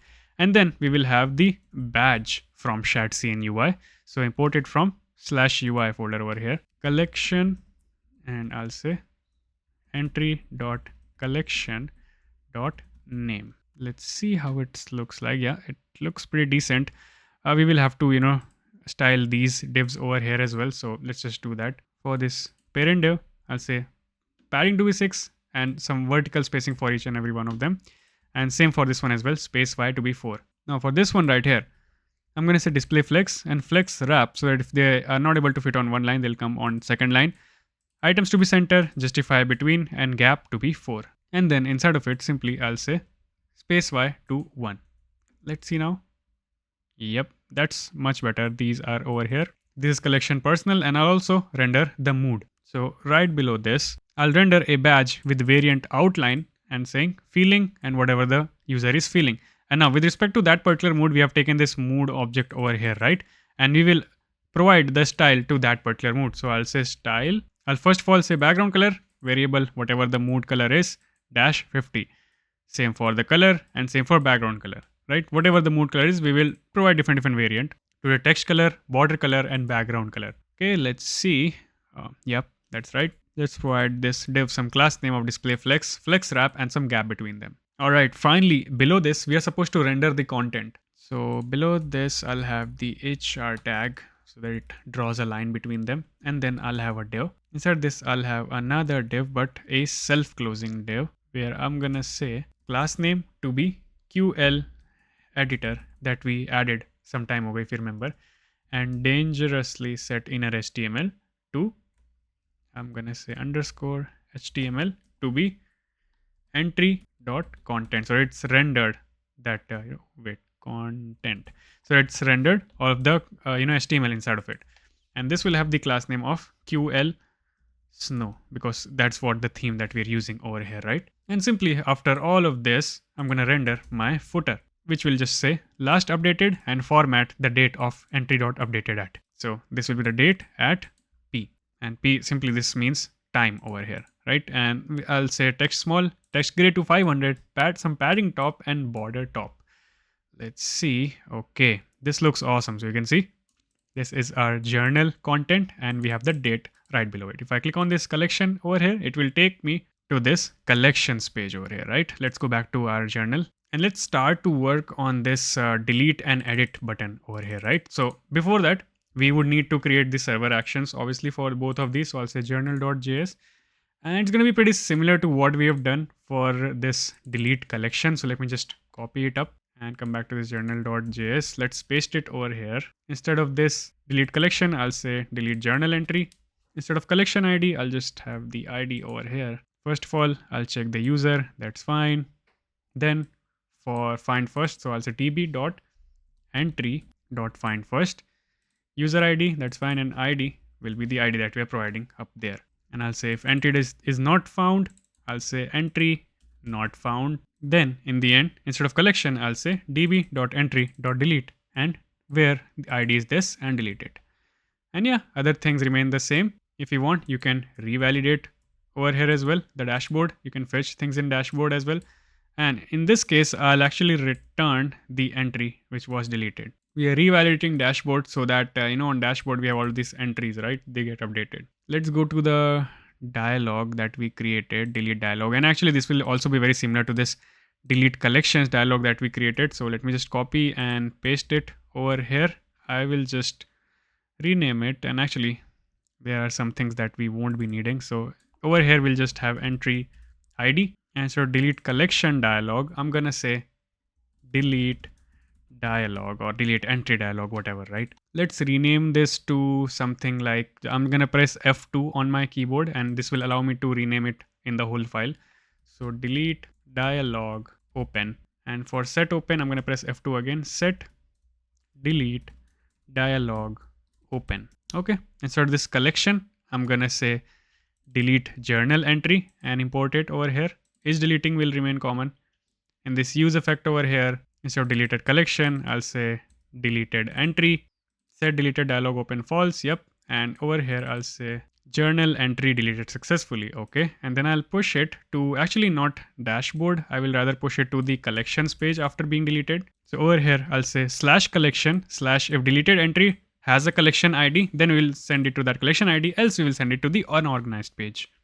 Okay. Instead of this deleted collection, I'll say deleted entry. Instead of this delete collection function, I'll say delete entry function and I'll provide the entry ID over here that's coming from the props. What else? After this is fine. Delete. All of this is fine. And over here, we'll make some changes. This is going to be very simple. I'll just simply say, are you sure?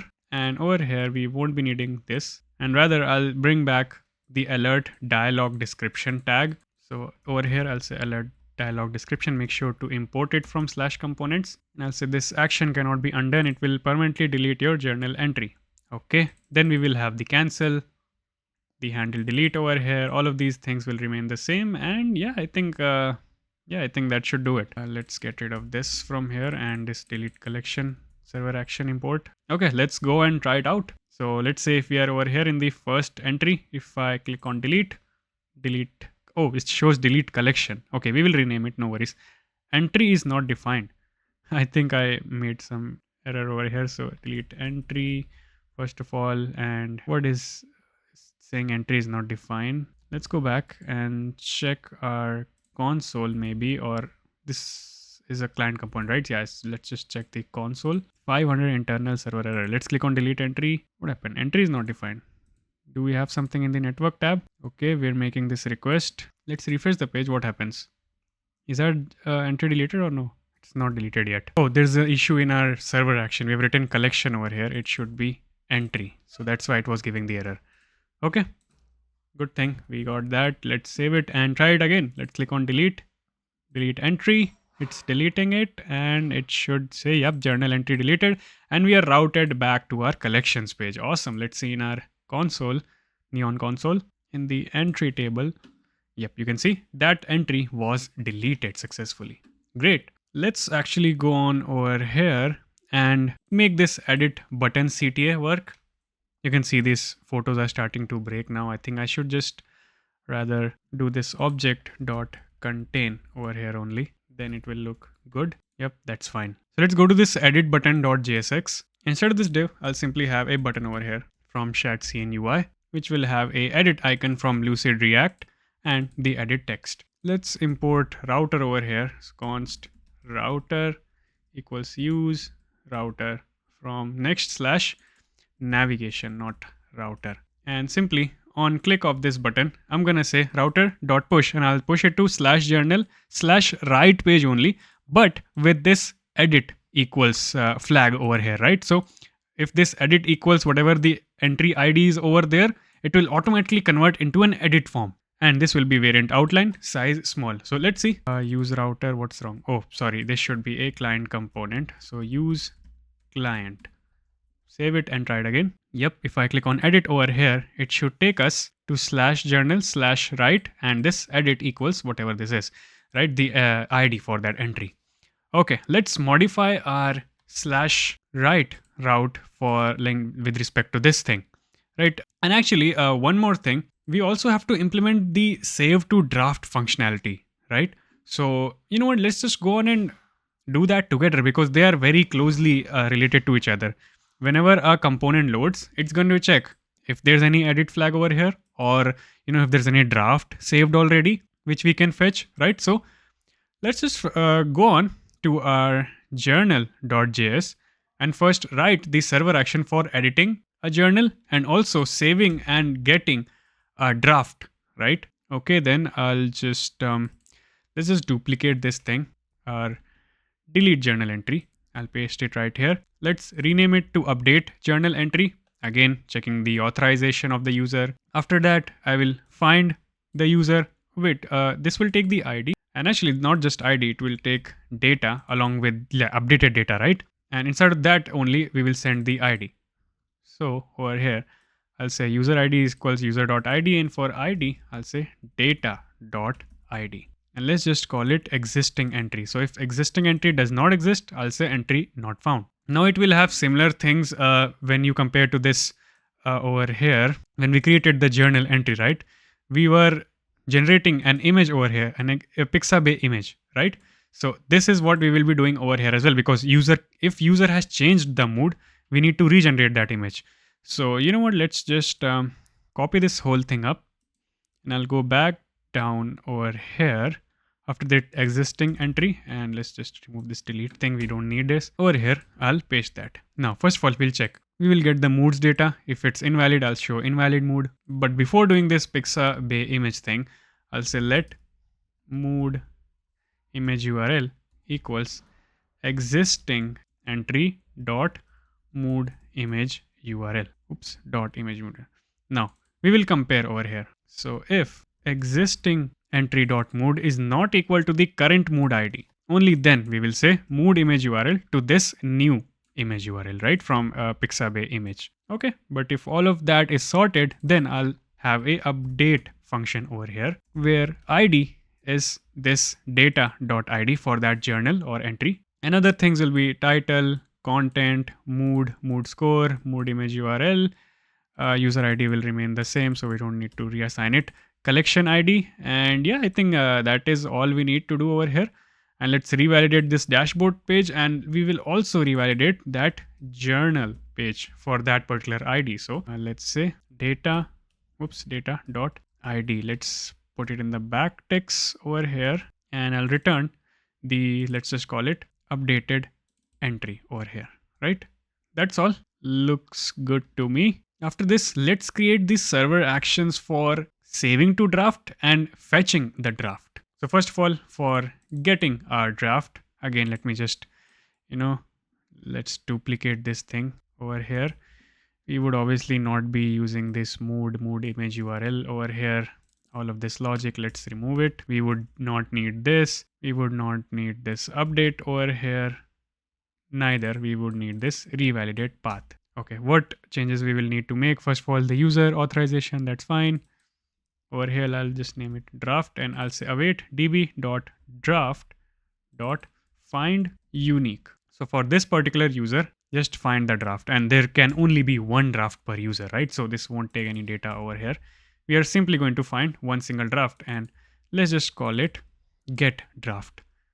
And as soon as we get the draft, I'll just return success to true, and data will be the draft. In the catch, I'm going to say success to false and error to error dot message. All right, let's save the data to our draft now. So let's just copy and paste it again over here. And instead of this get draft, I'll say save draft. The user authorization, that's fine. After this, I'll say const draft equals await db.draft.upsert.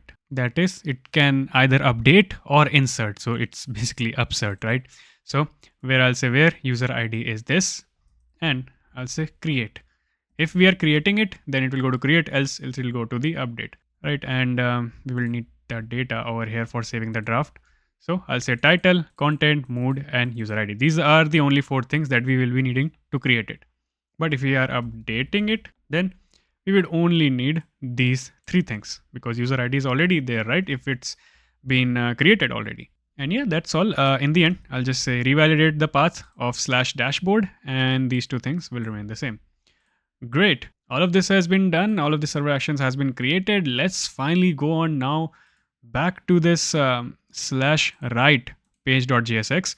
And right here, we will make the necessary changes to incorporate the edit and draft functionality. All right. So first of all, we need to get the edit ID, right? That is present in our URL. So for that, we will use something called as use search params hook from next/navigation. And then I will take out that ID. So I'll say const edit ID equals search params dot get this edit. The edit is the name of the search param, right? Then I will also, with respect to that, have a state over here, which will be true or false if the edit is true or false, right? Now we would also need to fetch the journal, right? If it's in edit mode, we would need to get the data which is already there. So let's just have this get journal entry server action that we created earlier, and I'll rename the entry loading to entry loading, data to existing entry, and function to fetch entry. Okay, we will use this later on. Don't worry about it right now. For getting our draft, we would need that where is it? This get draft server action that we created, right? So let's just write that over here as well right away.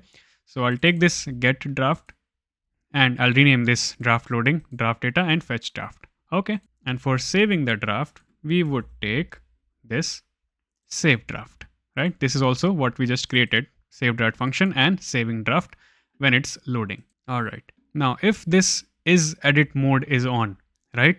Then instead of this create journal entry, I want to put over here this update journal. So update journal, we have not imported that yet, right? So I'll just say is edit mode on, then I'll import update journal entry server action that we had created earlier. Okay, right now it's false, obviously. But what we will do, we will have this use effect. We have this use effect over here, right? Fetch collections. Right below this, when our component is loaded, I'm going to check if edit ID is there, right? This edit ID that we took from search param. If this is there, then I'm going to say set edit mode to true and I'll fetch the entry. So I'll say fetch entry over here. Yep, that's fine. Else I'll just say this should be false. So I'll just take this and say false and I'll fetch my draft because we, if it's, write new and the entry mode is, the edit mode is not on, then I'll fetch the draft for that particular write new page, right? If there is no draft, then no worries, it won't be fetched. And every time the edit ID changes, we will run this. Okay, now we would need another use effect over here to set the default data to our, forms and stuff. So I'll have use effect and this will run whenever my draft data changes, this draft data changes, or this is edit mode changes, or this existing entry changes. Okay, let's just end the dependencies. I'm going to say draft data is edit mode and existing entry. Okay, now inside of it, I'll first check for the edit mode. So I'll say if edit mode is on and existing entry is there, both of these things are there, then I'll assign it to my form. We are using this React hook form over here, right? We would need something called as reset over here, and it will reset the form with some values. So over here, I'll say reset. Inside of this, so we have all of this data over here, right, in the existing entry when we are fetching it. So I'll say existing entry.title, .content, .mood, and .collection ID. It will set all of these things right away inside of our form. But if that is not the case, then we will handle our draft. So I'll say else if draft data.success, it has been loaded, and draft data has some data inside of it, then inside of it, I'm going to reset my form with the draft data. So I'll reset draft data.title, .content, mood, and collection ID will be empty by default, right? We don't need it in the draft. Else, simply, we would reset it with all of these empty values. That is all we need to do. Okay.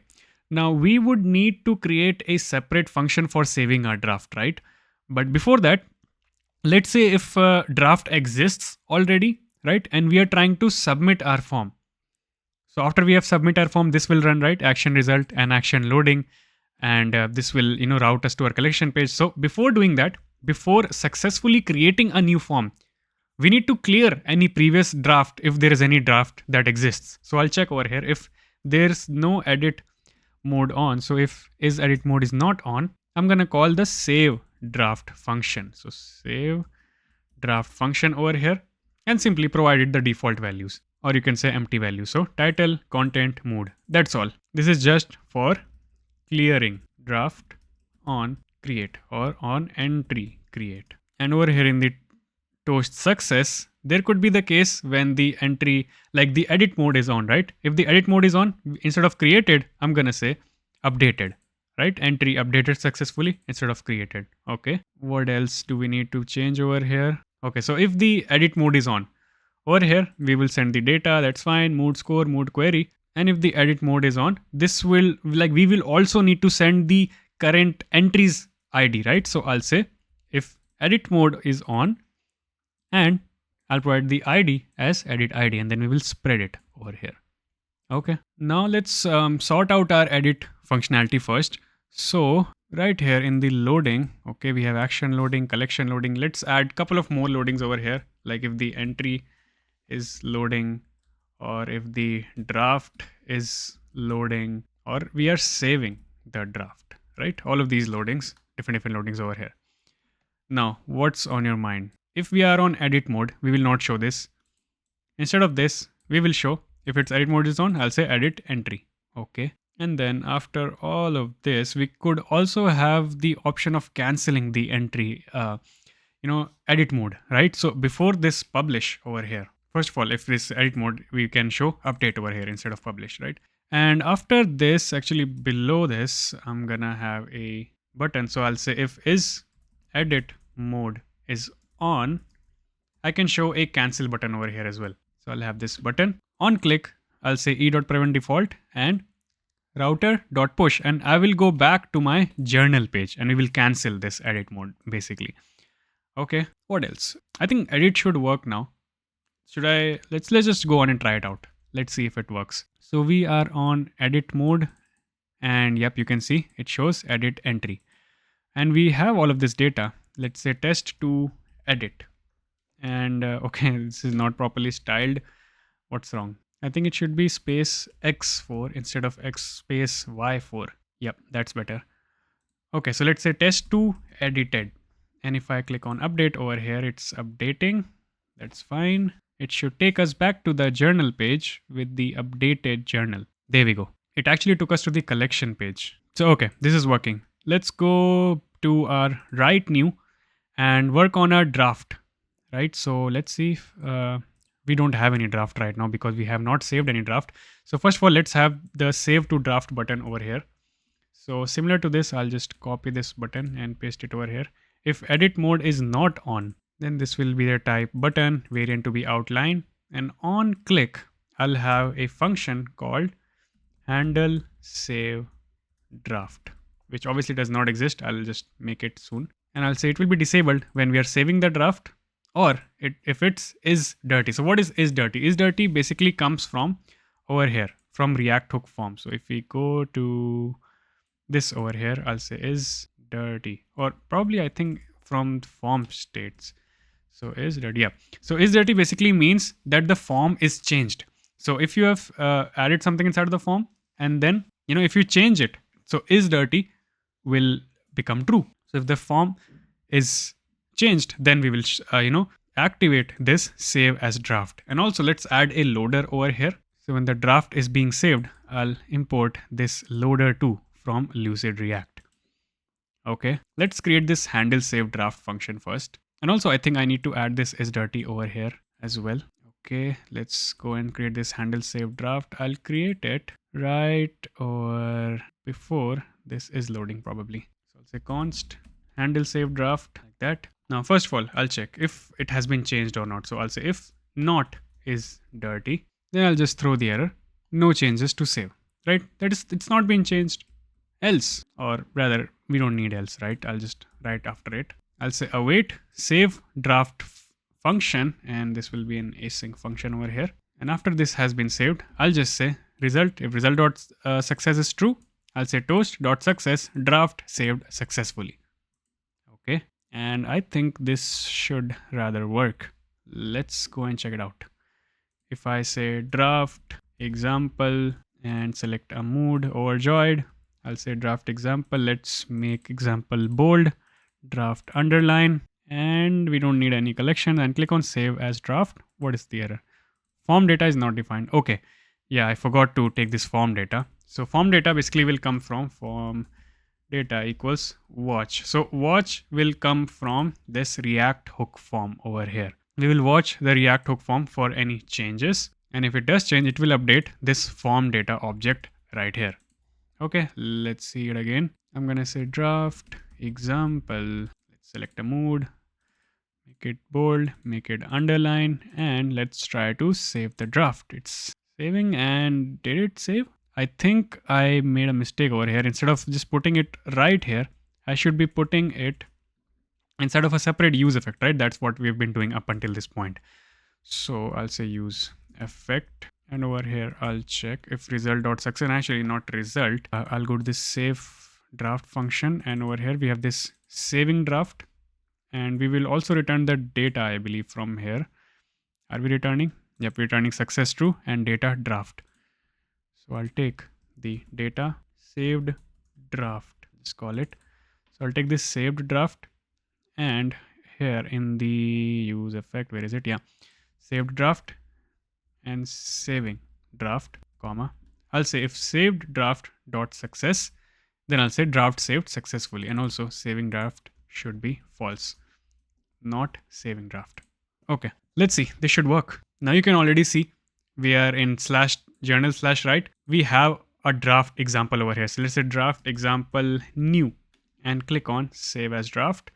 It should give us a toast. Yep, draft saved successfully. If I refresh the page now, we should see the exact same thing right over here. Let's see, it's being populated. Yep, awesome. We have successfully created our save to draft functionality. And with this, we have created our journal app. Congratulations. I would highly encourage you guys to post this project on LinkedIn. Don't forget to tag me so that I can repost and, make your post reach to more people. But regardless if you want to tag me or not, if you post an amazing SaaS app like this, recruiters will see it, and who knows, maybe they will reach out to you for a job offer. So it's always good to post your personal projects, and yeah, things like these mood analytics will definitely impress your recruiters. And I have actually one more homework for you guys. You can add the drag and drop over here, like not drag and drop. I mean, to organize these, you can probably grab it and put it right here, something like that. And for that, I've created a video on this drag and drop functionality as well. So you can go and watch this sticky notes video, right? All right. So now that we have successfully created our app, now it's time to go on and deploy it. And if you have made up until this point, hit that like button right now as hard as you can. Let's go. Let's click on this package.json over here, and I'll go to my scripts right here, and I'll add a new script called post install. Inside this, I will say Prisma generate, so that it can generate all of the models and SQL queries after the deployment, right? So cool. Now we need to push all of this code onto a GitHub repository. So let's go on and create our GitHub repo. Here we are inside of our GitHub. Let's click on new over here, and let's name our repository reflect. Now this is a temporary repository which I will delete after this video. If you want to refer to the original repository, the link to that is in the description. Let's make it public. Okay, create repository. And first of all, we will go on and initialize our Git repo. So let's open the terminal, and I'll say git init. After this, I'll take this git remote add origin, and I will add it to this terminal so that it connects our Git repo to our VS Code. So now all we have to do is I'll say git add dot and press enter, and it will stage all of these changes. Now I'll say git commit -m, and let's just say preparing for deployment and press enter. Okay, now I'll say git push origin master, and now you'll see it will push the complete code inside of git repo over here, and there we go. Our code is right here successfully.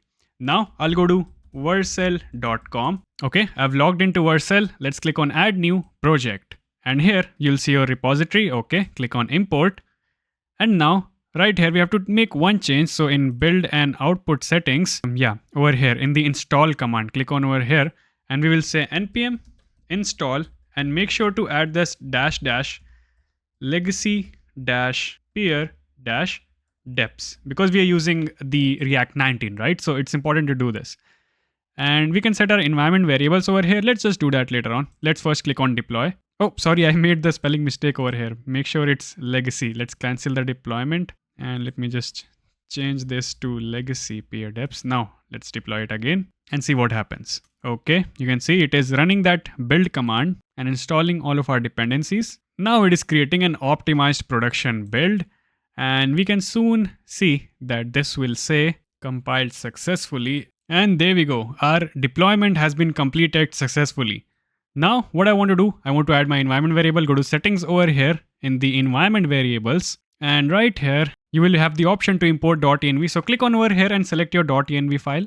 Or what I'll do, I'll just take this .env file and drag and drop it right here. You can see all of these have been added right here. Okay, let's click on save. Environment variables added. We can go on to domains over here. And you can see I've clicked on edit and provided it like get reflect or something like that, So now let's see if I click on over here, our app is loading successfully. Amazing.